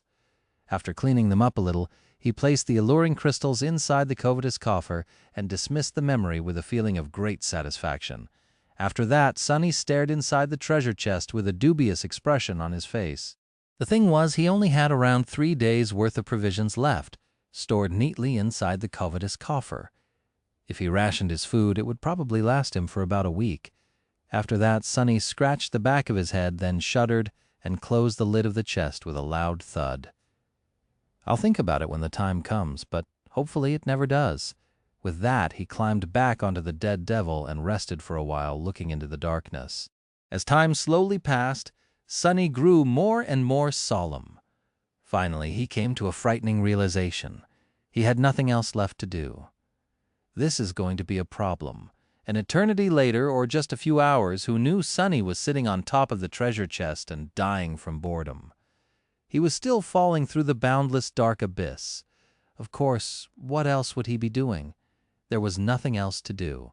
The cruel sight was in his hand, the silver blade shining with a bright radiance. He was using its light-eater enchantment to summon the sunlight the somber spear had absorbed and projected into the darkness of the sky below. Thanks to that light, the shapes of his 2 shadows could be clearly seen, one resting on the surface of the chest to his left, the other to his right. Sunny shook his head, then said, I am dying of boredom here. I have never been this bored. How are we going to survive weeks of this crap? What do you guys think? The happy shadow to his right hesitated, then raised a fist encouragingly. Its sentiment was quite clear. You got this. The gloomy shadow to his left stared at him grimly, then simply shook its head. Its meaning was clear, too. Just give up already. Sunny blinked a couple of times, then smiled. Well, I think it's going to be fine. I'll just think about it as a vacation. Yeah. When was the last time I could just relax and do nothing? That's right, never. If you think about it, guys, this is a godsend opportunity, an opportunity to rest and laze about as much as I want. He remained silent for a while, then added, I literally have no choice but to do nothing. Lucky me, right? The gloomy shadow glanced at him, then covered its face with a palm. Even the happy shadow hesitated for a bit before giving him a timid shrug. Sunny frowned. What do you mean go crazy? I'm not going to go crazy. I'm so done with being crazy. Been there, done that, as they say. There is zero possibility that I will go crazy. The shadows didn't answer, making him huff angrily. Whatever! Why am I even speaking to you two? It's not like you even have enough decency to pull your weight in the conversation. He scowled and dismissed the cruel sight, letting the darkness shroud everything once again. The shadows became invisible. After a while, Sunny said scornfully, And it's not like I don't have better alternatives to talk to anyway. Where had he put the ordinary rock? By the time 3 days had passed, at least Sonny suspected that it had been 3 days, since that was how long his shadow essence usually took to fully recover without the aid of the soul serpent. He was, indeed, on the verge of losing his mind. It wasn't even the boredom that was the worst. It was the absolute lack of any external stimuli. Nothing ever changed in the sky below. Nothing ever happened. Nothing ever appeared or disappeared, or was there at all. There was nothing but empty darkness, the distant shimmering stars and him, and falling. At the start of it all, Sonny had been worried that he would encounter evil, colossal, inconceivably horrifying creatures in the abyss. That was what one would expect from an abyss, right? But there was none by now. He almost hoped to encounter a stray titan or two. He had heard that people were prone to going insane in isolation, but never expected to be in such a situation himself. Sonny had spent the first day thinking about this and that, remembering his experiences and trying to learn something from them. He wondered about the mirror beast and the cruel sight. Why was the silver spear even called that then? He understood. It was called the cruel sight because its polished blade showed a person their own reflection. He wondered about the shipwreck, the coins, the mimic, and the person called Noctis. How were all of these things connected? After a while, he guessed that Noctis had been the captain of the ancient ship, the master of the mimic, and the person whose face was depicted on the miraculous coins. Noctis was also probably the one who had created the coins in the first place. That's why they could only be used in his sanctuary. He wondered about what Kai, Effie, and Cassie were doing. He wondered about Nephis. On the second day, he summoned the runes and saw that she had become a devil. Sonny stared at the counter that showed 24,000 with a deadpan expression, then sighed and dove into the soul sea. There he had studied all of his memories and the shadows of all the creatures he had killed. That only took him a couple of hours, or an eternity. On the third day, Sonny just lay on the lid of the dead mimic and stared into the void. His mind was starting to behave in strange ways. Although there was nothing around him, Sonny could sometimes see strange shapes and silhouettes in the darkness, as well as hear distant noises. He wanted to think that they were real, but knew that it was just the result of prolonged sensory starvation. Human minds were weird that way. They couldn't really withstand a lot of nothing. Suddenly, the story of a man who had to turn back after 7 days of descending into the sky below, out of fear of going insane, made much more sense to him. To make himself perceive at least something, Sonny summoned the silver bell and rang it in the darkness, listening to the melodious ringing as it disappeared into the abyss. And now he was sitting on the treasure chest, looking at the distant stars and speaking with the ordinary rock. "So, how has your day been, Rock?" The memory answered in his own voice. "Same old nothing yours?" Sonny remained silent for a while, then said, "I'm enjoying my vacation." The ordinary rock laughed.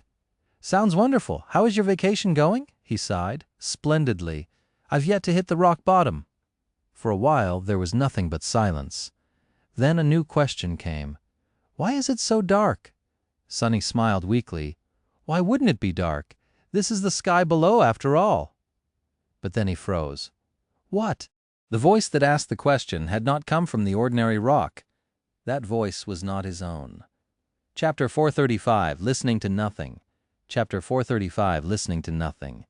Sonny shuddered. The voice he heard was not his own. It sounded pleasant and calm and seemed to have come from the darkness of the sky below itself. Have I finally lost it? His first thought was that he had gone crazy again and was now hearing things. His second thought was much less comforting. Damnation. Had he summoned some unholy titan from the depths of the sky below, after all? Sonny outstretched one hand, ready to manifest the cruel sight, but then hesitated. If the owner of the voice was not a figment of his imagination, but some harrowing being of the void, was it really wise to agitate it? Would the silver blade even do anything against it? Calm down. Calm down. Maybe you just imagined the whole thing. As if to answer his thoughts, the void laughed softly. "Ah, my apologies. I seem to have startled you." Sonny gulped. The pleasant voice seemed to belong to a young man, but no matter how hard he looked into the darkness, He couldn't see anyone or anything nearby. He was reminded of his first meeting with Kai. Only this time, things were much more frightening. No worries, I just didn't expect to hear another human's voice here.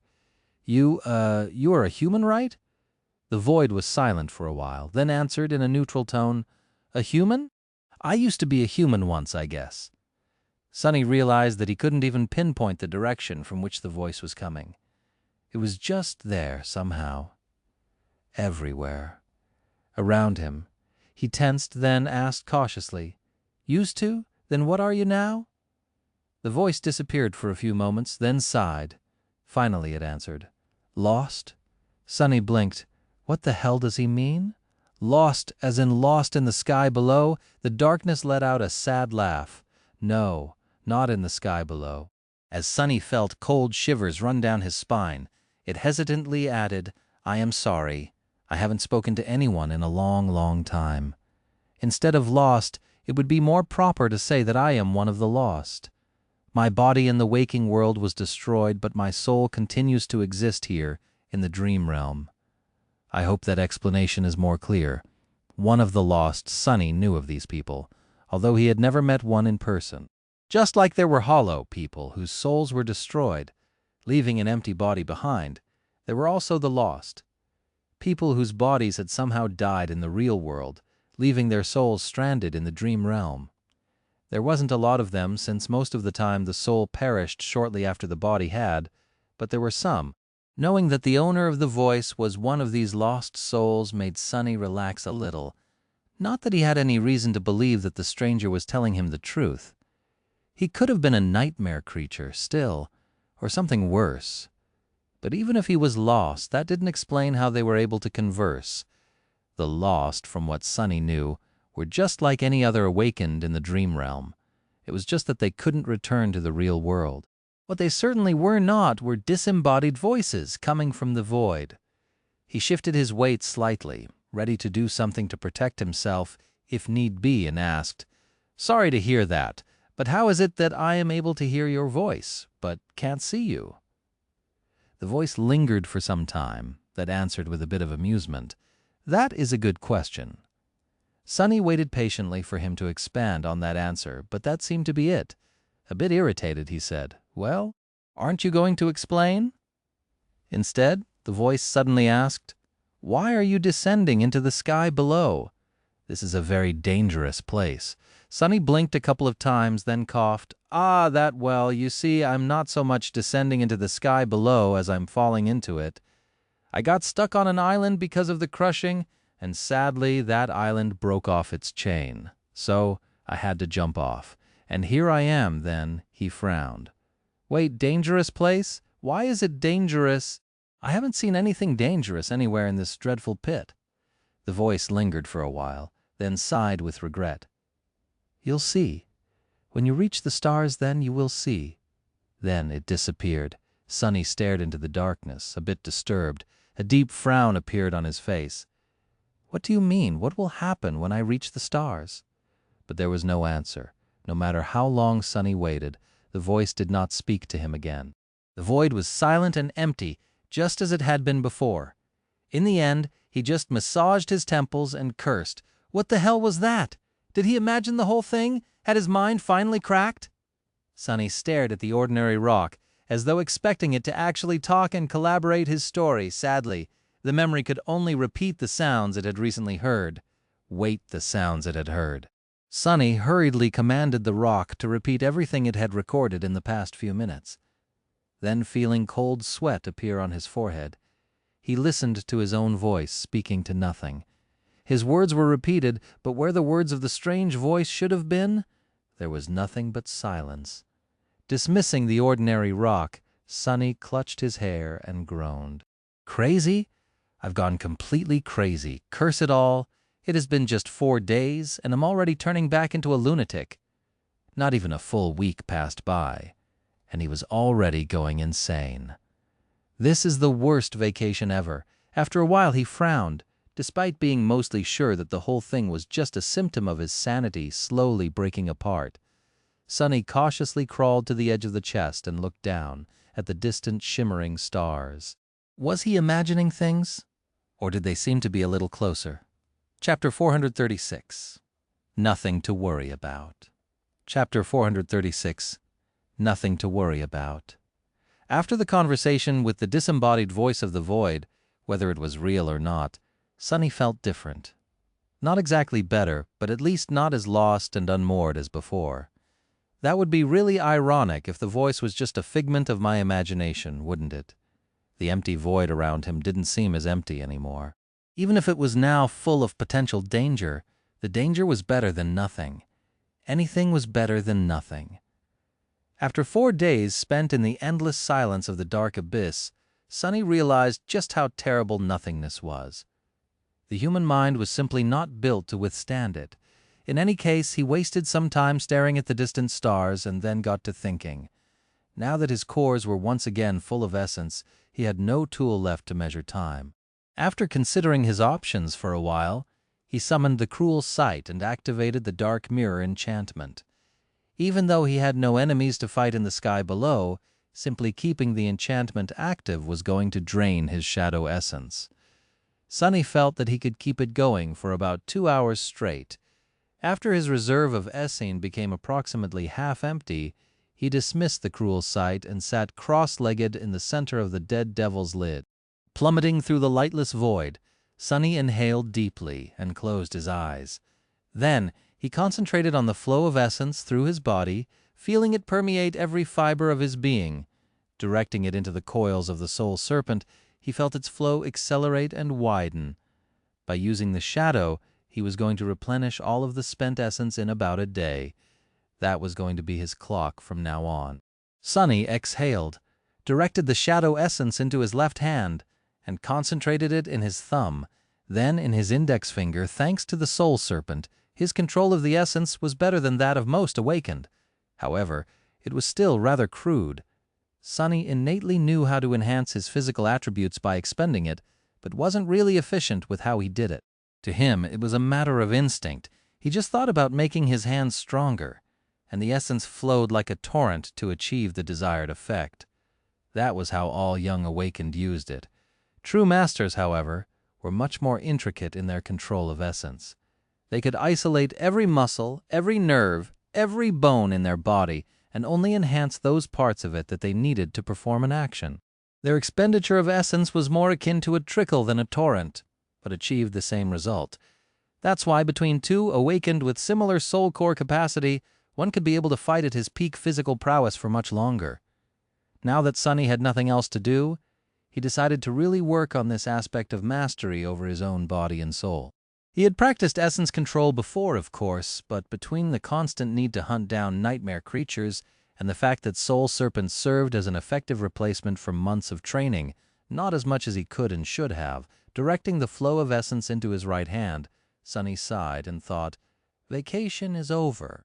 2 more days passed, or rather 2 cycles of spending shadow essence with the help of the cruel sight, and then waiting for it to regenerate, which Sonny had decided to count as days.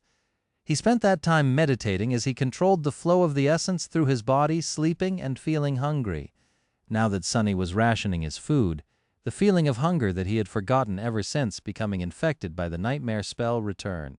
Even then, his supplies were on the verge of running out. He only had enough for 2 meager meals left.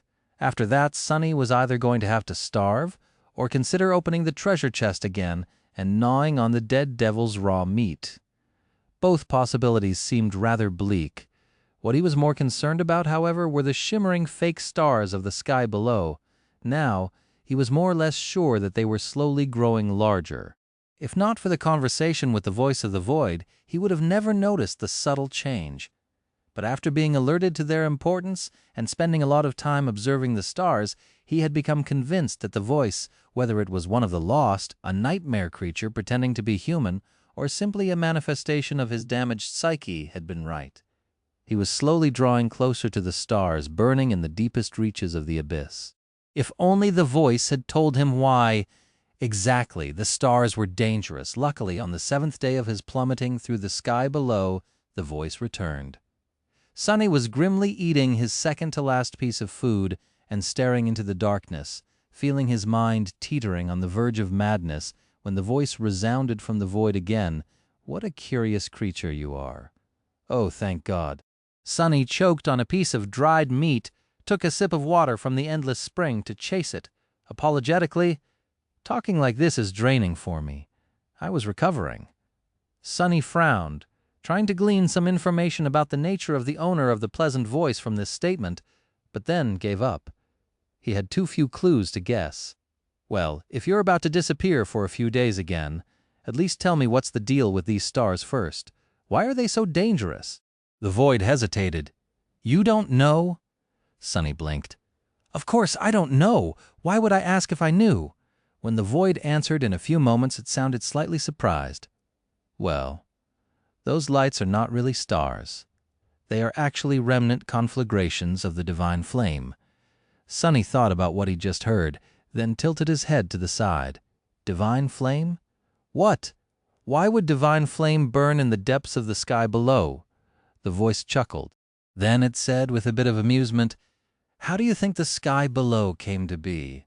A long time ago, this was a beautiful and prosperous land, you know?"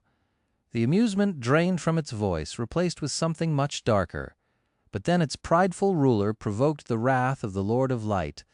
The Lord, you probably only know him as Sun God, brought down his heavenly flame upon the lands, shattering the earth and burying an unquenchable fire beneath it. The void grew silent and then sighed. Over the ages, that fire devoured everything, the earth, the land, even reality itself. All that is left is this empty abyss and the remnant fragments of the divine flame still burning deep below. So, I am sorry to say this, but unless you know a way to survive the searing heat of the all-destroying heavenly fire, you will probably burn to death in a few weeks. Chapter 437. Nothing, nothing, nothing. Chapter 437, Nothing, nothing, nothing! Sonny sat silently for a few moments thinking, Sun God So, the ruler of this land, had angered the gods, and one of them struck down her kingdom. He could just imagine it, a vast pillar of incandescent white flame falling from the skies, piercing the ground and causing the whole region to fracture, its fragments falling into the searing inferno of the divine flame one after another. Well, not all of them had fallen. He glanced up, wondering if the chained isles were created to save the citizens of the destroyed kingdom from annihilation. If so, that prideful ruler must have been not so simple herself. Who would be powerful enough to dare resist the wrath of the gods, and what had that being done to provoke it? But more importantly, how the hell did the voice of the void knew so much about it? A subtly suspicious expression appeared on his face. Really? This is very interesting. And how exactly do you know all this? Sonny hesitated, and then cautiously added, Did you perhaps have something to do with that prideful ruler? The voice was silent for a moment, and then suddenly exploded with sincere laughter. "Oh my, I wish, wouldn't that be grand? But no, I'm just an awakened who had studied the chained isles, probably the same way that you have studied them in your travels. The ruins here are all but destroyed by the endless cycle of the crushing. But if one knows where to look, there are still some answers left to find." Sonny smiled. "True, but I am actually a research assistant for the Wilderness Survival faculty of the Academy. And yet I have never seen any of the information you possess in the database. With the level of access that I have, that is very strange, isn't it?" The voice chuckled. "How am I supposed to report my findings to the Academy?" "I can't even leave the dream realm," Sonny blinked. That actually made a lot of sense, sort of. Lost or not, an awakened still had to survive somehow in the dream realm. So they were bound to live in one of the citadels. Probably. So it wasn't like they had no contact at all with the real world, even if it was only through the other inhabitants of their citadel. Unless the owner of the voice was not a usual lost, or was lying to Sonny, or was just a figment of his imagination. He frowned. "By the way, where are you exactly? I haven't heard a voice like yours anywhere in the sanctuary, and I have spoken to most of the awakened there at least once." The voice lingered for a while, then answered, "I am not in the sanctuary. What was that supposed to mean? There was another citadel on the Chained Isles, the Night Temple, but only those serving valor were allowed to anchor there. Well, excluding Cassie and her cohort. Did the owner of the voice have something to do with the great clan valor? Sunny raised an eyebrow. Are you from the Night Temple, then? But there was no response. It seemed that the mysterious young man Sunny had been speaking with, if he was even real, had once again reached his limit, thus ending their conversation. Sunny sighed. I swear to gods, this is even more annoying than when Effie leaves me on red. Who knew that a voice of the void could be more irritating than someone who had been almost literally raised by wild wolves? No manners, no decorum. Soon, Sunny regretted not asking the voice necessary questions. He would have to be more strategic with his words in the future. Survive, heavenly fire. Survive, heavenly fire. Sunny glanced at the stars and felt that they had drawn even closer. How was he supposed to withstand the searing heat of the divine flame? Could that flame burn shadows? He didn't really have an answer, but felt that it would be at least damaging to him, even in his shadow form. And then there was a more looming problem. The voice said that it would take Sunny a few weeks to reach the layer of the abyss containing the false stars, which meant that he was going to be very, very hungry by the time he did. Humans could survive a surprising amount of time without any food, but it would take a heavy toll on his body. Sunny had no idea what he was going to find on the other end of the golden string of fate, but doubted that it would be a warm welcome. He had to be ready to confront danger, and becoming starved and weak was not really an option. Sunny lingered for a while, then stared down at the lid of the treasure chest. Was he really going to have to eat that? Even his shadows seemed disgusted by the idea. But hey, food was food, right? With a sigh, Sunny summoned the covetous coffer, took out his last meal out, and looked at it with regret. Tonight we feast, tomorrow we mourn, and barf, probably. A few days later, the stars were visibly brighter than they had been before. The sight of the black void littered with shimmering lights would have been beautiful if not for the terrible danger they represented. Sunny was sitting in the center of the plummeting treasure chest with an extremely miserable expression on his face. It was deathly pale, and his chin was covered with drying black blood. Raising a piece of raw devil meat to his mouth, he tore a piece of it with his teeth and forced himself to chew. Disgusting, this is so disgusting. Who knew I would miss the taste of synth paste one day? Maybe I should just starve after all. As soon as he thought that, the void suddenly spoke again. Oh gods! You're actually eating that! Sunny stared into the darkness with hatred, swallowed the piece of mimic meat and said evenly, Sure, want a bite? The voice hesitated for several seconds, then asked, You're eating it raw?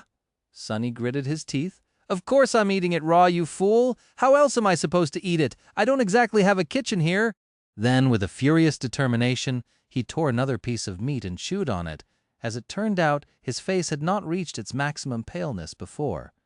Now it seemed not only white, but also a little green. The void sighed. Then it asked curiously, Are you not afraid of poisoning yourself? Sunny snarled. I have a strong stomach. He had indeed considered the possibility of catching a severe case of food poisoning from eating the corrupted meat of the vile devil.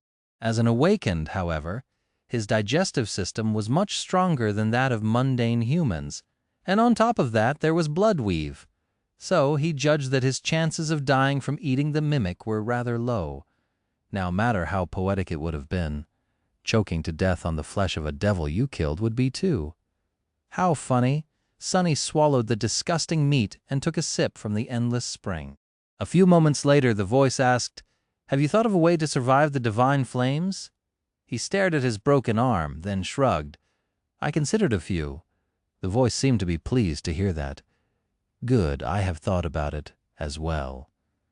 Chapter 438, Prince of Nothing. Chapter 438, Prince of Nothing. Sunny stared into the void suspiciously. Yeah, and how come you are so concerned about my well-being? The voice remained silent for a bit, then answered wistfully. I haven't really spoken to anyone in a long, long time. It would be a shame to finally find someone to talk to, only for them to die soon, don't you think? That guy is definitely not just a simple lost. What is his deal, really? Is he actually a human or only pretends to be one? Sunny thought for a bit, then said, I guess. And since we're on the topic, How is it exactly that we are able to talk?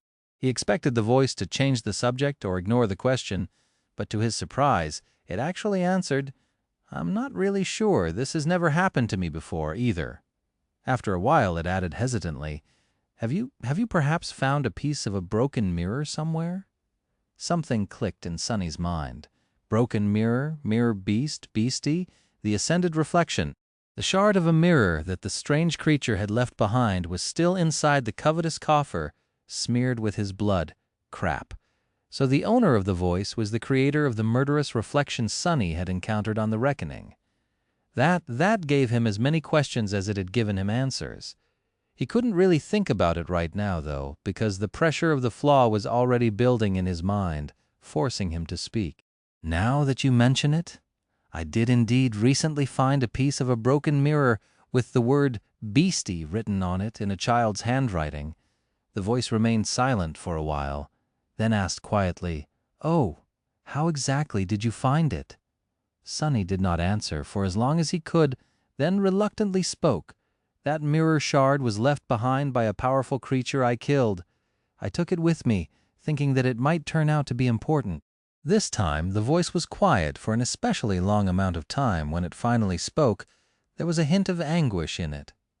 The owner of the voice tried very hard to suppress it, but his pain seemed to be too deep to not seep into his words even slightly. "So it's dead, I see." Then it fell silent once again. Sonny tensed. After a while he asked carefully, You're not going to be angry with me for killing your pet, are you?" A deep sigh resounded from the void. "Angry with you?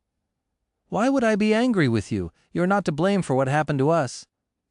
Sonny shivered, suspecting that whoever or whatever it was that had been responsible for the mirror beast becoming separated from its creator and eventually dying by his hand was extremely lucky that the owner of the voice had become one of the lost. Then he asked cautiously, What exactly was it, though? I have never seen a creature like that." The voice seemed more in control of itself when it answered after a few long moments. "A manifestation of my aspect ability, a kind of an echo, you can say. I created him when I was just a lonely kid. We were together for a long time, before we weren't anymore." Sonny tilted his head, then frowned slightly. "What do you mean, a kid? A kid with an aspect ability?" The voice laughed bitterly. That I had my first nightmare when I was 12. It's rare, but does happen sometimes." "Few children survive the trial, though." Sonny blinked. "Being sent into the nightmare at 12, of course, very few survive." He did know that. In extremely rare cases, the people infected by the spell were outside of the usual age range.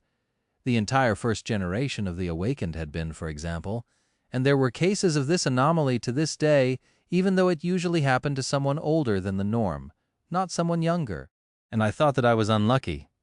He cleared his throat, then said awkwardly, "Well, I'm sorry for your loss. If it makes you feel any better, the creature tried to say something before it died. We never stopped searching." Something like that.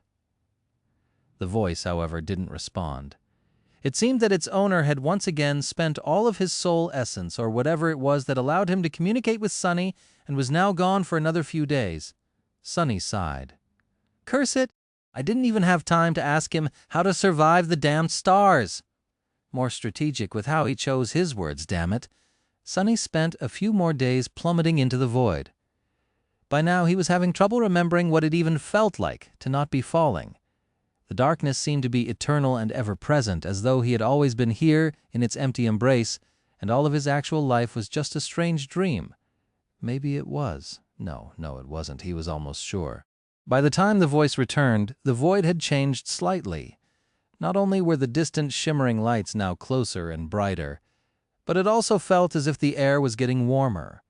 Sonny was in his usual spot, sitting cross-legged in the center of the treasure chest, and training to better control the flow of shadow essence. On the surface of the lid near him was a dark longbow and a quiver of black arrows. "You practice archery?"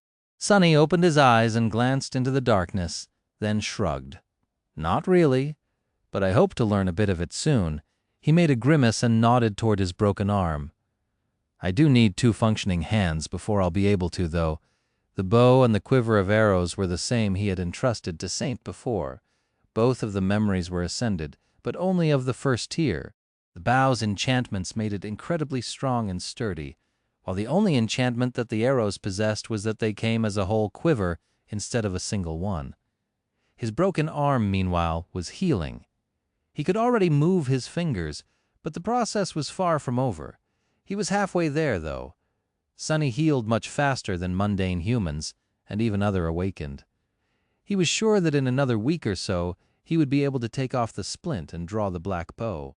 The voice lingered, then said, "We had no time to discuss the divine flames last time." Sonny nodded. "Indeed."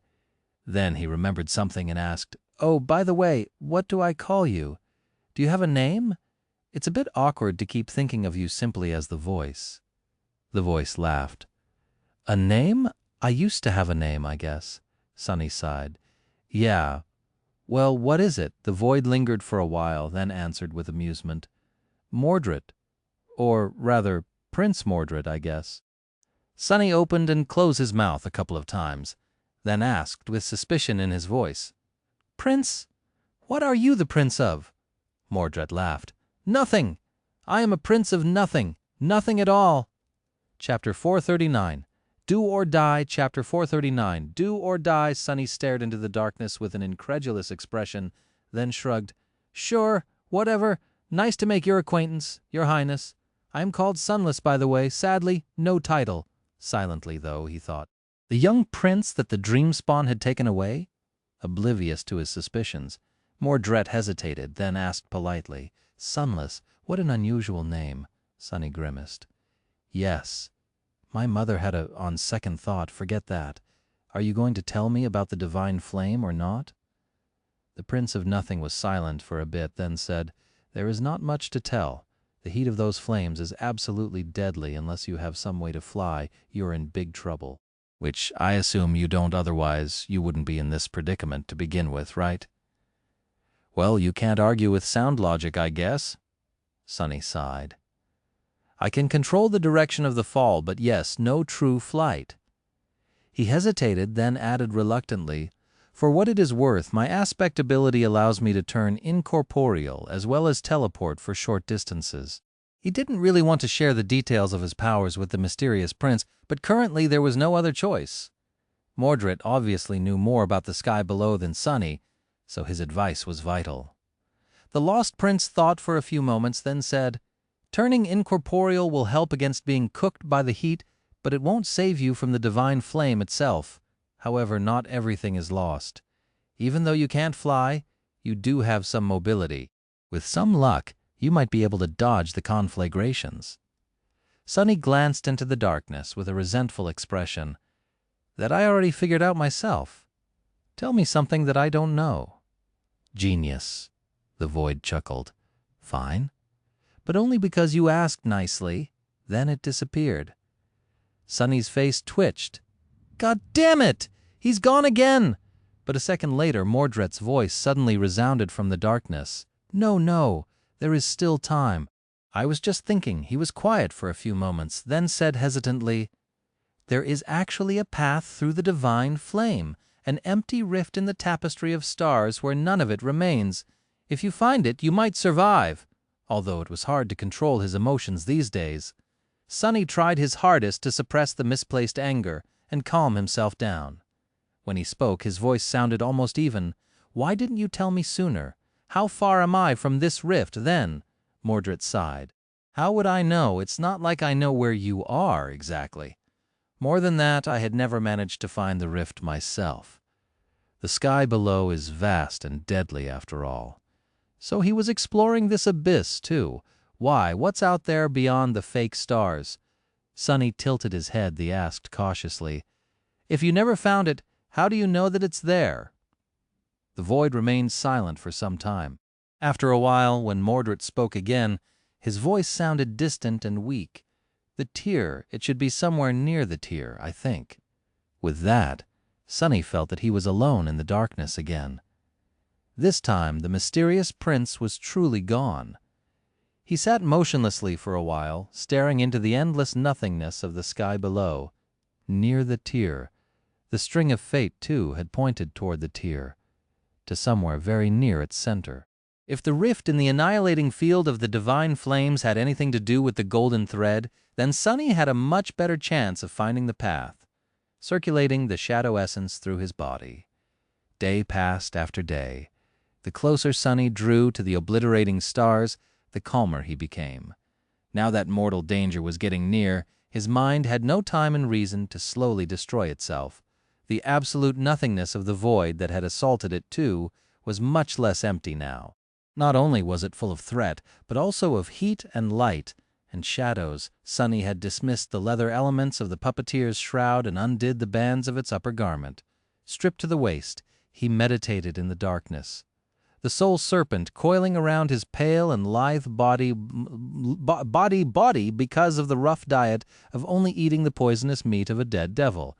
He had practically no fat left. His skin looked a bit feverish and was drawn tautly across his lean muscles, making for a sight that was both splendid and a little disturbing. His broken arm had almost healed, so he removed the splint and spent some time every day doing simple exercises to bring it back to its former strength. He had to be cautious not to overexert it too soon, though. The plan of how to survive the field of stars was slowly forming in his mind. It was bound to be a gamble one way or another, but Sunny was not going to give up without doing everything he could to survive. His confidence was somewhat reinforced by the fact that he had, most likely, discovered the rift that Mordred told him about. Following the direction of the golden string of fate that had been practically burned into his mind, Sunny studied a particular cluster of the stars for an entire week before finally noticing something that looked like a tiny, almost imperceptibly minuscule gap in the vast tapestry of countless shimmering lights.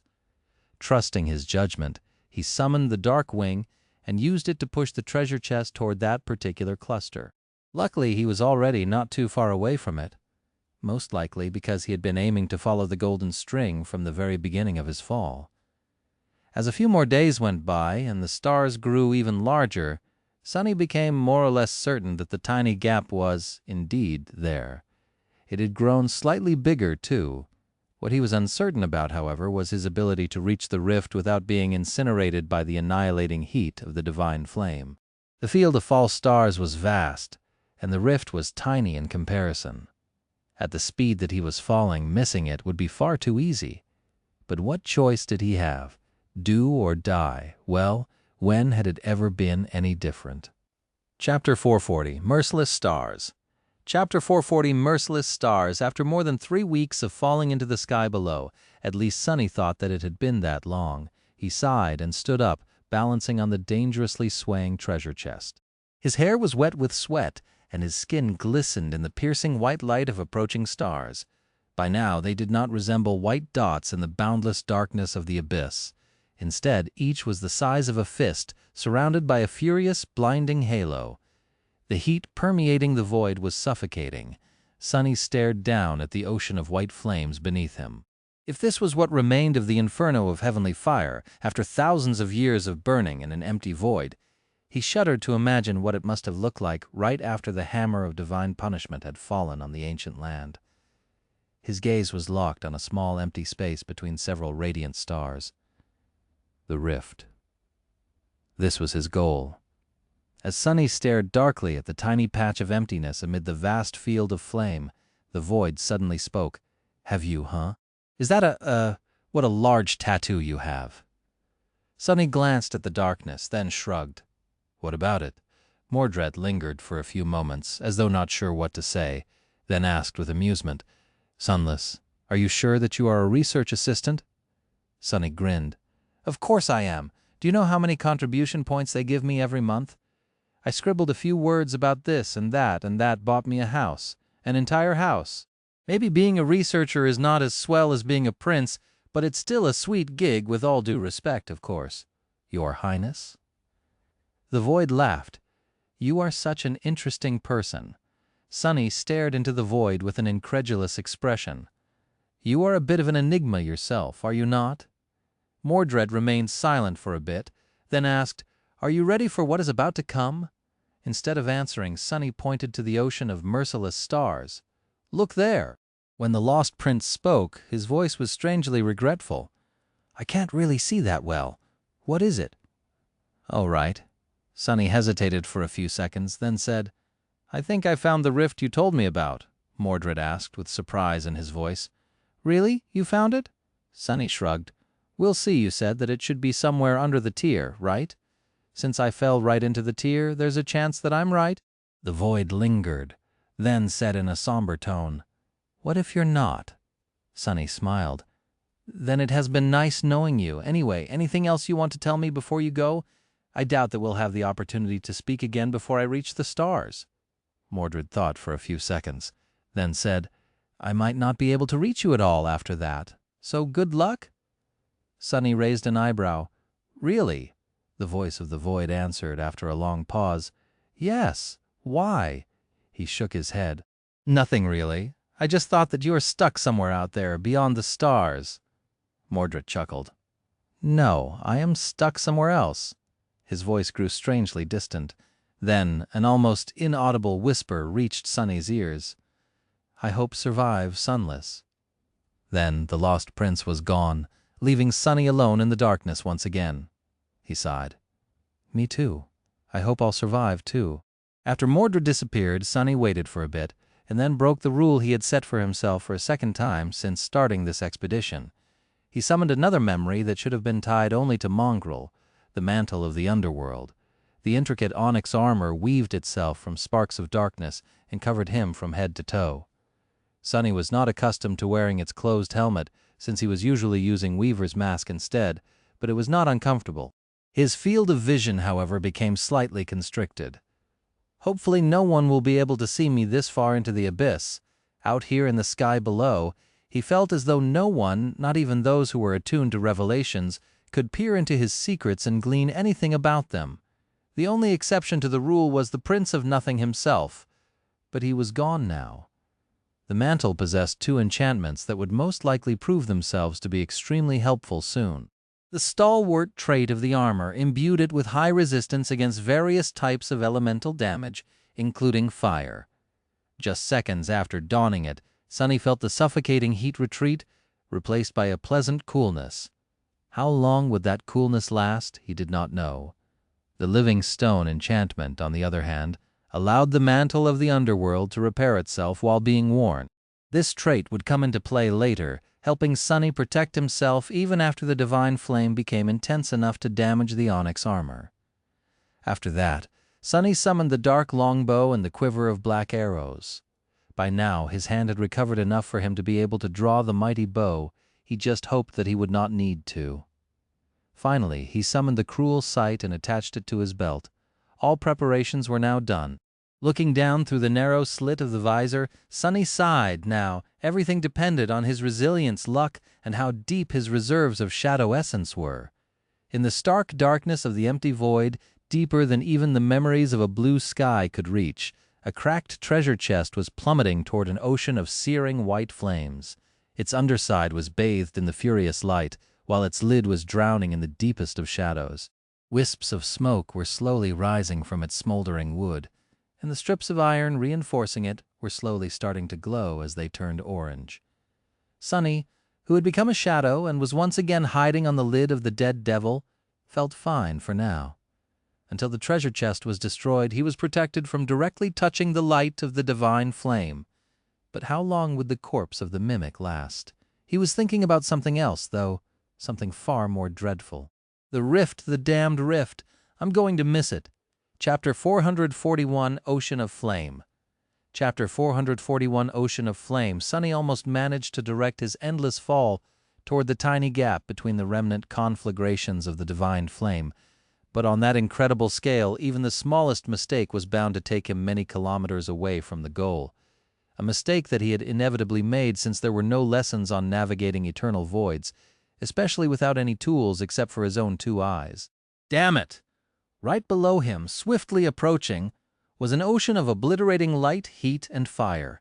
The conflagrations themselves were rather small, no larger than a dozen meters in diameter, and chaotically scattered in the void at a considerable distance from one another. Each looked like a furious, undulant orb of dancing white flames. The space between them, though, was not safe. It was permeated by immolating heat that nothing could withstand, at least nothing Sonny had at his disposal. As the adamantine wood of the treasure chest started to slowly catch fire, he hesitated, then glanced at the empty darkness of the distant rift in the ocean of light. Whether by accident or by design, there was a point in the field of false stars where no conflagrations remained.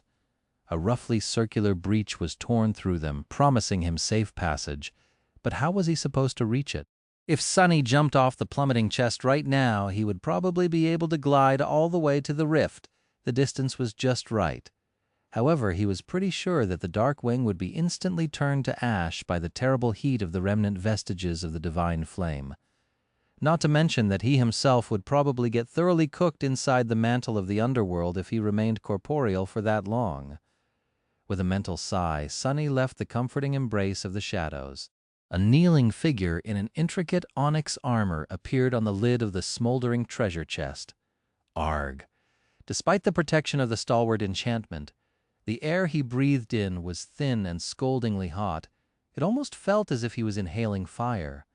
Other than that, however, the mantle of the underworld did a good job of keeping the heat at bay, and yet Sonny could feel it starting to slowly get warmer.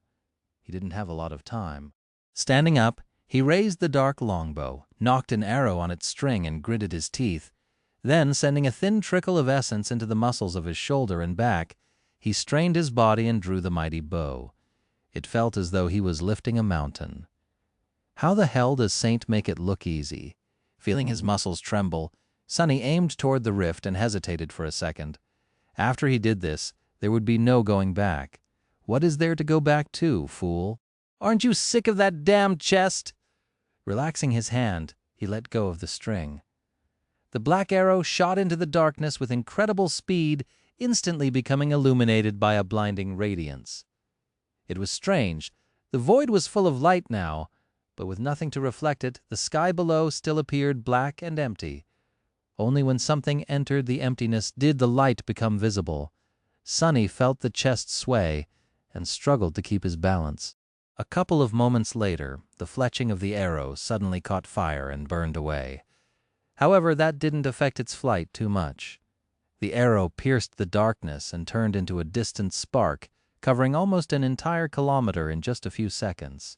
Then, however, it slowed down considerably, and its wooden shaft began to smolder. It was time to move. As Sonny felt flame licking his greaves, he held his breath and used shadow step. The arrow he had sent, flying in the direction of the rift, was wrapped into one of his shadows. As the shadow unfurled itself from the igniting shaft, Sonny shot out of it as if launched from a giant slingshot.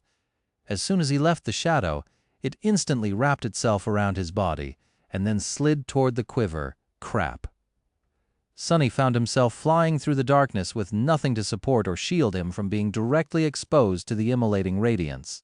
The mantle of the underworld suddenly shone in the torrent of light, instantly growing considerably warmer. It wasn't burning his skin yet, but he suspected that there was not much time left before that happened, especially because his momentum was not only horizontal, but also vertical, and was becoming more so with each moment. He was still plummeting toward the ocean of flames, approaching it with terrifying speed. The closer he got, the more obliterating the heat would become. Twisting as he fell to orient himself in the void, Sonny knocked another arrow and drew the bow again. This time it was considerably harder, since he had nothing to stand on and had to rely solely on the strength of his arms and shoulders. Just in the few seconds it had taken him to draw the bow, the heat became much more destructive. Another arrow flew into the darkness, and several seconds later he used shadow step again, appearing almost 2 kilometers closer to the rift. It was still decently far away, though. Curses! Sonny flew through the obliterating darkness and struggled to knock another arrow. The glossy black surface of the mantle of the underworld was starting to glow, slowly turning incandescent. He was still fine inside, though, for now, if a little hot, another arrow disappeared into the darkness, and Sonny jumped through the shadows again. This time the jump devoured pretty much all of his remaining shadow essence. Whatever little there was left would not have been enough to repeat the process the 4th time. However, maybe, just maybe, he wasn't going to have to. After using shadow step 3 times in a row, and turning some of his vertical momentum into horizontal one with each jump, Sonny was now plummeting diagonally through the void, seemingly toward the very edge of the rift. I'm going to make it. Am I going to make it? Even if he would, it was going to be very, very close. The string of the bow suddenly caught fire and broke with a loud ring. Dismissing the bow and the quiver, Sonny sent both of his shadows to reinforce the mantle of the underworld and threw his hands and legs to the sides. He was trying to create as much surface area as possible to utilize the resistance of the air in his favor. He was well versed in all kinds of falling and gliding thanks to using the Darkwing so often, so this was not something new to him.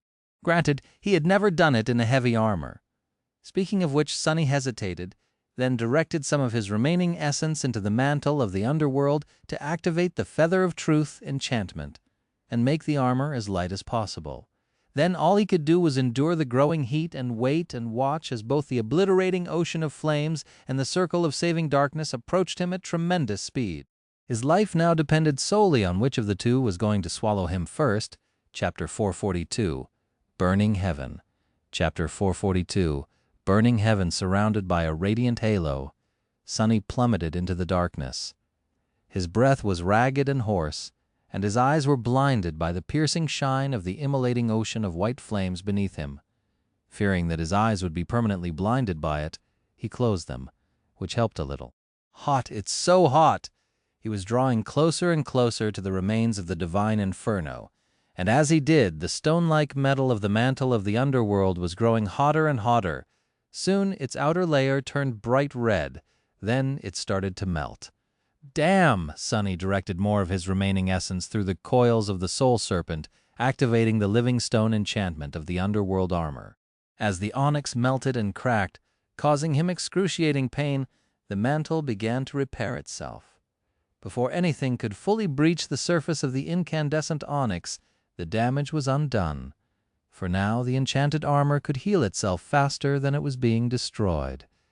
In large part due to being augmented by both of his shadows, perhaps. Sonny encountered another problem, though.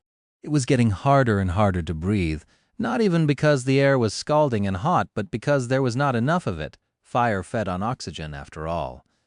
Luckily, Sonny was no stranger to being deprived of it. What's more, thanks to the blood weave, he could get by without breathing for much longer than most awakened, and he suspected that he would have to do just that very soon. Hopefully, he would be able to reach the rift shortly after that. And speaking of the rift, he carefully opened his eyes a little and glanced into the blinding inferno beneath, trying to judge whether or not he was going to make it. For now it seemed that he would easily pass the field of fire and enter the dark emptiness, but that was just an illusion. Sonny had to factor in that his forward momentum was constantly growing weaker, which meant that his trajectory would become more and more vertical the longer he fell through the searing abyss. It was too hard to tell whether or not he was going to make it. Gritting his teeth, he shifted his weight and lowered one hand, grabbing the hilt of the cruel sight. Then he raised the silver blade to his chest, threw a cursory glance at his warped reflection, and activated the Light Eater enchantment of the somber sword. Instantly, the mirror blade began to absorb the merciless light of the false stars, growing white-hot and incandescent. Sonny, however, found himself able to see once again. He even felt a little cooler, although it might have been just wishful thinking. Surrounded by a strange bubble of darkness left behind by the devoured light, Sonny plummeted toward the obliterating stars. I'm almost there! By then, the conflagrations of the divine flame were so close that it seemed as though he could reach out and touch them. No matter how hard Sonny tried, he couldn't draw in even a little bit of air into his lungs. The rift was so close, but in the end, it turned out to be just a little bit too far. Sonny reached the very edge of the field of flames. He only had to fly past one last cluster of conflagrations. However, his fall took him straight into the embrace of fire instead.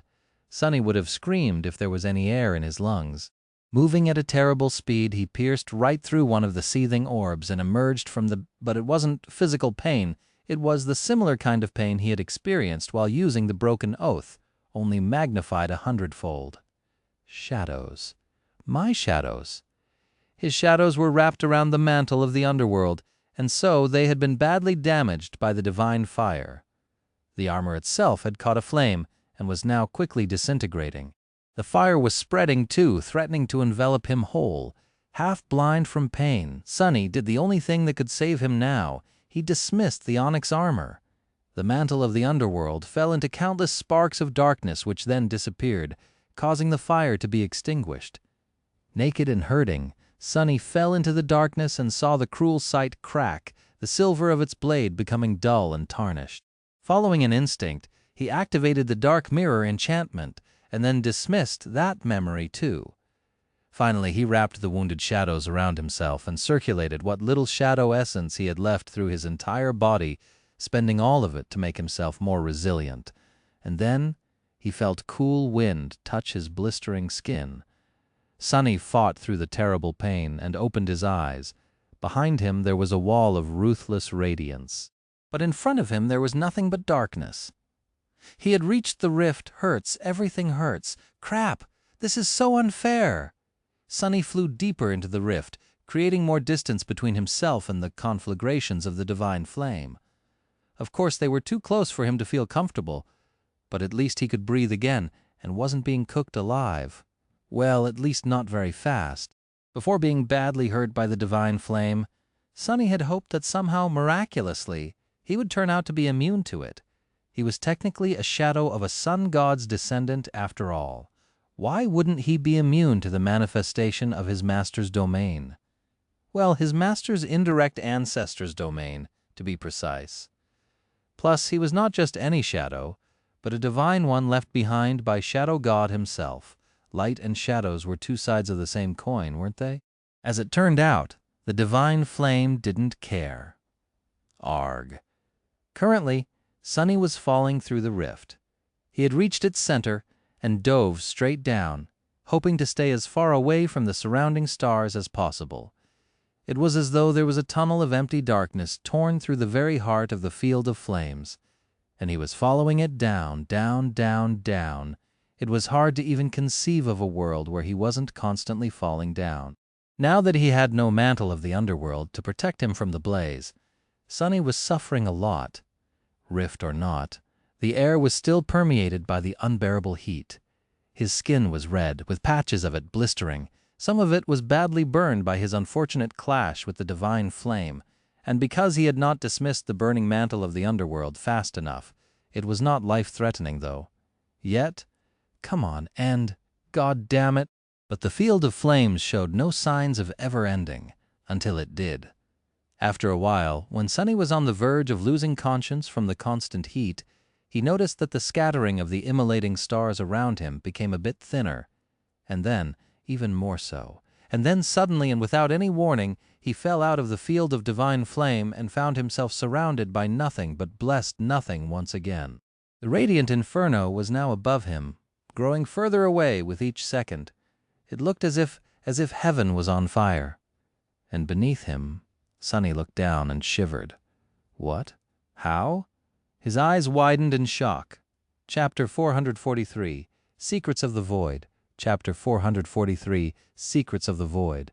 Out there in the empty darkness of the void, something even darker loomed, hidden from the radiant light of the ocean of flame above. Sonny peered at the distant black silhouette and shivered. What the hell? What is it doing here? Far below him, a small island cut from dark stone floated in the endless emptiness, surrounded by drifting slabs of shattered obsidian. A tall and magnificent pagoda stood in its center, built of a flawlessly black material that was neither wood nor stone. Its lusterless walls seemed to devour any light that touched them. It was the perfect replica of the ivory tower, but at the same time its opposite. The two pagodas were so alike that for a moment Sonny even thought that he had somehow found himself high up in the sky above. But no. The island that the obsidian tower stood upon was different. It was larger than the one every awakened on the chained isles was used to observing in the skies, and had no broken chains hanging from its stone slopes. On its desolate surface, remains of mysterious structures could be seen turned to ruin by the passage of time.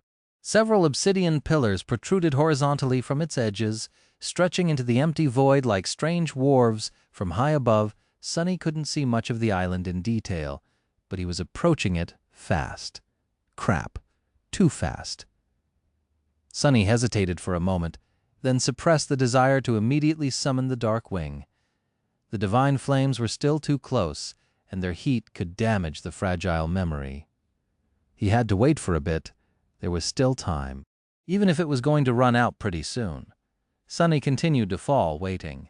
With every minute, the heat of the immolating stars dissipated a little, and with each minute, the dark island grew closer and closer. Finally, knowing that there was no more time to waste, Sunny summoned the dark wing and commanded it to turn his fall into a glide. The dragonfly cloak turned into a blur behind his back, but it also began to produce thin wisps of smoke, threatening to catch a flame at any moment. Curses! Supported by the enchantment of the dark wing, Sunny's descent started to slow down little by little. His speed, however, was too great to be nullified in a single instant. It was dropping swiftly, but was it swift enough to prevent him from splattering all over the surface of the mysterious island? And was the transparent cloak even going to endure for long enough? Sunny cursed and trembled as he watched the obsidian tower approach. Here goes nothing. Damn. In the end, he still landed with enough speed to shatter all bones in his legs from the impact against the ground.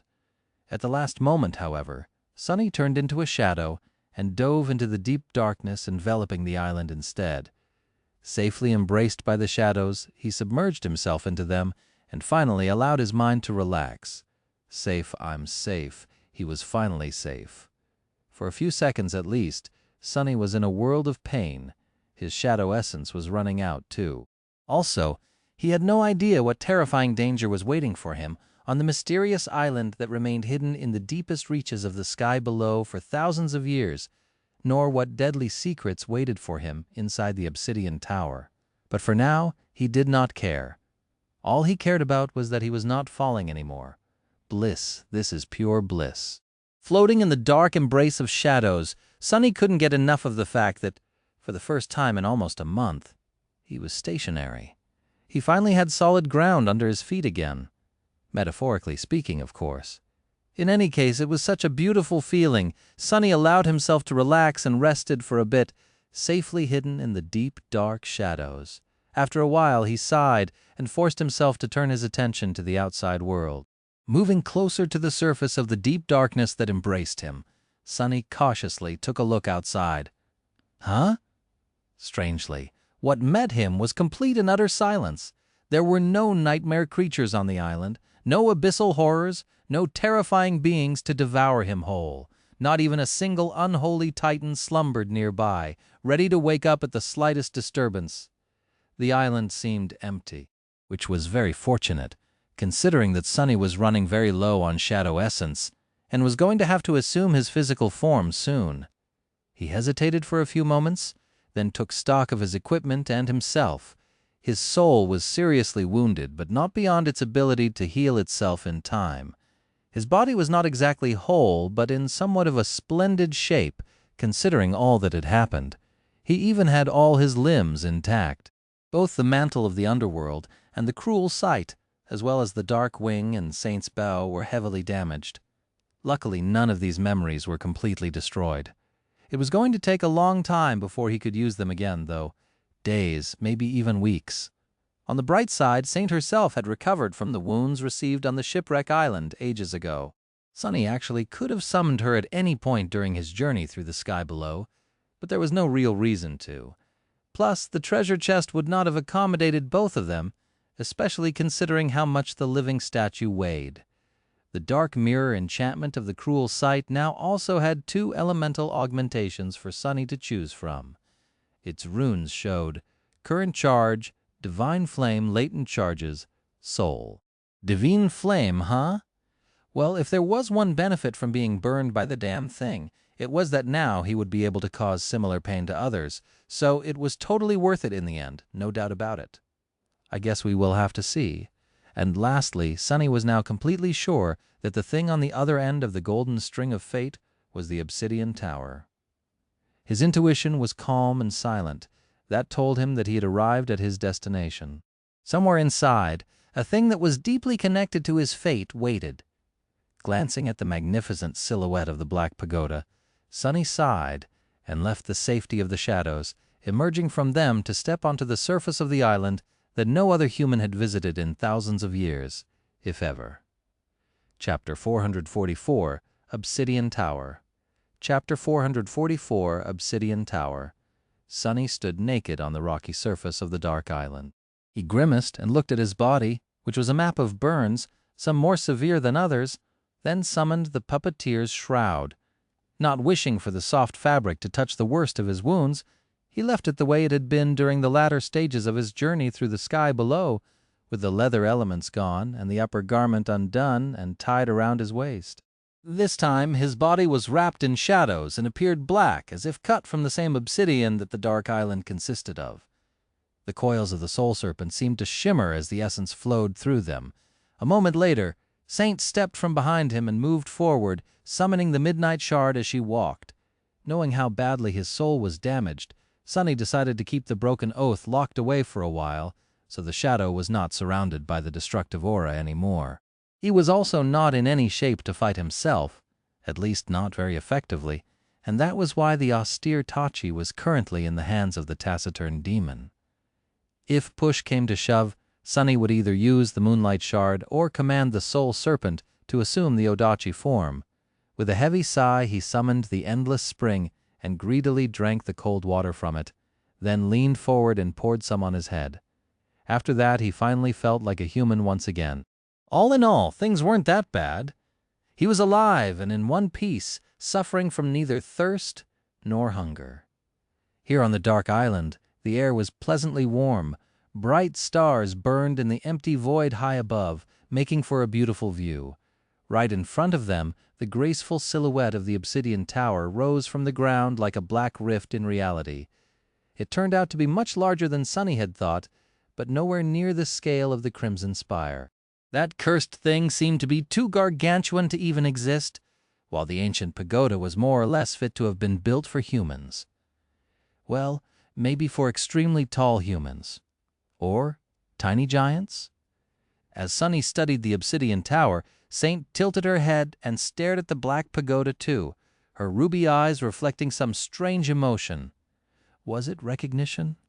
Why would his shadow recognize a tower hidden in the depths of the abyss below the chained islands? Strange. Sonny frowned, then dismissed the endless spring. He remained motionless for a few moments, then slowly headed toward the tall pagoda. Saint followed. As they walked across the island, Sonny had time to look at the various ruins left on its surface. It was hard to determine what they had been once, but Sonny got the feeling that he wasn't looking at the remains of buildings, more like structures, devices. Their purpose was now impossible to determine, but whatever it had been, he doubted that anyone could have ever lived inside. The closest he could get to putting his feeling in words was that these ruins reminded him most of the bowels of the underground factory his mom had worked in when he was little. Even though the factory was much larger and built of alloy instead of cut blocks of obsidian, not to mention being much more advanced, the sensation was the same. Just what was the purpose of this island? Who lived here? Who built that strange tower? The closer Sonny got to the obsidian tower, the more he was impressed by its graceful beauty. Even though the pagoda was hidden in the depths of the sky below, where very few creatures would have ever seen it, the unknown builder spent time to ensure that it replicated the magnificence of its ivory counterpart perfectly. It would have been breathtaking if it wasn't so menacing. Surrounded by nothing but emptiness and silence, the obsidian tower appeared ominous just by virtue of existing. I'm not scared at all. He did, however, was thinking about one thing in particular, which tower was really the replica and which one was the original. The beautiful white pagoda that flowed high above the chained aisles, or the menacing black one that hid in the darkness below. Maybe he was going to find out soon. Sonny and Saint approached the tall gates of the obsidian tower. Nothing attacked them, and no frightening sound came from inside, announcing that something that dwelled beyond the black gates was awakening in hunger. The pagoda was silent, just like the rest of the dark island. The strange thing, though, was that Sonny could not feel any shadows on the other side of the massive door. Not because there weren't any, but because the walls of the tower seemed to shield the interior from his shadow sense. A cold shiver ran down his spine. I have never encountered anything like this before, have I? He hesitated, then approached the black door, summoned the moonlight shard, and scratched its surface. A layer of black dust fell down, revealing a much harder and even blacker surface beneath. Sunny raised an eyebrow. Soot? The entire pagoda was covered in a thick layer of soot. He stood motionlessly for a bit, trying to understand what meaning was there in this fact, then simply shrugged and studied the ancient gate. The problem he was facing was that the gate didn't have a handle to open. Neither did it have a keyhole, a bell to ring, or a knocker to announce his arrival. How the hell am I supposed to open it? Without shadow sense, he couldn't use shadow step to simply appear inside. So, for the moment, Sunny was stuck. It would be very, very funny to travel all this way only to find out that I can't open a damn door, right? Slightly embarrassed, he looked at Saint and asked, "Any ideas?" He didn't really expect an answer from the taciturn demon, but to his surprise, the shadow stared at him for a few moments and then lowered her sword. Then she raised one hand and pointed to her eye. Sunny observed all of that in complete bewilderment, then blinked a couple of times. Eye? What does she mean? Then an idea came into his mind, turning back to the door. He put one hand on it, and then shifted his gaze in a similar manner he did when looking beneath the surface of memories, to look at their spell weave, and there, beneath the obsidian surface of the tower's gate, he saw it. A weave. It wasn't the weave of ethereal threads he was used to seeing, though. Instead, it was a much cruder and more primitive version of it, created from very physical diamond strings that stretched beneath the stone surface, creating a beautiful but simple pattern.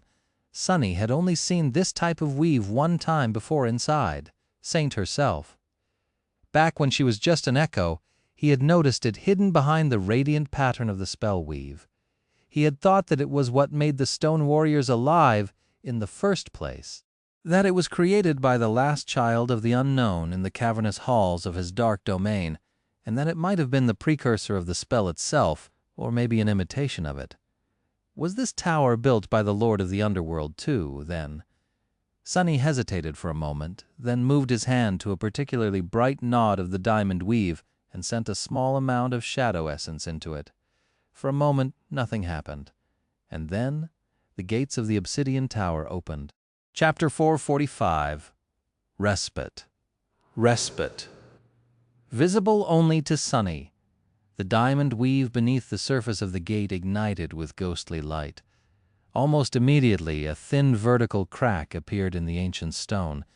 Then the gate silently opened, and a gust of wind hit Sunny in the back. He took a few steps away, hiding behind Saint, and cautiously looked over her shoulder at the dark entrance. Nothing was moving in the darkness. From what he could see, the interior of the obsidian tower seemed quite mundane. As soon as the gate opened, his shadow's sense could finally penetrate the invisible barrier surrounding the graceful pagoda. It didn't detect any danger as well. It really did seem safe. He waited for a few moments, then coughed and waved a hand in front of his face, trying to get the soot that had flown into the air away from it. Ah, well, nothing to worry about then. Let's go. Sunny glanced at Saint, lingered for a second, and added in a polite tone, "Oh, ladies first." The taciturn demon turned her head slightly, stared at him with one ruby eye, then simply walked forward and stepped over the threshold of the ancient tower. Sunny waited for a few moments and followed.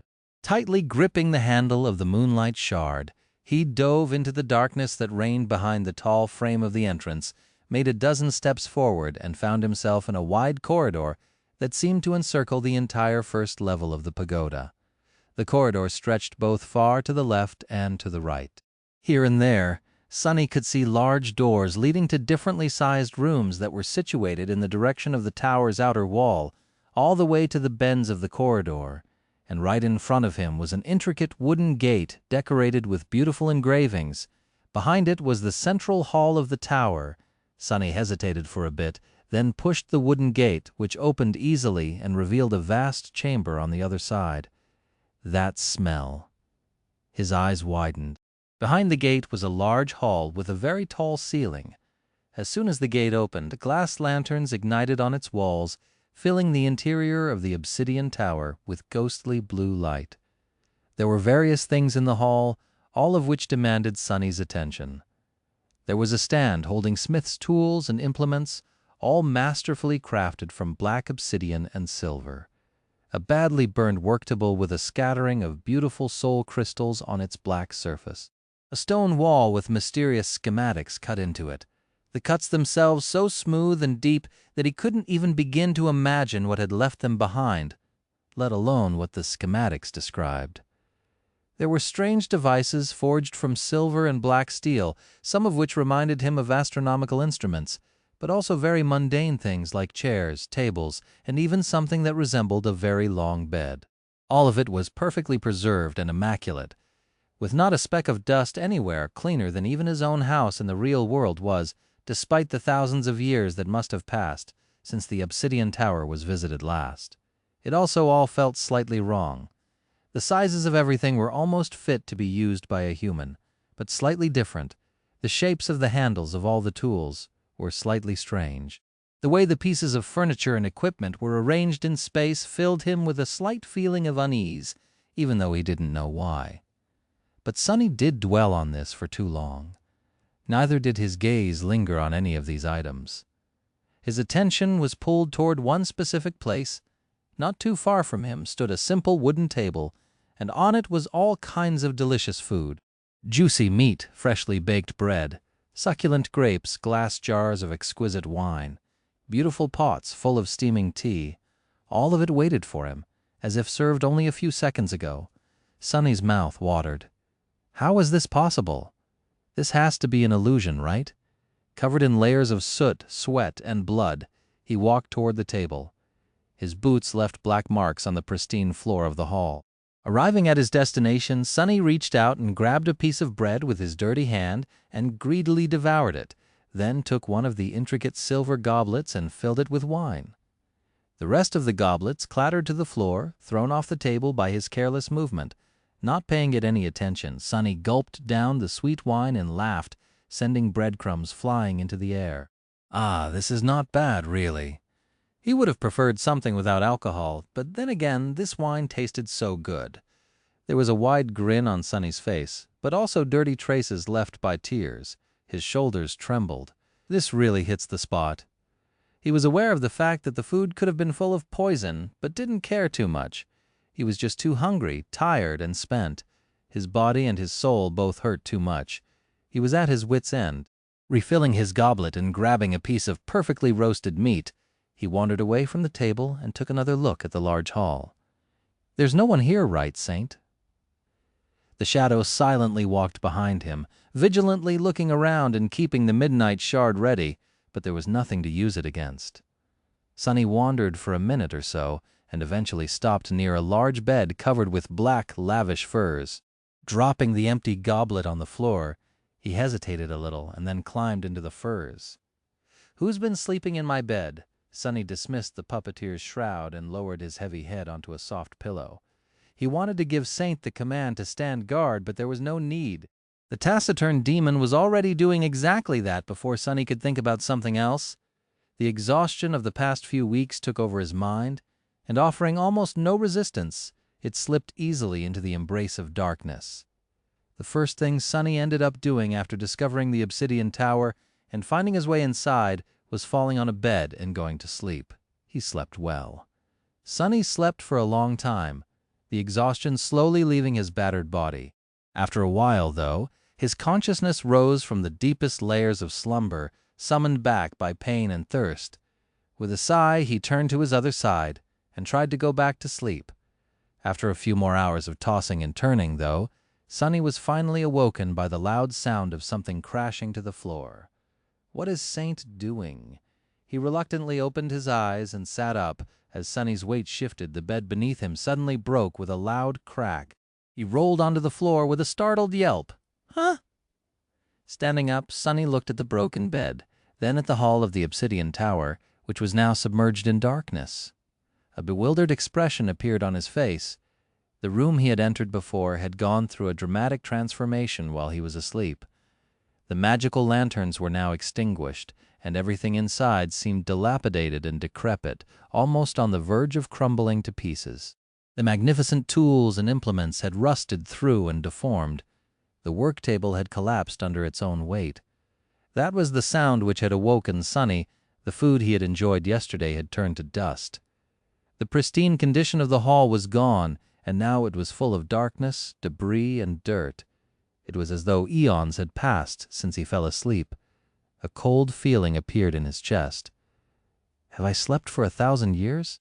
Remembering fairy tales where similar things often happened, Sonny felt a hint of horror, but then thought about it for a few moments and calmed down.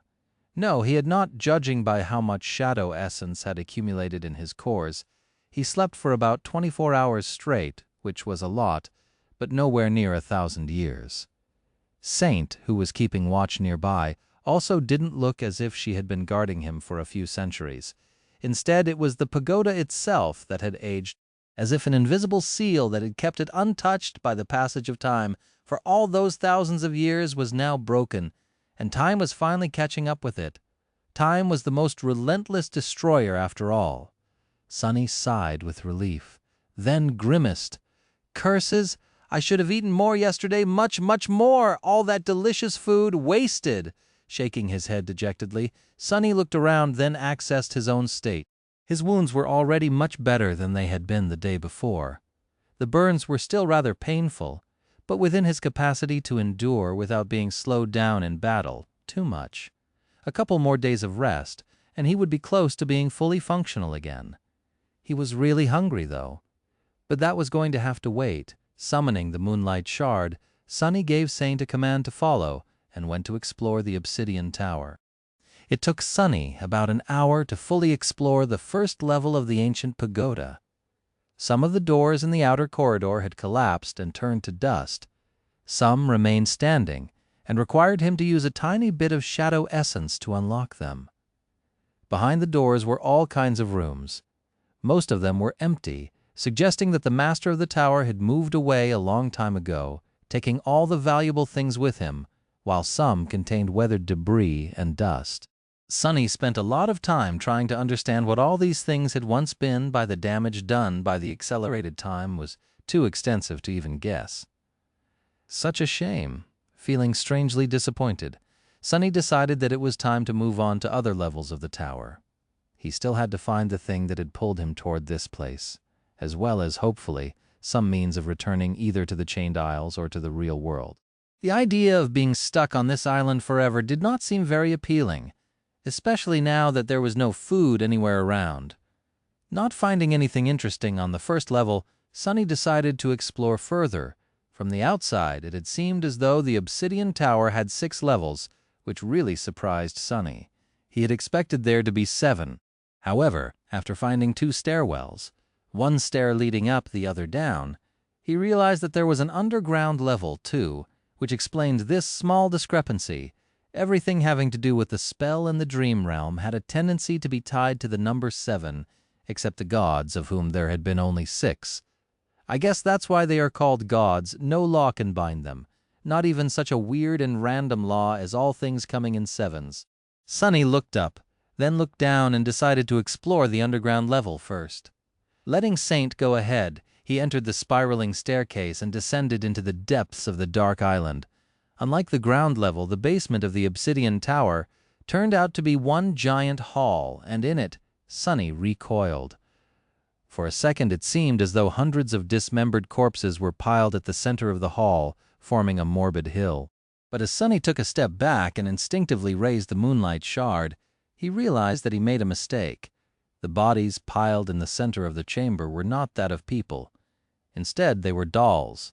Hundreds of broken porcelain dolls, each the size of a human, were discarded in the underground hall. Their fragile bodies were shattered and broken, laying there like abandoned toys. Some were missing limbs, some were left with gaping holes in their torsos. Some had long ago turned into piles of small fragments, with not even their faces remaining. But those faces that did remain, Sonny tilted his head, then glanced at Saint. Every broken doll had the same face, or rather all of their faces looked alike, as if they were all imperfect copies of the same original. They had the same flawless, inhumanly beautiful features that Saint had, only the craftsmanship behind the faces of the broken dolls seemed much less refined, as though the sculptor had not yet perfected his skill when creating them. They all looked like Saint's lesser siblings. If Sonny ever had doubts that the obsidian tower had once belonged to a certain underworld demon, now there were none. The last child of the unknown had clearly spent some time here, was probably the one who had created the Black Pagoda in the first place. For some mysterious purpose, Sonny couldn't even begin to guess. Then, however, his attention was drawn to something else. The floor of the vast hall was covered by a thick layer of dust, which should not have been disturbed in a few thousand years. But it had been. A set of fleet footprints led all the way from the bottom of the stairs, where Sonny was standing, to the pile of broken dolls, circled it, and then mysteriously disappeared. Sonny stared at it for a few moments, surprised. Someone had entered the obsidian tower before me. Sonny stared at the footprints for some more, then frowned. How does this make any sense? The obsidian tower had been sealed before he opened its gates. After he did so, the magic that had preserved everything inside was dispelled, which meant that those doors had not been opened in thousands of years. It wasn't that easy to gain entry into the pagoda to begin with. Not even mentioning the fact that one had to travel through the sky below and find the only rift in the boundless ocean of divine flames, there was also the fact that the gate had to be opened by pouring essence into the weave of diamond strings beneath its surface. Sonny could only see the weave and understand its meaning a little because his eyes had been transformed by the drop of Weaver's blood. He assumed that there were other awakened with similar abilities, but there had to be very, very few of them. And what were the chances that one would find their way to the dark island beyond the immolating sea of stars, which was hidden in the depths of this endless void? And how would they enter the pagoda without causing its seal to break? Just who was it that snuck into the obsidian tower unseen, and when? It had to have happened long before today. Sonny knew for a fact that Saint would not have let anyone come and go without waking him up. Neither would his shadows, even when he slept. They were aware and vigilant. So it could have happened at any point in the thousands of years since the tower had been abandoned by its rightful owner. For now, he had no answer. Feeling a little apprehensive, Sonny approached the pile of broken dolls and studied them for some time. Saint came closer too and stared at them silently. Then she poked one with the tip of the midnight shard and turned away indifferently, as if losing all interest in the porcelain mannequins. I guess she doesn't care too much about lesser versions of her. Saint repeatedly shown her disdain toward things that seemed to be replicas of her kind. It had been the same with the Black Knight, and even with the walking colossus of the Forgotten Shore. Sonny clearly remembered how unimpressed his shadow had been with the awesome stone giant. Turning away from the broken dolls, Sonny looked around and noticed that the walls of the chamber were lined with massive glass vessels. Some were whole, and some were broken, but all were empty. The glass was black and opaque, covered with a thick layer of soot from the inside. Weird. Not finding anything else of interest on the underground level, he returned to where he had started and rested for a while, drinking water from the endless spring and trying to suppress his hunger. This place is so eerie. It was indeed. The Black Tower stood at the edge of an endless void of darkness, empty and abandoned, with everything inside of it made out of nothing by an inhuman mind. It was not a very welcoming place, at least not for humans. Sonny stared at the ancient walls that surrounded him and wondered about the secrets of the past. After a while, he stood up and cautiously headed for the second level of the great pagoda. As soon as Sonny set foot on it, though, he instantly felt that something was very, very wrong there.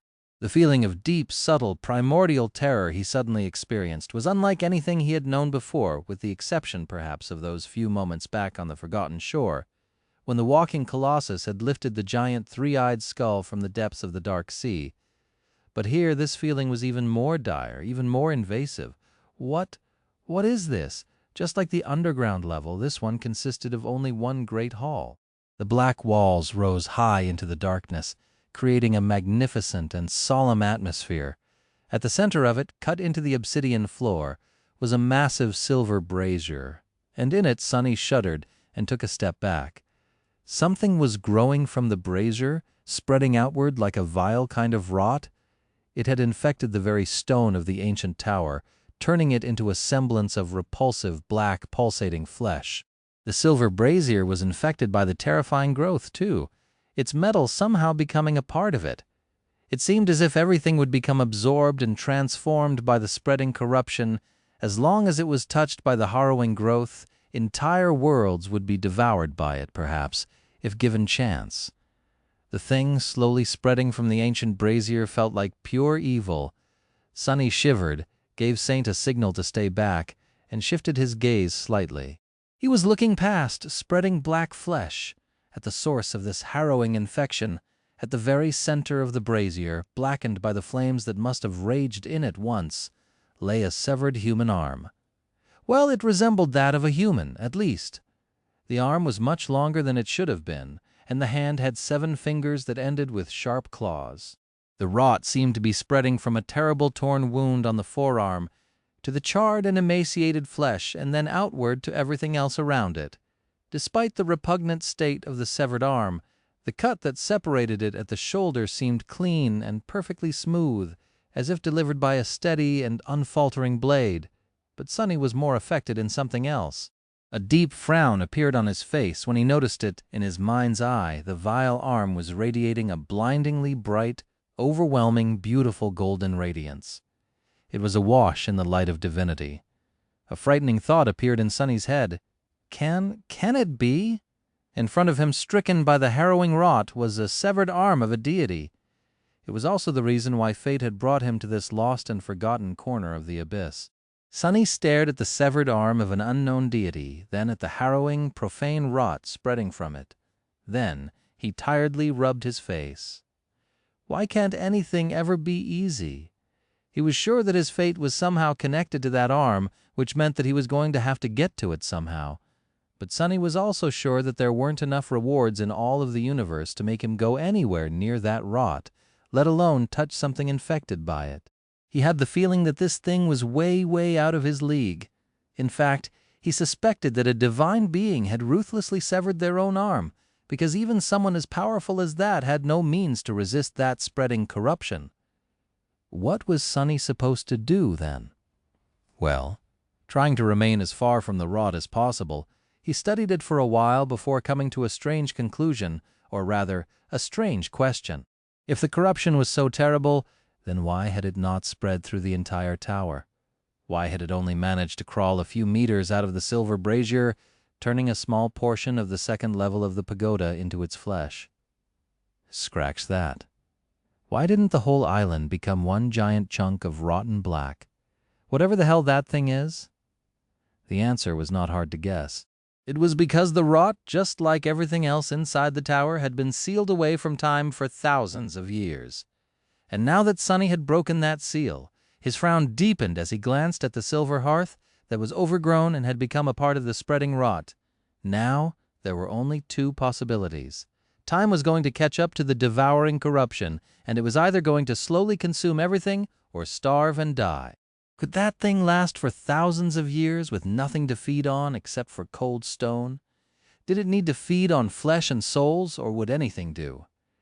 I guess I'm going to find out. Keeping an eye on the patch of harrowing rot, Sonny tried to suppress his fear and took a step forward. It didn't seem like the rot was spreading, at least not yet. In any case, he wasn't going to get closer to it. But he also knew that if the worst happened, he had no tool at his disposal that would save him.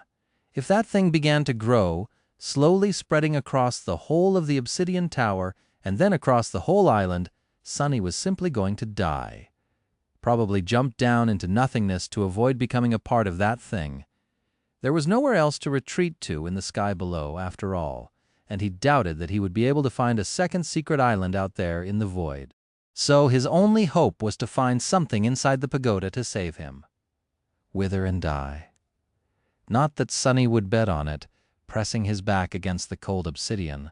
Sonny dismissed Saint and skirted around the outer wall of the great hall until he reached the staircase that led higher to the 3rd level. There he summoned the taciturn demon again, hesitated for a bit, and then left one of his shadows to keep an eye on the devouring rot. Feeling irrational panic at the thought of turning his back to the silver brazier, Sonny gritted his teeth and then cautiously ascended the spiraling stairs.